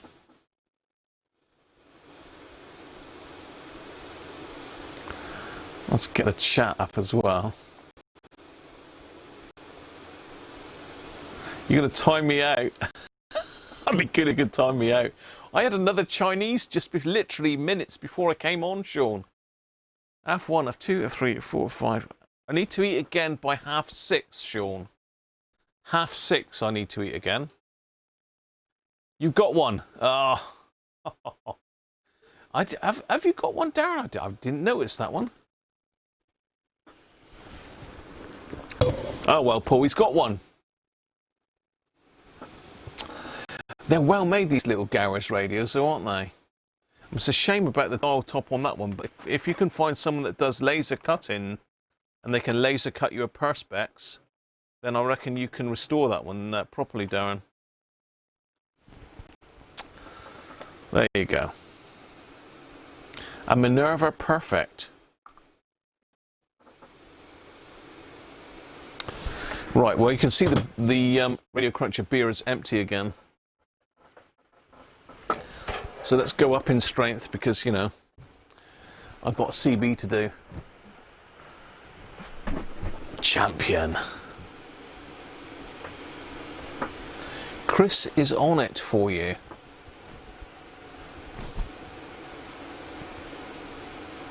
Chris is on what, Paul?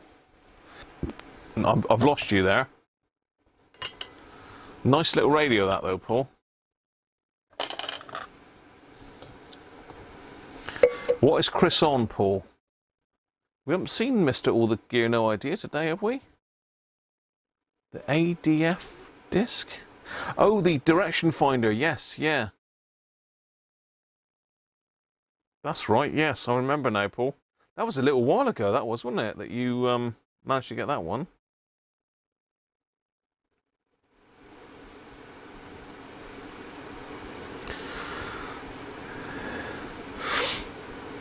Have you got a picture of yours, Darren, on your site, have you? I think you have actually, haven't you, with the direction finder? I've got a good head on that, look at the heat on. And let's go to... and we're definitely going to do the CB radio after this. Let's go to Darren's website, which is RAF Fairford.com, I think. No, RAF. I've got 2 F's in it. RAF Fairford. RAF. Oh.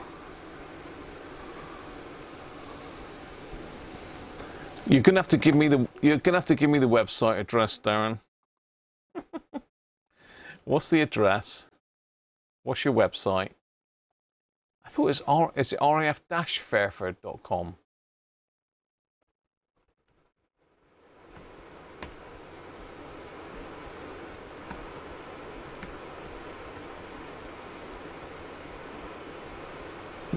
God, it's .co.uk, isn't it? Okay. We're in. I've got it. No panic. Panic over. So this is Darren's site, raf-fairford.co.uk. Vintage airband. And he's got some great stuff in here.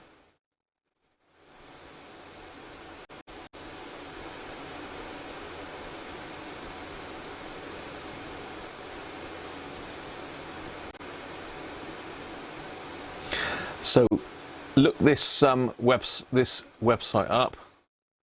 Let's copy that.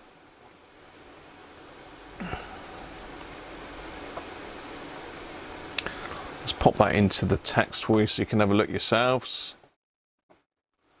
Beer mugs, yeah, we're repairing the beer mugs again, Derek. There's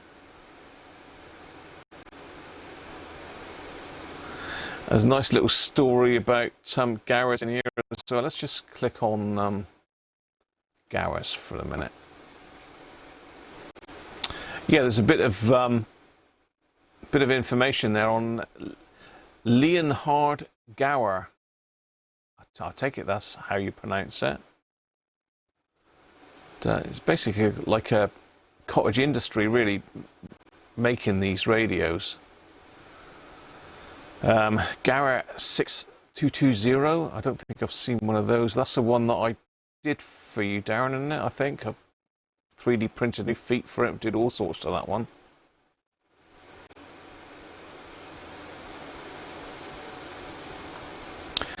That's the one there, isn't it, Paul?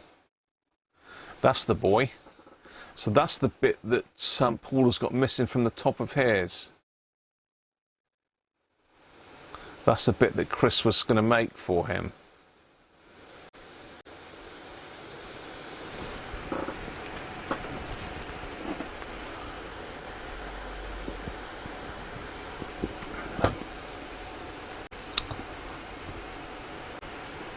And there's the Minerva Perfect that it was derived from.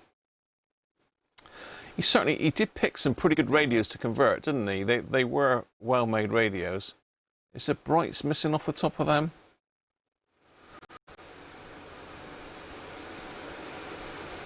Yeah, you've got one there. So you're missing a bright, Darren, on yours, aren't you? By the looks of it. You need someone with a lathe that can do you one.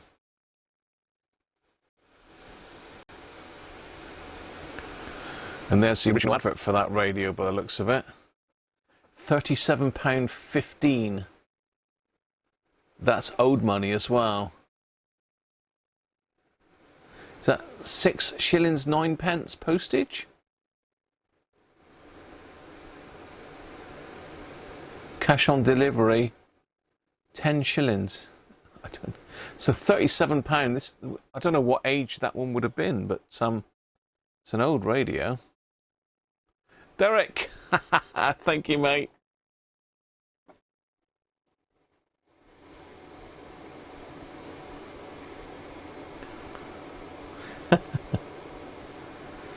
%. I've got my food there. Let's see.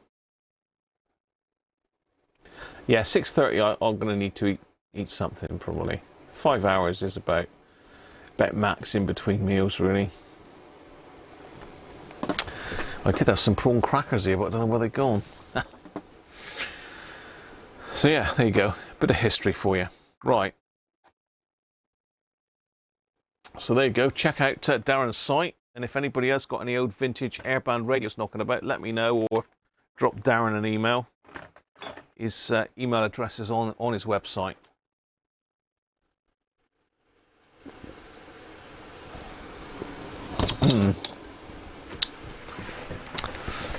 Right, let's get the last CB radio sorted, and then we can have a look at some microphonage, because I have a mother load of microphones and other CB paraphernalia. So I'm sure all you people that know about CBs will recognise that. Very, very good radio back in the day. Very, used to be very sought after, and they always fetched big money, even back in the 80s and 90s. Let's eat some food and drink. Sounds like a beer festival, Sean. Cheers, mate. Cheers, Darren. Thanks for dropping in, mate. And good luck on your everlasting quest for airband radios. I'm always looking out for them, and if I see them, I'll pick them up, Darren, so don't worry. You will have first shout on them, as you have with the Gowers that I'm fixing when I've done the little repairs on. Put an idiot diode in for myself. No, as I say, there's absolutely no markings on that which way round you put the batteries. None at all. So yeah, York 863. This is a Cybernet boarded radio, exactly the same as the, well, not exactly the same, but pretty much the same as a Rotel 240, Binatone 5-star, Radiomobile 202, Harrier CBX, and all the rest of it. Really good radio. It's looking a bit yellowy, so it's a bit nicotine-y again. You can see the knobs have yellowed quite a bit on it, so the knobs are going to need respraying. But yeah, it's just stained a bit with nicotine. That's all. So it should come up okay with a good clean. But will it work is the thing. I have got some spare knobs of these if need be.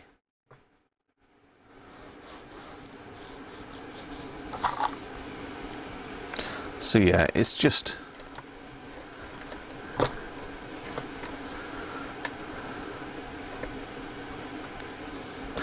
but I thought what we'd do with this one is I have got the service information handy to these. In fact, I probably could do this off the top of my head, but I thought we'd have a go at aligning this and see if we can get it working better. If it is working, hopefully it's working.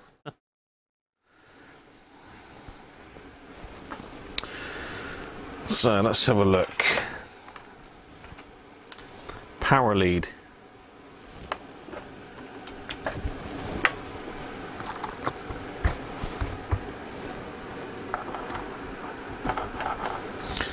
I don't know. Don't.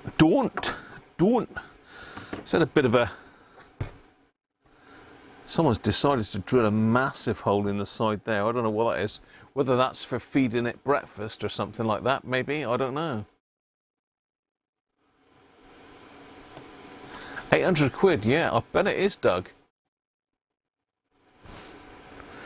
So yeah, someone's obviously drilled a hole there for some sort of jack. I don't know what's going on there. Dodgy. Let's connect it up to the test kit.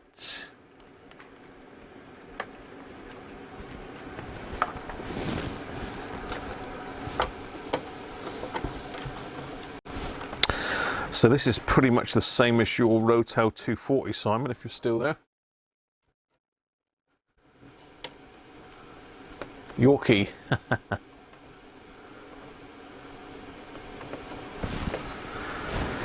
And where's me other lead?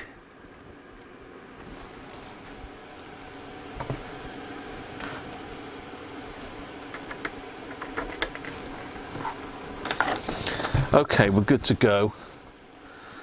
Let's turn it off. That we need 13.2. I think it suggests that you do it on. Let's have a look. Make sure the switches are all in the right position. Let's get you down a bit. Let's get some more beer in me. Still there, Simon? Brilliant. We're getting on all right, Rob.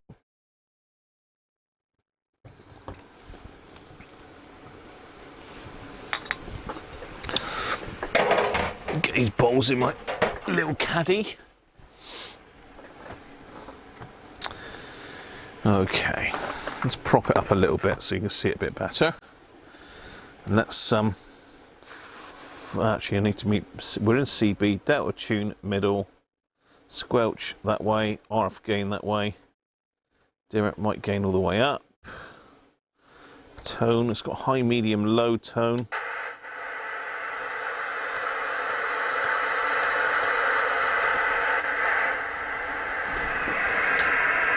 Well, we don't appear to be on channel 20.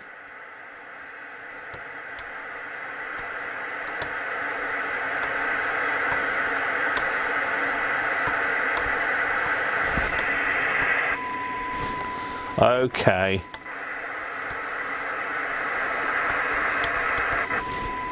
We've got a dirty CBPA switch. It's not receiving brilliant.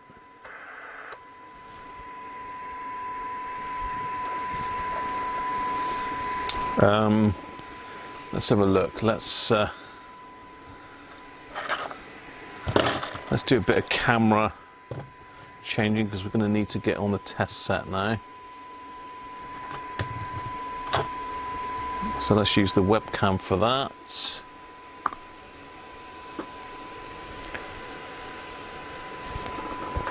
Hopefully you can see that. Let's get the camera on the test set.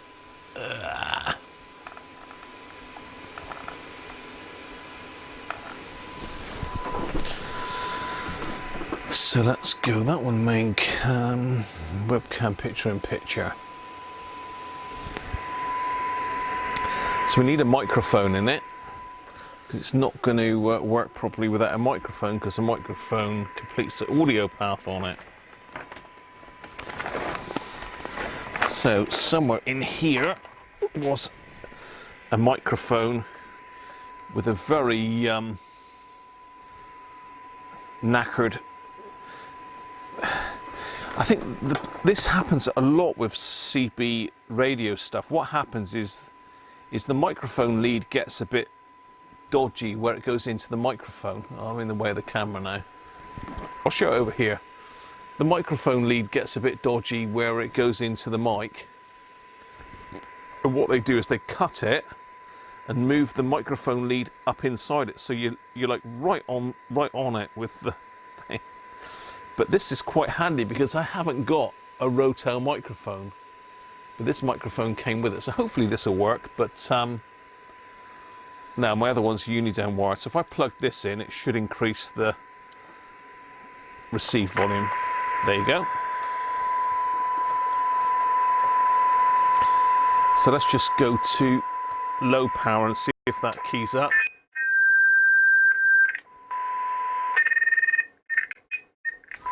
Not enough to set the test set off. Let's put it in high power then. It's doing 4.5 watts, so it is a bit over the top. And frequency's a bit off as well. It should be 79125 at 79097. Not a million miles off, but 4.5 watts. So it's putting out too much power, really. And just for Simon,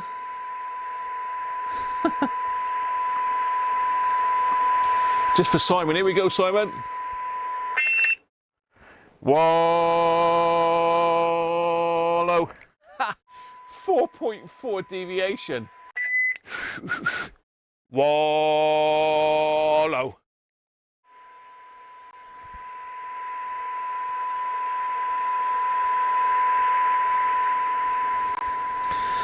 So let's quickly do a Synad test on it. So if we go on 12, so we're looking at this reading down here. Okay, so if you remember that 0.58, that's, I'd expect to be able to get down to about 0.3 with one of these sets, somewhere around there. I'll say I've managed to get them down to 0.21. So it's 0.58 Synad. Now say the frequency was, let's turn the mic gain down a minute.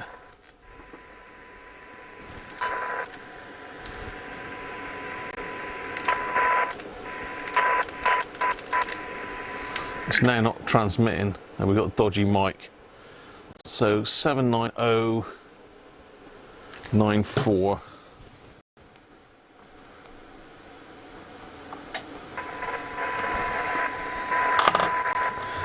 So it got issues. It's not. I mean, to be honest, 0.58 is not bad for a CB radio. Yeah, it's not bad for a CB radio, that.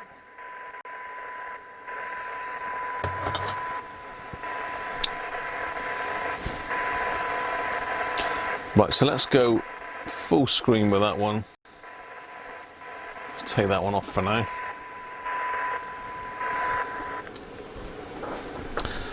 Let's just turn that off. Let's have a look inside and see what's been going on.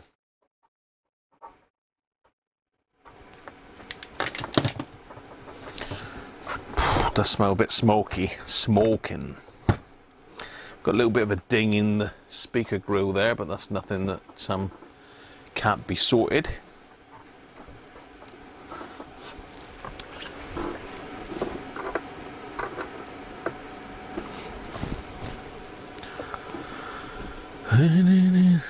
Hi Gary, life is too short for QRP. You're 2.0 though, aren't you, Gary? So you can do 50 watts, Gary. Take your full ticket, Gary, and then you can do up to 400 watts for a full ticket holder. And you can modify and play about with your own equipment. I don't believe you can do that on anything but a full license, can you? I'm sure you couldn't. I'm not sure on the intermediate license, but on the foundation license, I'm pretty sure you can only use type approved equipment. You're not allowed to modify. For example, if you had a CB radio and you thought, I'm a radio amateur, I'm allowed to work on 10 meters. I'm going to convert my CB to run on 10 meters. You can't, I don't think, if you're a foundation license holder, because they don't deem you as competent to modify a radio. So we got a bit of rust inside the case, bit of rusty. So that'll need a bit of the old wire brushing. Not bad size speaker on these. 8 ohms. It's only going to be about a couple watts output, I would have thought. So I'm intrigued as to what this massive hole was that was drilled in the side. Let's have a look. Is it in that bit? No, it's in this one.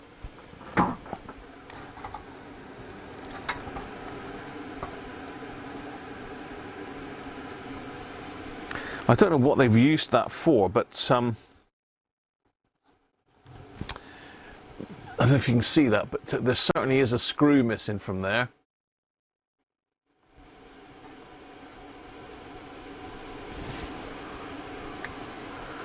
Oh, hello. Hello. Can you see what I see? We've got a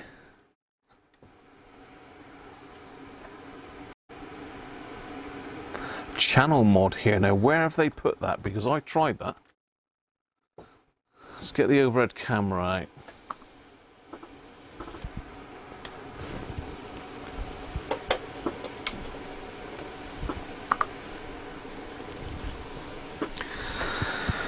So here's the channel selector board.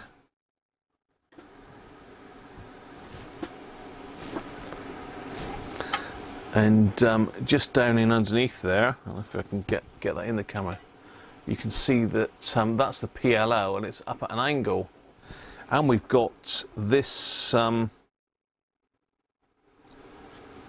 cabling on it, so this has got an illegal modification, and it's got an LC7132 that's been shoehorned in on top of the 7137. Now, how are they switching that in then, or has it been disconnected? Okay, it's on the Delta Tune button, is it now? See the delta tune button? I hate it when people mess about with radios like this. So we've got an illegal modification to remove. Illegal modification. It's been done very nicely again. Someone's taken a lot of time to do that. There were some good rig doctors about back in the day. So this one's got 40 channels possibly on the delta tune switch. I'm just trying to see if there's anything else coming off of it. Where's that one go to? No, that's normal. That should be there. It's these that are the issue. The white wire goes to there. That's ground.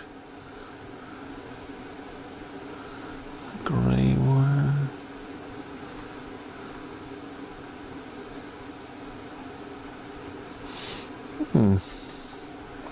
Okay, yeah, it's taking its power off here, off of this wire. Where are we? This one here, by the looks of it. And it is going to, it's not the delta tune switch, it is the CBPA switch. It's doing something, but I think it's really dirty. So it needs a squirt of switch cleaner.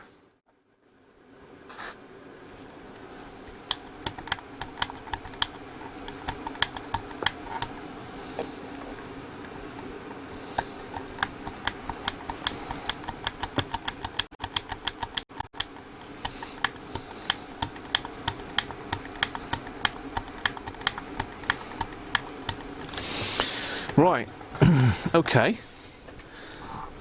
let's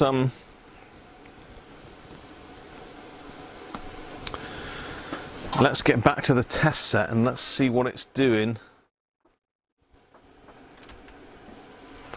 with our nice little piggybacked. Now let's keep that in.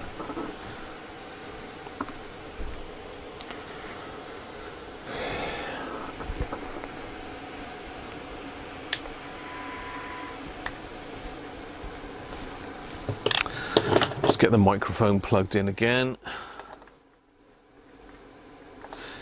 Actually, I don't need to do that because I have actually made some little connectors here.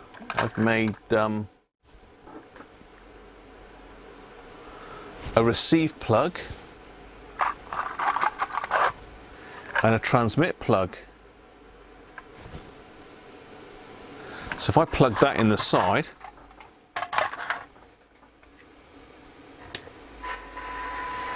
so I just plug that one in.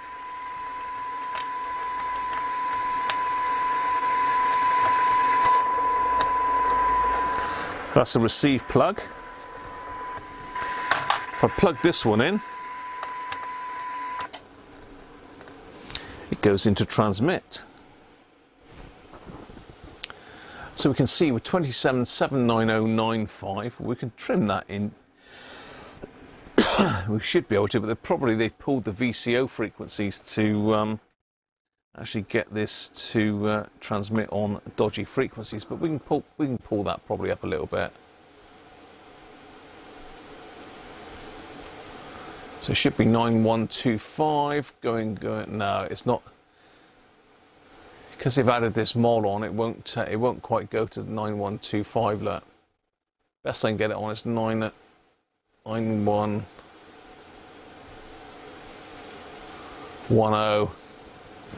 It's better, but you know, it's not great. So let's turn it off. Let's put it into PA now. So this is where the modification is.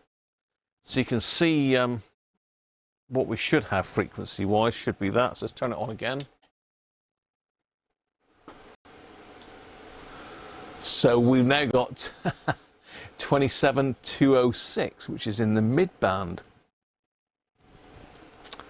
So if we flick that switch again,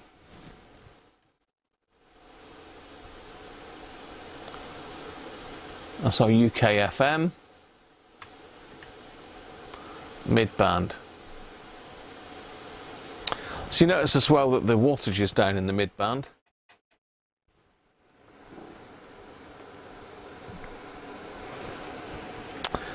Yeah, oh well.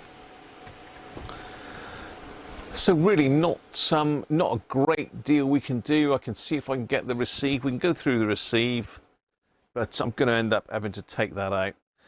So if we go through perhaps the transmit first then. So let's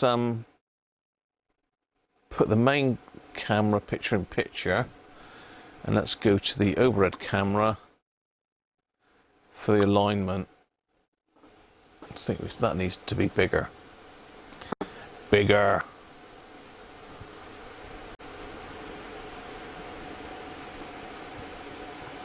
Very rare hacker listed on eBay. Link in main messenger group. Oh. Okay. Main messenger group. Oh no.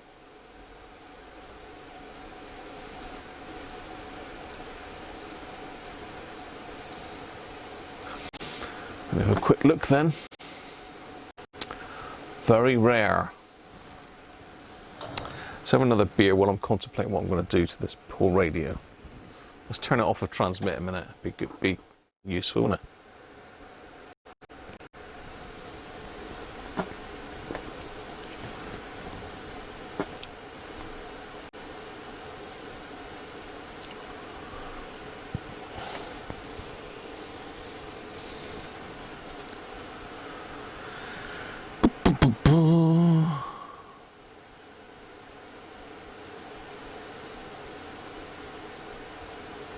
Oh, thank you, Keith, for the potentiometers, mate.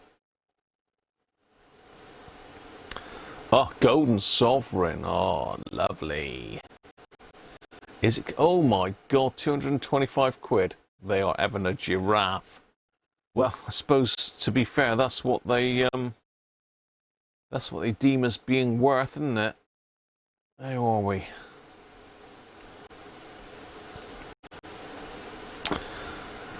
Let's have a look. Yeah, it's a sort of Golden Sovereign. I mean, it's got the knackered aerial, which is no good. If you're going to ask that sort of money for a radio, it needs to be the dogs, really, doesn't it?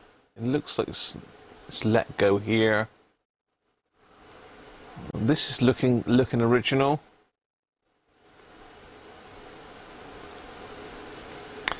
It's got the battery tray. Lovely radio. Isn't there supposed to be brown tops to these? Aren't they supposed to be painted brown in the middle? I'm not sure. If I can go in any closer, can I? No.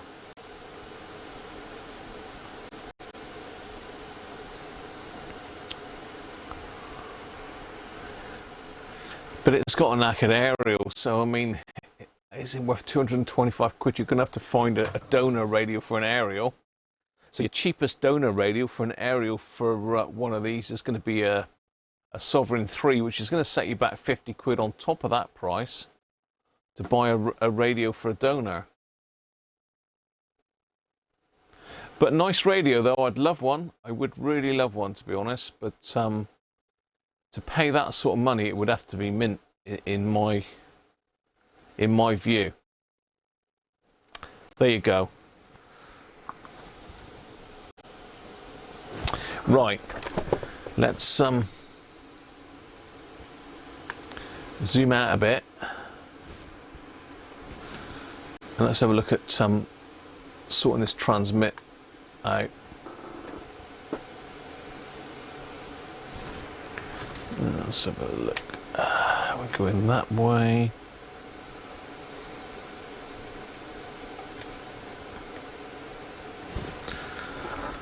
Zoom in a bit.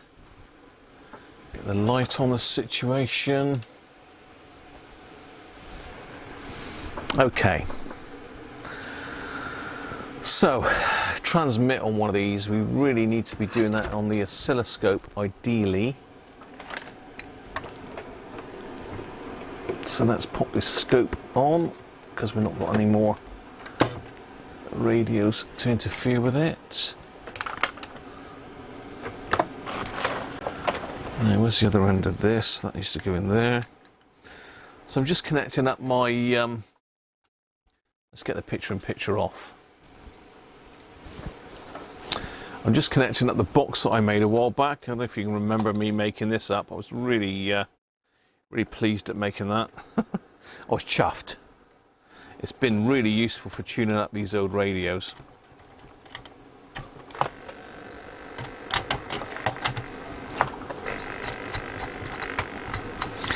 So this allows me to key up into the oscilloscope.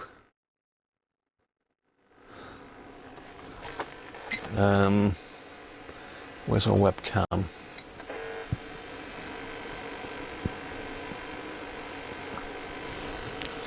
Yeah, so this little box of tricks allows me to key up into the oscilloscope. If I move this camera over a bit, you might be able to see it a little bit better. Just gonna make some room on the bench. I've got stuff everywhere here as usual.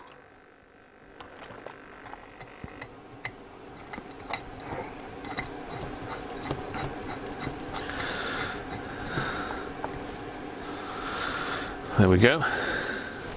So I've got a BNC connected there. I need to get that connected up to my scope. We'll go with channel 1.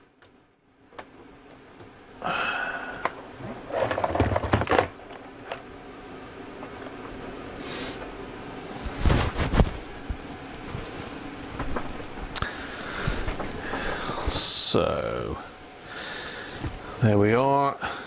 I don't think you'll see the scope from there. No, it's a bit far away really. Let me go to the overhead camera and I'll see if I can get you over near the scope, a bit of scopage.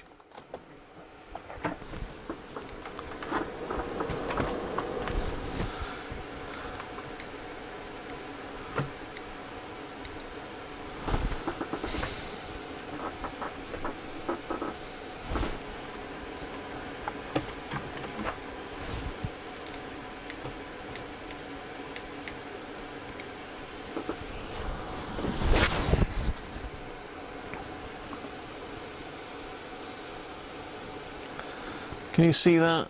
I can't really. Can I zoom that in? Let me just see if I can zoom that in a little bit for you.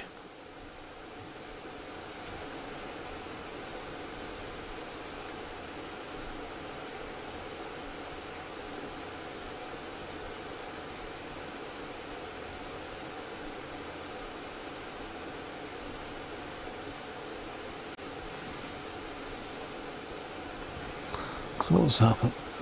That doesn't make any difference. I don't know why it does that. Oh well. Normally I've got the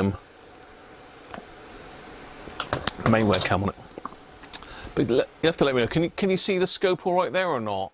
It looks tiny on my screen, but it might be huge for you.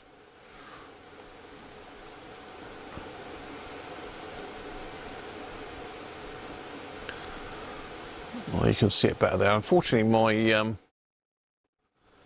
light there's blowing it out a little bit. I can pop that off for a second. It won't hurt.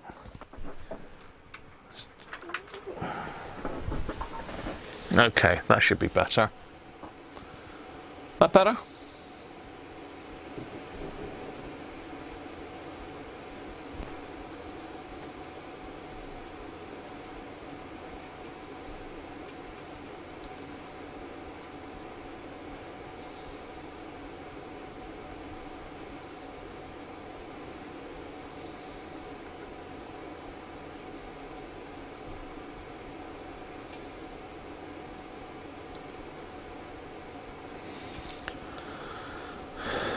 Very rare.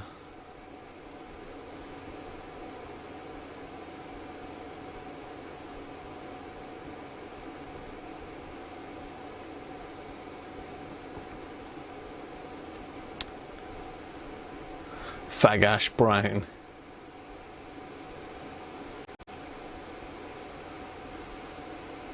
Antenna's fine. You reckon, George? It's not fine at all. An antenna should be gold. Someone's put a buggered up antenna on and stuck the gold tip on top of it. Okay. Let's what are we doing here? That's there, that's there. Why are we not working now? What's going on now?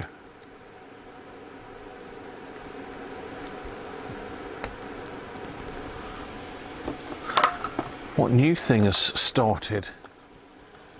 We do not have power now.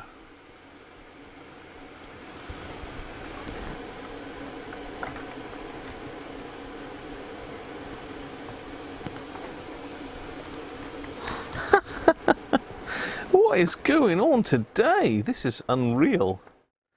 So now I have no power, allegedly. Let's try that. There we go. Okay. So let's we might be able to alter it with that. No.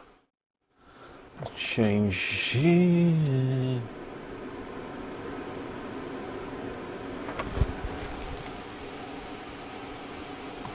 So there's my little attenuator, so let's pop that up a bit bigger on screen so I can attenuate it with this one. So it says we've got to adjust these two for maximum.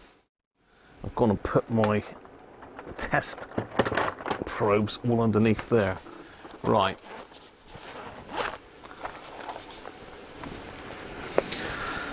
So let's just tweak those two. That's the drivers.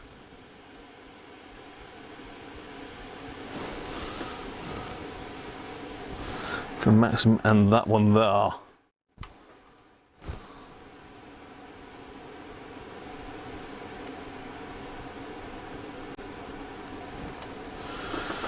There we go. Then I need the, just turn that off a second. It's not for too long. Is it that one? Or that one? No, I thought it was that black tool, but it's obviously not.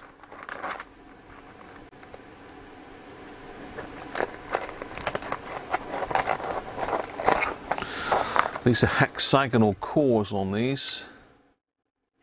No, not that one. So it's going to be the last one I try, isn't it? It's going to be the very last one. There we go. Okay. That's the next one. If you look at the test set, we're now looking at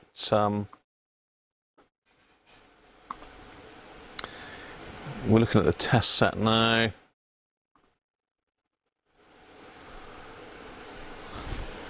So we're looking to get the highest reading on the test set. So I'm going to key that up again. So we're 4.59.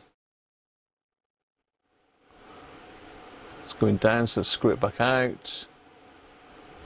No, so the maximum 4.57. On to the next one.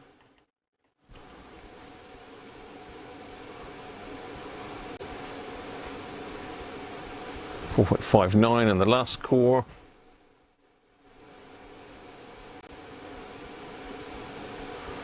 .67. No, it's not doing it now.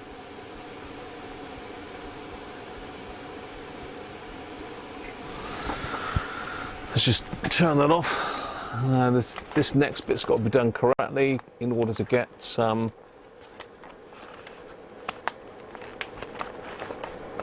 Let's get my manual out in order to get the correct span between 1 and 40. So it's got to be set back to 4 watts.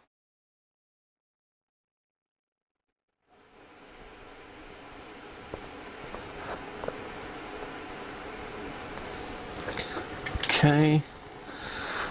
So make sure we are in full power, aren't we? So I've now got to turn this one clockwise to obtain 4.4 watts. 4.39, that'll do. And then quarter 9 to obtain 3.8 watts. And that's got to go anti-clockwise.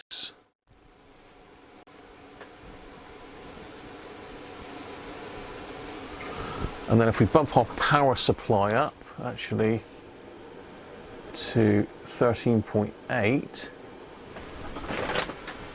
that's actually a bit high now, so let's just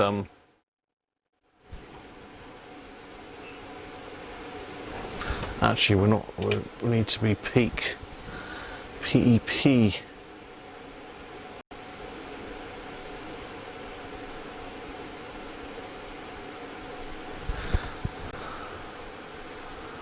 That'll do us. It's wavering between 3.98 and 4.03. So let's check that on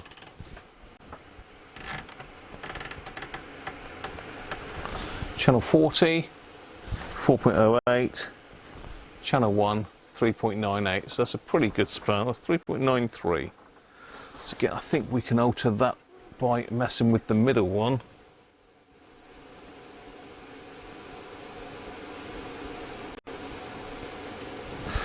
Try that again. So channel 44, 3.98. That's pretty good. There you go. Transmit done. So let's pop the pitch. No, let's pop that one in there. Main cam picture. Camera. Right, Richard, how you doing, mate?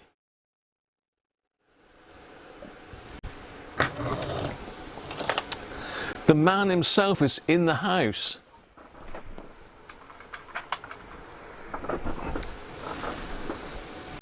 Welcome, Richard.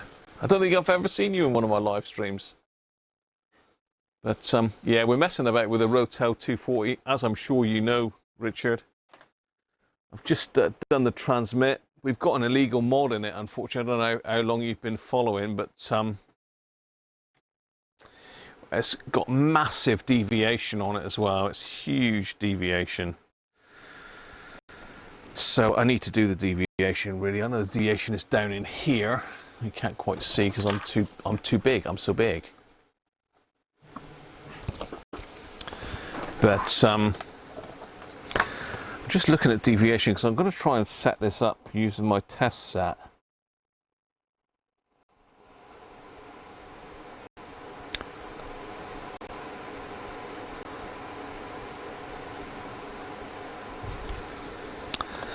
Modulation sensitivity.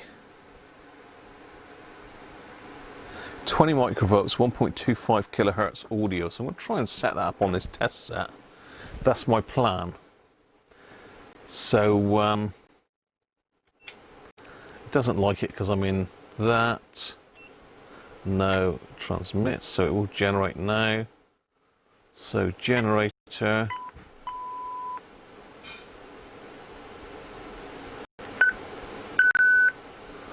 No. Oh, I'm trying to think how I did this before. I've got it all set up, so as I key up, it automatically generates. So let's just try that. No, it's not generating anything at the moment.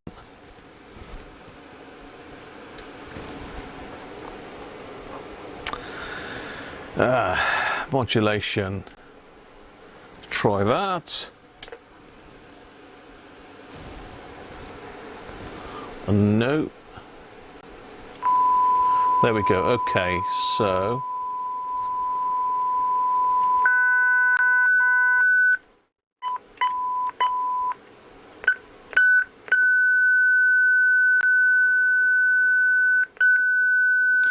okay, apologies for the hard of for the earphone wearers.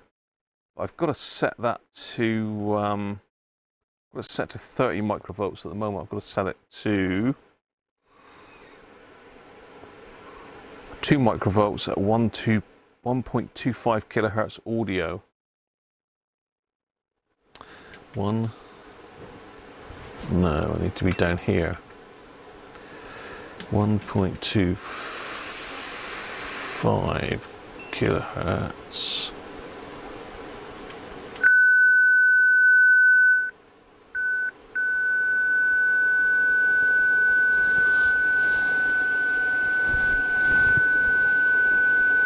At 2 microvolts.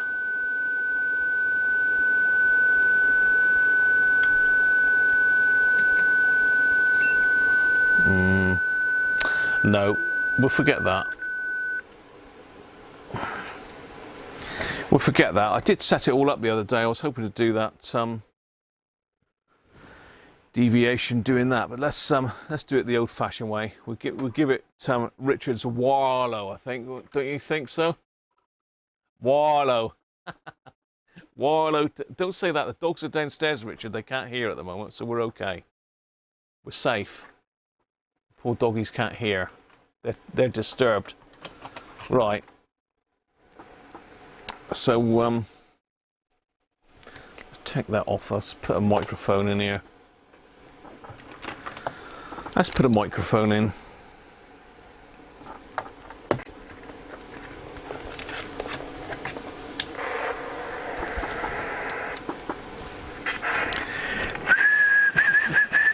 Hello, it's not doing it now. What's going on? Oh, the mic gain's down, isn't it? Of course it is.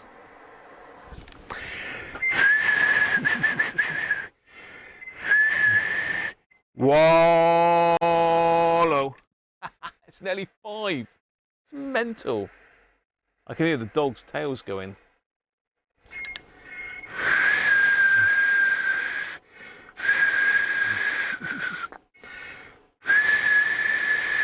That'll do. So if I can get my screwdriver back out, give me my screwdriver back.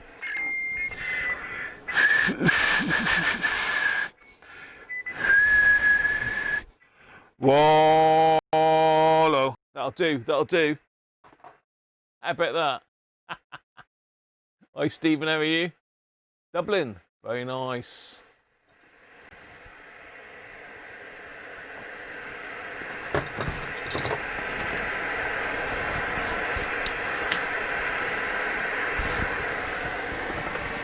I've actually did that on the wrong channel. I should be on channel 20, shouldn't I? Idiot. That means I've just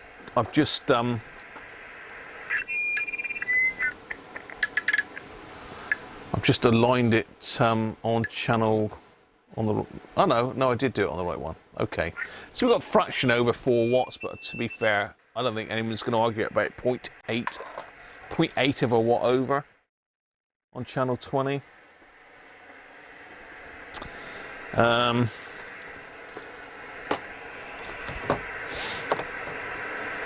Receive them.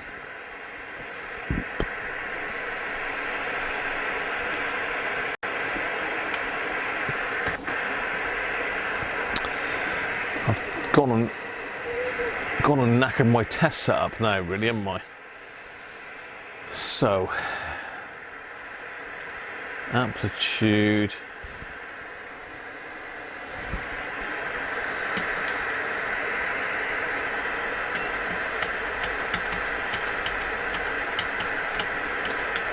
It doesn't like it because I'm not in receive mode, am I?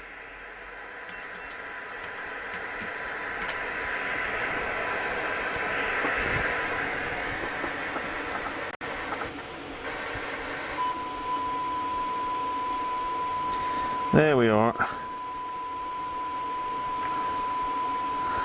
Dimmer's not working either for some reason. Okay. So let's try it again. Let's go 12 dB synod,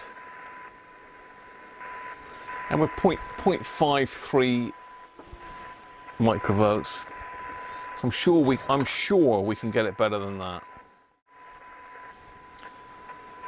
So let's go to the synod meter. Let's turn that down to. Let's get you a bit closer. Let's mess with that then. There's a bit better.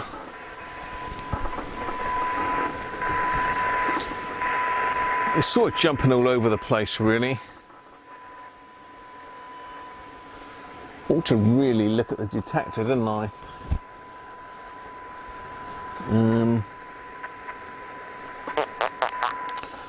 Let's quickly look at the detector on the scope.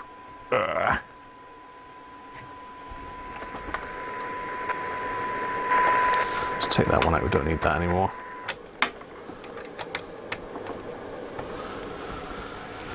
Let's chuck in 100 microvolts.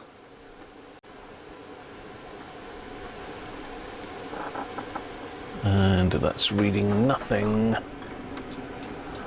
on the scope. We should be seeing a sine wave there, ideally.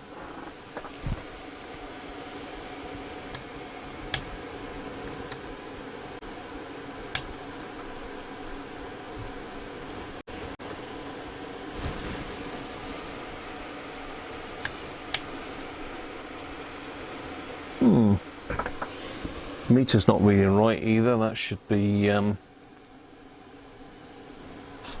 just do that while I'm in here. No, that won't work. Oh dear.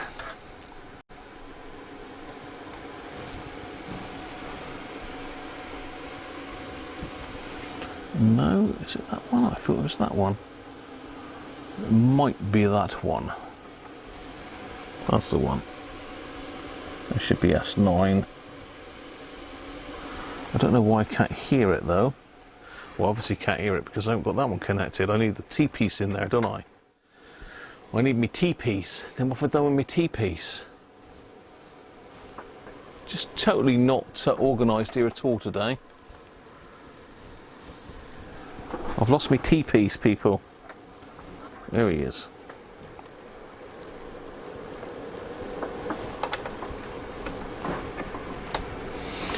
Lost my T-piece.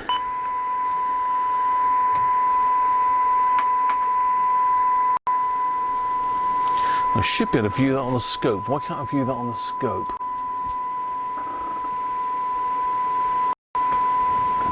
Because I've got the settings massively wrong.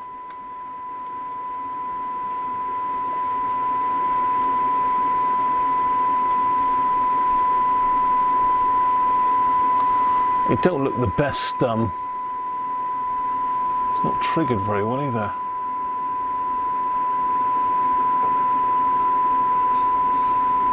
It's better. So if we look over at the scope,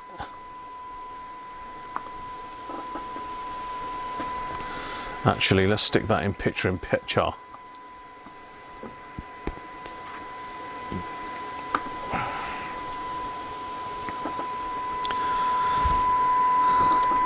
It's not a very good waveform actually, that, so we're going to be adjusting it down here.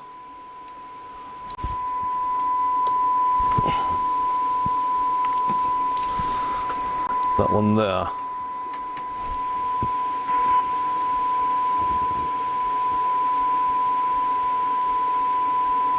To be fair, that was already fine, so actually let's just turn that down a bit. Let's try that again with a bit better volume.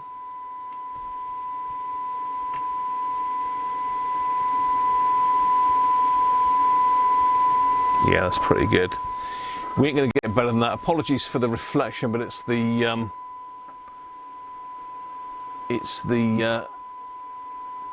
my front-facing camera light. So there we are. I'll say that was just down there. So we might have gained a fraction out of that, but not a lot. So let's go.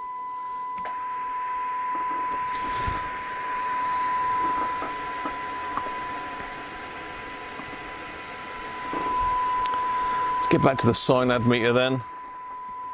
Let's get over to the receive part. Apologies for my arm in the way. Gotta love a bit of live action, haven't you?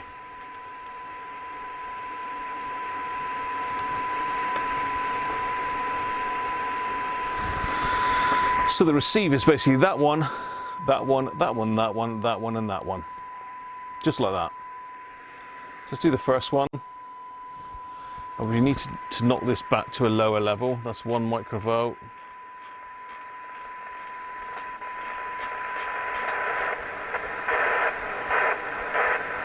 Actually, let's take that off.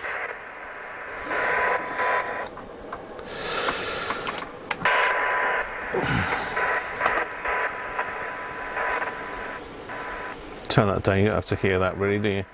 So we're aiming to get this up higher, basically.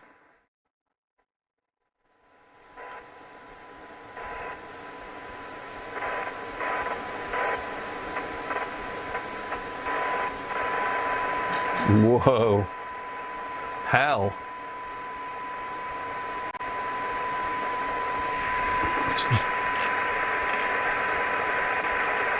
That was a fair old gain there. Let's try that again.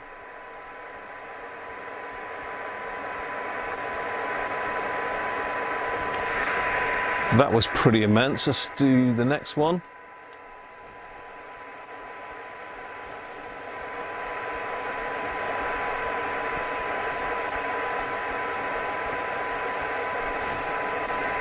And the next one. Oh.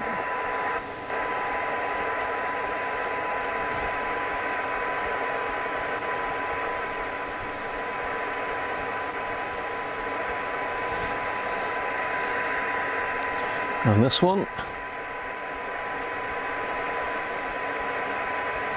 No, that's peaked anyway. I think this one's peaked.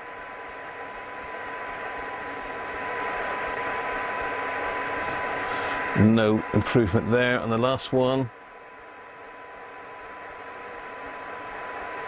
No, okay. So let's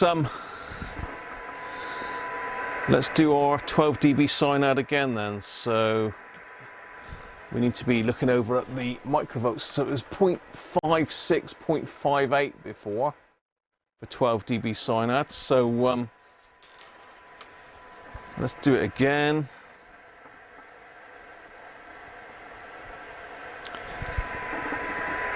On.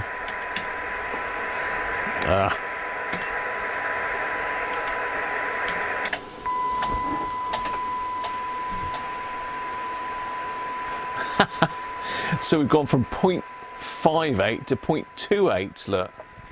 That's pretty good. We might be able to get it a little bit better with a bit of fiddling. Let's just go through them again. I'm in the way again, aren't I? Come on.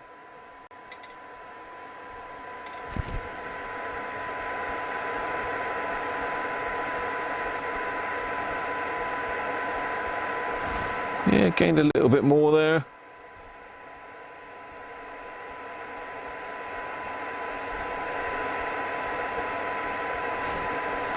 A little bit more maybe.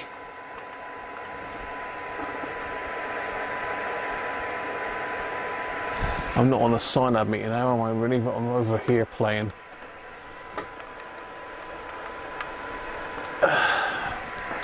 That's what I'm looking at. So I've just gone through those again. Let's do them. Go again. It's sort of fluttering around, really.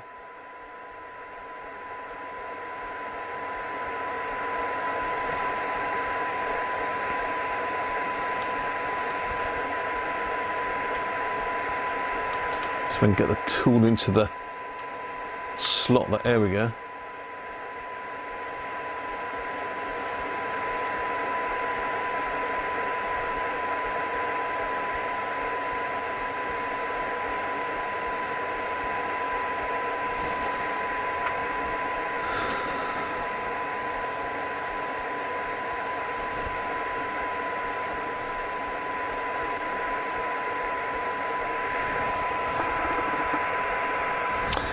Let's try it once again. I don't think I've got a lot on that, so it's 0.28.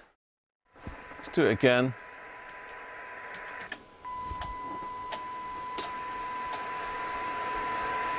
.28. That's about the best it'll do, but that's pretty good, to be fair. That is pretty good. That's pretty good. I'm happy with that. So there's not much point doing a lot more on that because of the fact that it's got this horrible illegal mod on it. What I will do is just take my inline thingy bobby out.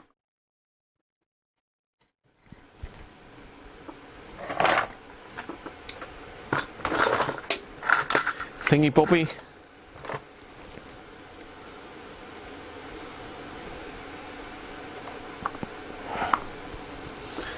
Just take this out and stick the aerial directly in the back. Because the more things you have hooked up to these, and the longer your test leads, the different readings you're going to get. Let's just connect it directly up to the test set. Try not to use any adapters if I can help it.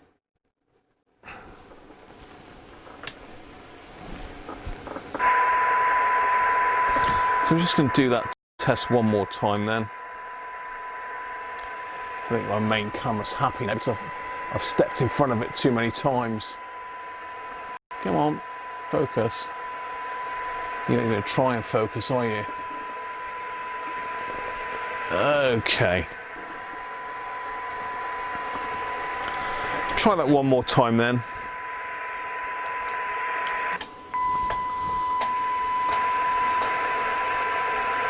.28, yeah, that's where it is. That's all we're going to get out of it. But it's, to be fair, that's really good for one of these sets. Really good. So let's put me down a bit smaller. I think that's probably about where we are today. I've got some microphones, that's all. We'll have a look at the microphones in a second. I just need to go for a quick toilet break, and then I'll be back and we'll have a quick look at these microphones. And then we'll be pretty much there, I think.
Okay, well, I nearly forgot the Mrs. Cruncher on the air test and the 1.9 for a Roger, but we've got to do that. Car? Are you okay for another on the air test in a second? Sorry? Are you okay for another on the air test in a second?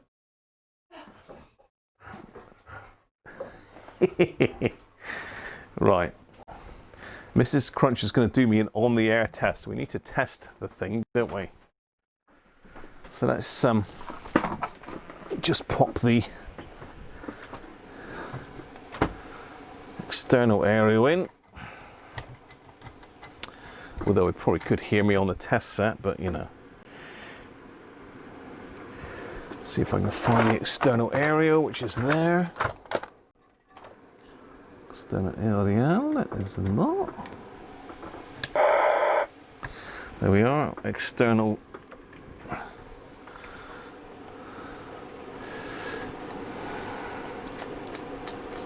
I can't get the knob off of me Maxcom, Richard. The Maxcom is solid. I cannot get the channel change knob off of it. It's absolutely rammed solid. So any tips on that, Richard, will be appreciated. That's this one here. Cannot get that knob off whatsoever. Right. Let's put it to low power. Mrs. Cruncher, can you hear me? Yes, I can hear you. Is it very nice? Yeah, it's very clear. Very clear, very nice. Clear, very nice. Oh, you're sounding quite good on it. Give me a bit more of an over. Well, what would you like to know? Well, tell me a story, but a clean one. I have no clean ones. Any Mary Had a Little Lamb jokes? Okay, there was a young lady from Cod who wanted a baby from God, but it wasn't Almighty that lifted her nighty, but the vicar that... Very good. Excellent. Great test. Thank you very much. That's okay, don't call again. Yeah, bye, 10-10 till we do it again. Bye. Mrs. Cruncher. Apologies, people. I'm not quite monitoring the chat at the moment. I'm just going to stick it on channel 19.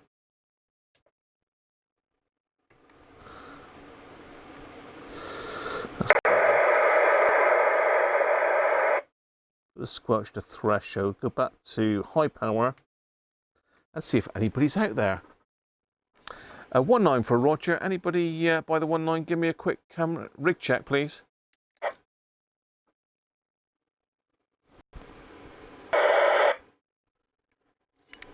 $19 for Roger. Anybody out there? Hello, hello.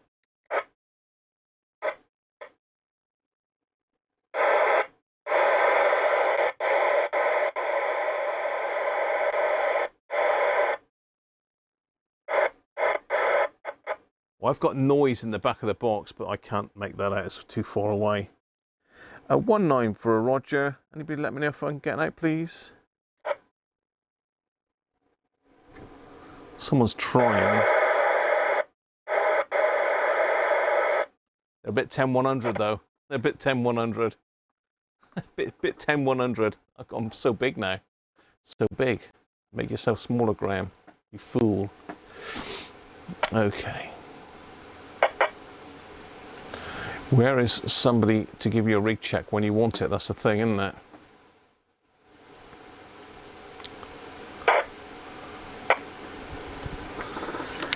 $19.19 for a copy. Anybody on the 19?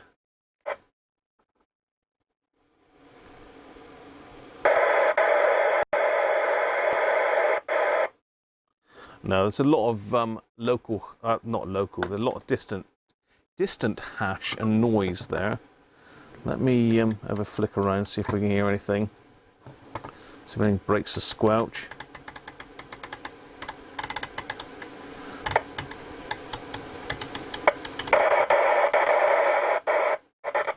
Let's try the 14. You never know. 1.4 used to be the breaking channel.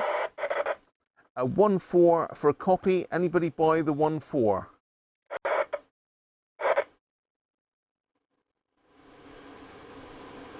You think everybody be running for their microphones now, wouldn't you?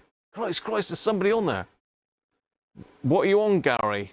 Are you on the 19? I should be able to get you now, Gary, because I've stuck the aerial up miles.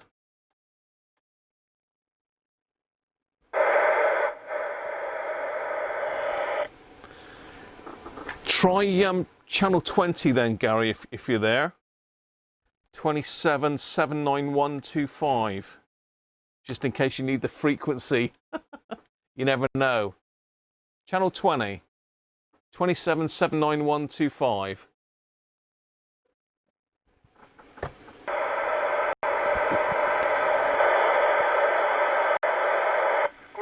Radiocruncher, how copy?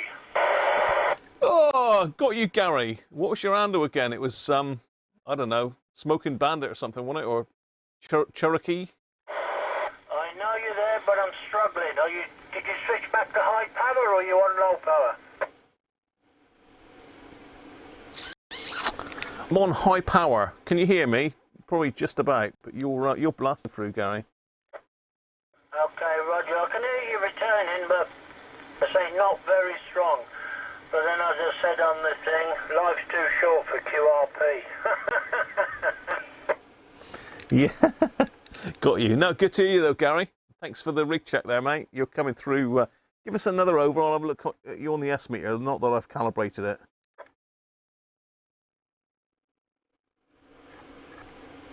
Yeah, Gary, go again. He's gone. He's gone. That was Gary. That was Mr. Gary Cooper himself. Yeah, 1, 2, buckle my shoe. Lone Wolf to Radiocruncher. Over. Well, Lone Wolf, you're giving me an S9. £9, as they used to call it. You're giving me £9, loud and proud. I don't know if he heard that or not. He's probably listened to me on YouTube. I got no boots though. I got no boots, Lone Wolf. No boots, Lone Wolf.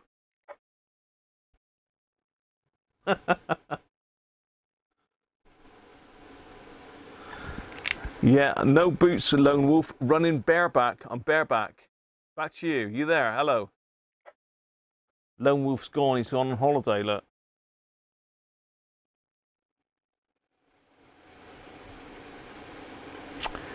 Yes, good though, Gary. More than 4 watts? No way.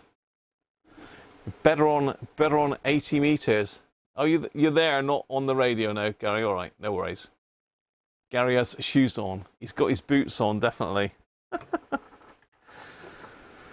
Cheers for that, Gary. At least we know it works, although obviously I can't stick any more power on, because this is doing absolutely 4 watts, bang on the button. So Gary, distance-wise from me, I mean we've got houses and hills and all sorts between us, but that's pretty good. Pretty good. Thanks for that, Gary. Live on the air test. Right, what else have we got to do? So we've spoken to Mrs. Cruncher, we've had an on-the-air test with Gary. Thank you for that, Gary. Much appreciated. It's good to actually get an on-the-air test and hear someone over distance. So all we've got left now is a load of microphones. So let's have a look. This it's looking a little bit worse for wear. But I can tell you now that back in the day, is a power mic. These were very, very good. I mean, it's got issues. It's got a little silver thing missing from the middle. It's been badly repainted. But I mean, the PTT switch is okay, and the PTT lock is still there. Now, these were branded under various different names. I think it was Ham International, Ham Master. I think Leeson did one the same. In fact, I've probably, if I have a look underneath in my microphone stash, I've probably got another one under here as well. Oh God, I can't reach it. Hang on, I'm going deep. I'm going deep. Let's turn the test set off. We don't need that anymore. A bit of peace.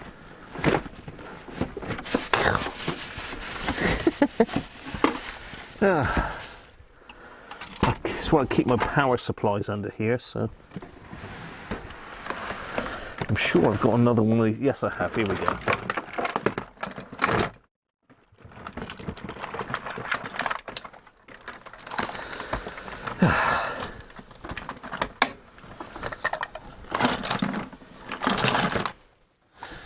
So here's one with the original logo on it.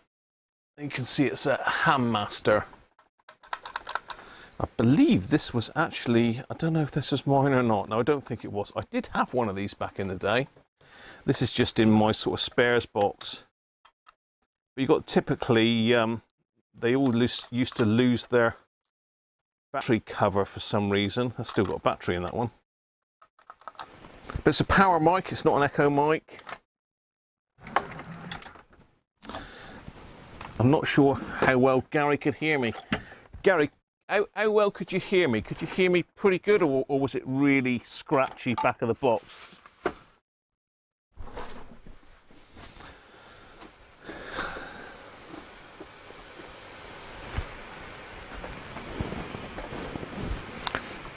I just wouldn't mind just testing the microphones, really.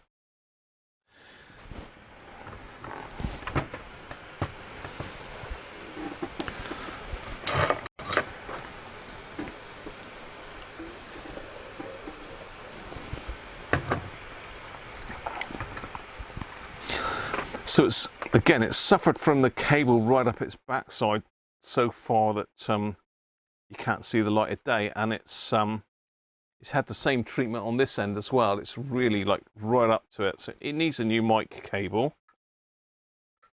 It's missing the little thing in the middle. Should have a little silver disc in the middle. I'm sure it'll be easy enough to make that up out of something.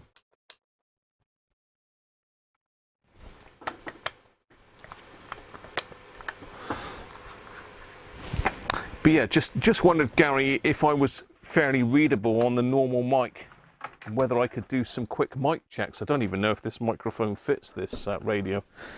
I was going to do a video on making up a microphone adapter. So you can use Uniden or Cybernet microphones in the same radio.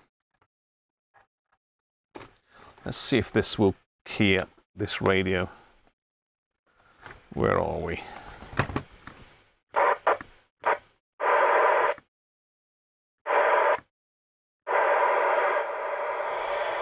Still works. Anybody there? Lone Wolf, are you still on channel?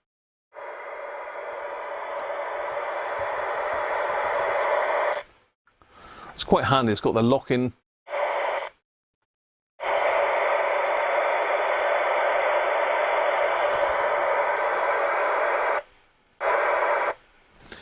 Are you still there, Gary, to test out a few mics? Sorry to be a pain, mate. I know you're sat in your comfy chair, but are you available? Cheers, Brett.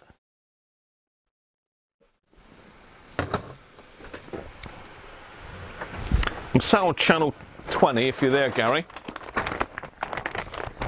I've got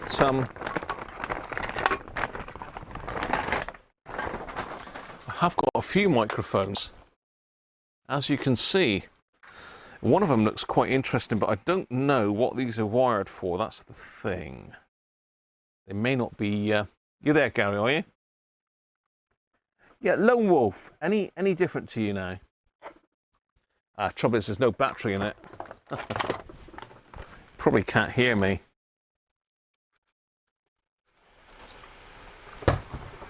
We need a battery, people.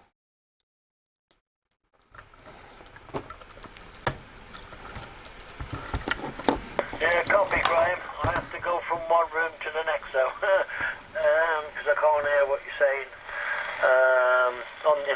on your channel while I'm in the bedroom here on the radio. But yeah, give it a go. You never know. The power might give your audio a bit of a boost and hear you better. Yeah, no worries, Gary. I've just popped a battery in. Can you hear me now?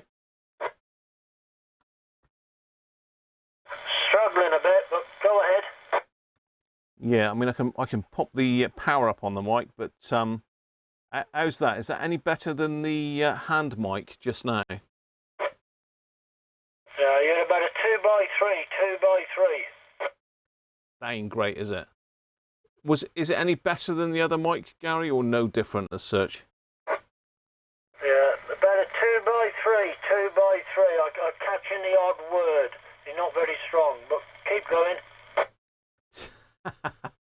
All right, I'll talk closer to the mic, but to be fair, I've got the power turned right up on it, so it should be fine. But you never know. You should be able to hear me from there, but I don't know. There's a lot of stuff in between us, Rog.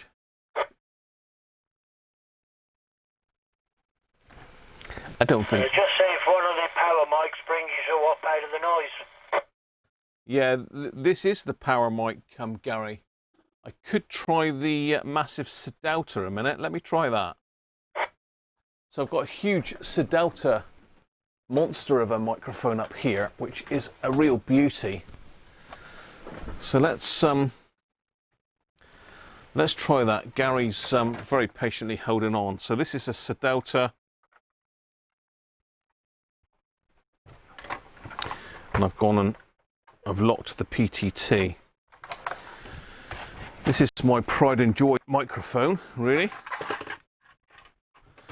Never seen another one, probably never will.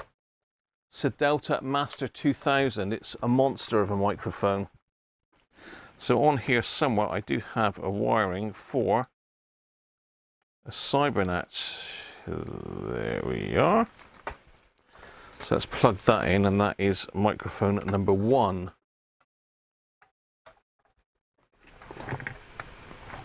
Let's make sure we're in number 1. Gary, how do you copy now? Any different?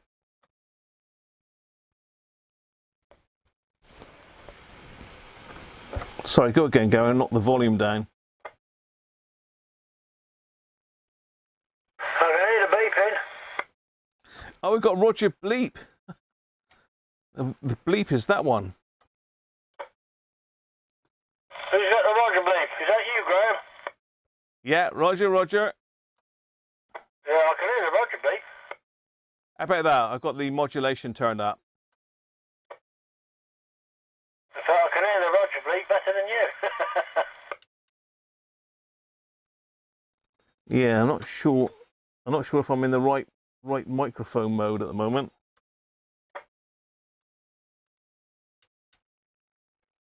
Yeah, I'm hearing the Roger bleep clearer than you. Okay, I'll turn the modulation up, turn the compression up a little bit. It says I'm over deviating though, so let me just pull that back a bit. Is that any different? No, I know you're replying, but that's about it. I'm not making out what you're saying. That's worse than the other mic, I think. It's worse. It seems to be feeding back for some reason. It might be because I got the case turned off. Try a different mic. Try another one. What else have we got here? See if this Midland's wired up for this one.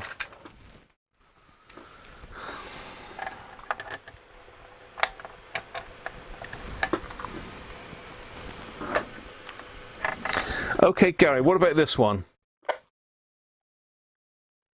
Fractionally, marginally better than the last.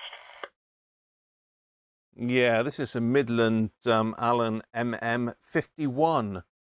Not sure whether it's got a battery in it even, but it must have a battery because it's got a light coming on. Can you not turn the mic gain up at all, or is it, if you're on power mics, or is that it? Yeah, mic gain is where it should be. I can tweak it a bit, but I'm going to be over deviating if I tweak it any louder, Raj. Yeah, that's slightly better that time round. No, obviously you got to watch deviation on it. But no, if they're power mics, you've obviously got a little bit on there. You can crank it up a little bit without going over the top. It's just to bring you above the noise level. No worries, Gary. I've got it turned one way. If I just as I'm talking, I'll just turn it the other way. I think that's turning it down. Did that turn the volume down on the mic? Obviously did, because he can't hear me now. Yeah, Gary, you copy? Yeah, go ahead. Yeah, I think I turned the mic gain down on the microphone itself, and you lost me then. So obviously I've got it on maximum now. I'm only catching the odd word. It's only because you're not too strong, you know. I dare say the mics are all fine. It's just that you're right on the noise level, and you know, a power mic, you know, cranked up a little bit, will get you just above the noise. That's what I was hoping, because you're right on the noise threshold. Yeah, no worries, Gary. Well, at least you can hear me anyway. That's the main thing. I don't know what the distance is between us. It's a little way, isn't it? Yeah, you're only about an S2 maximum, see? 1.5 to S2, and that's right where my noise level is. Yeah, Rog. Yeah, I understand that. Noise floor is quite bad these days, isn't it? Not like back in the day when we didn't have all these electronic gadgets.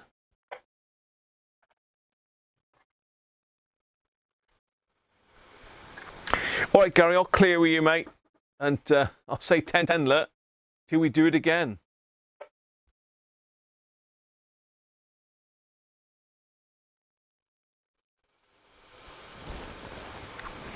Gary, if you're there, I'm going to say 10-10, mate. And thanks for the rig check. He's gone. He's gone. He's back in the room. And basically, there is a fair bit of distance between me and Gary, actually. Gary is a fair way. Thanks for the check there, Gary. Appreciate that, mate.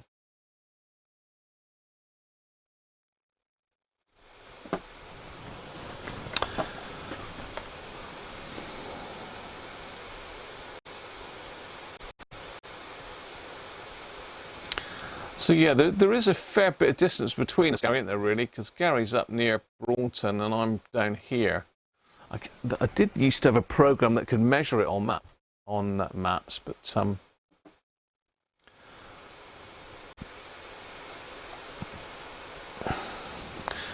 if we go to my screen a minute, let's just go to my screen. I'll just quickly show you roughly where.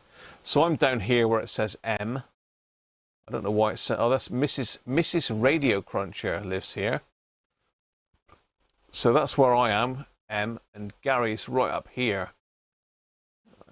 Probably more like there, Gary. I would say, wouldn't you?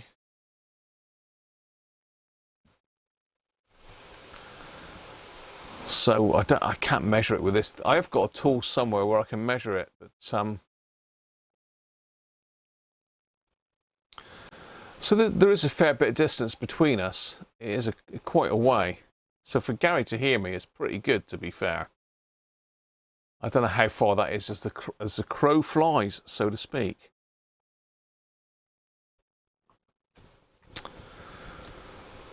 So there we are. So unfortunately, he didn't hear me on the Sedalto. I mean, this is a phenomenal microphone, but he didn't hear me on it, and it was making some strange noises. I did have the Roger bleep on, and he could hear the Roger bleep, which is one of the points of having a Roger bleep, really, because with a Roger bleep that will cut through, whereas the voice won't. So it was the idea of having a Roger bleep, so you knew when the conversation had ended.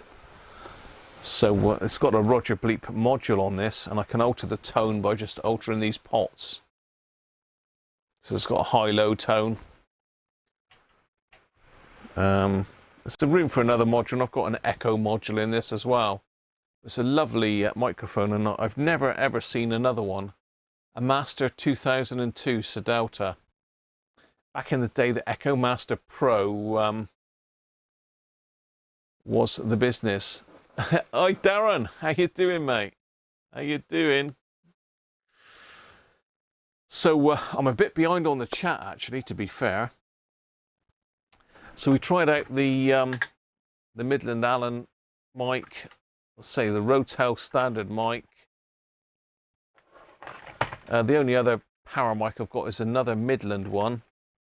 Not bad mic back in the day. There's no battery in it. It's quite light. But yeah, these are quite nice power mics. I think I've got another one of those as well. So I must at some stage get rid of some of this stuff.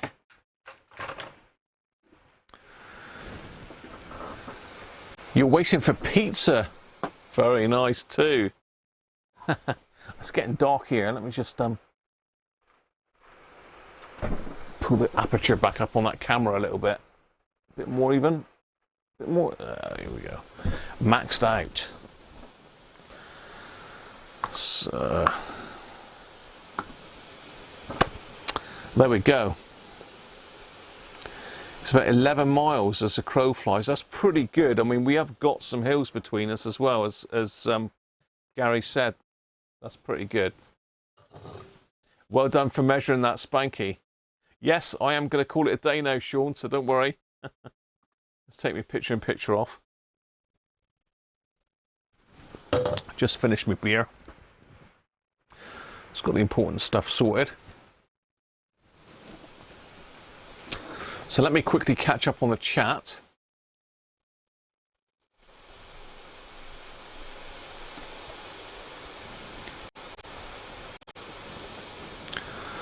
So thanks very much, Gary, for the check there. I did miss some people back here, so let me just catch up with all the people I missed. So who did we get? Yeah, Richard's saying the ribbon cable is an illegal 80-channel mod. You need to wind back a bit there, Richard. We did suss that out. It's got a 7132 PLL piggybacked in there as usual. It needs to come out. So Ninja thinks it's an ex-taxi rig.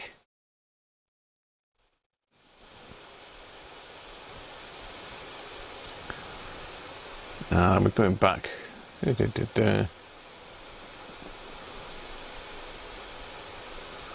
Richard's going to recap and overhaul his Hacker Constellation radiogram. That'll be interesting, Richard. Wallow. Stephen Sharp. Evening, Stephen from Dublin. I think I did say hello, actually.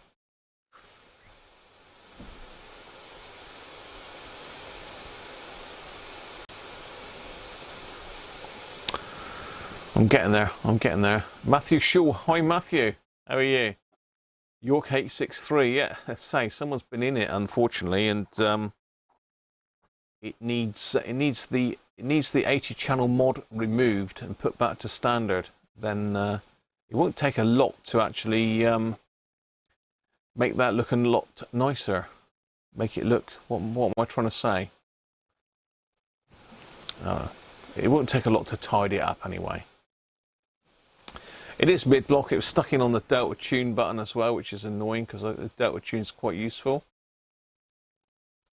You've got a Harrier CBX with mid-tone and with mid-block and 5-tone bleeps.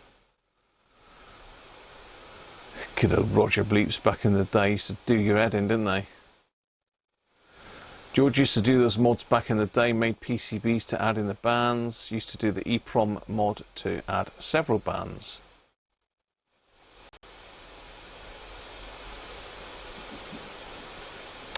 It's a shame the channel's stuck on the handset.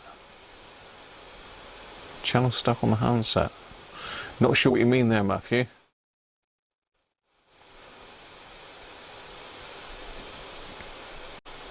Mobile phones took over. Oh dear. They're saying better on 80 meters. Yeah, it would be better on 80 meters actually. I could speak to Gary plain as day on 80 meters, no problem at all. To be fair though, I can chuck 200 watts at him on 80 meters, so it's a big difference. A massive difference, isn't there? I mean, I've got 200 watts coming out the back of my icon there on 80 meters, and that would put me off the scale with Gary, I'm sure. How you doing, Paddy? You're a bit late, out and about on a fine day. Cheers, Brett. I think I did say bye.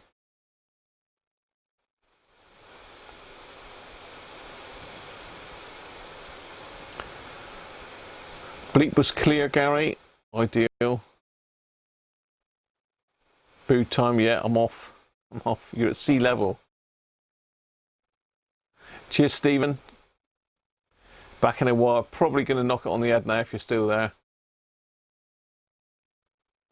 We can right click in Google Maps and click on measure distance. Oh, right, okay.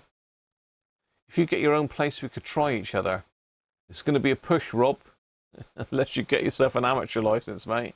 You get yourself an amateur license, I'll be able to talk to you over there. Speak to quite a few people over in Ireland. Thanks, Colin. About 11.5 miles. You had a K bleep on yours. I mean, this has got quite a nice bleep. As I say, you can alter it. I've not messed with it, though, to be fair. I think, is that... Yeah, it looks like it's a small...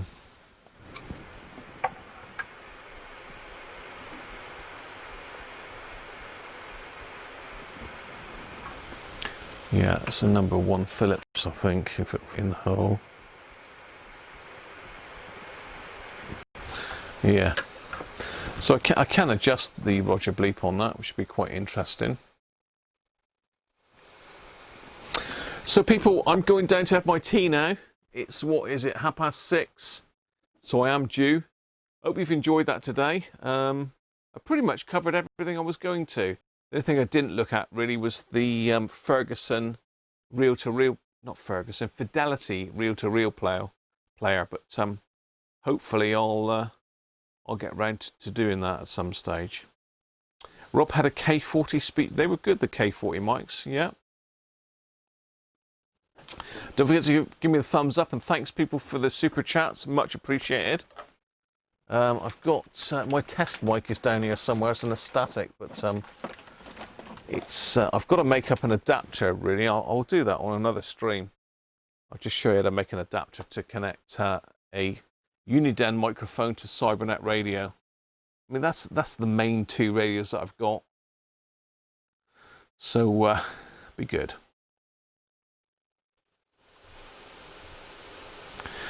Put the haircut video up on Mrs. Cruncher's video site. I did ask her again earlier, Theo, but she won't have it, mate.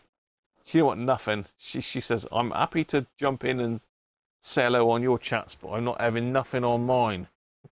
on my channel. So there you go, people. Thanks again. I've got a video coming out in the week, part 2 of the Sony Air 7. So that will hopefully keep you occupied. That's over an hour long. Bit of a drag, but it will show you like step by step what I did to repair those. So hopefully that'll be of use to somebody that's got one of those. So thanks again to Gary for the checks and everyone for the super chats, and I will catch you at some stage. I don't think I'll be on in the week, to be fair, but I will pop the odd video out from time to time. So catch you again soon. Bye for now. If I can turn my mic off, that is.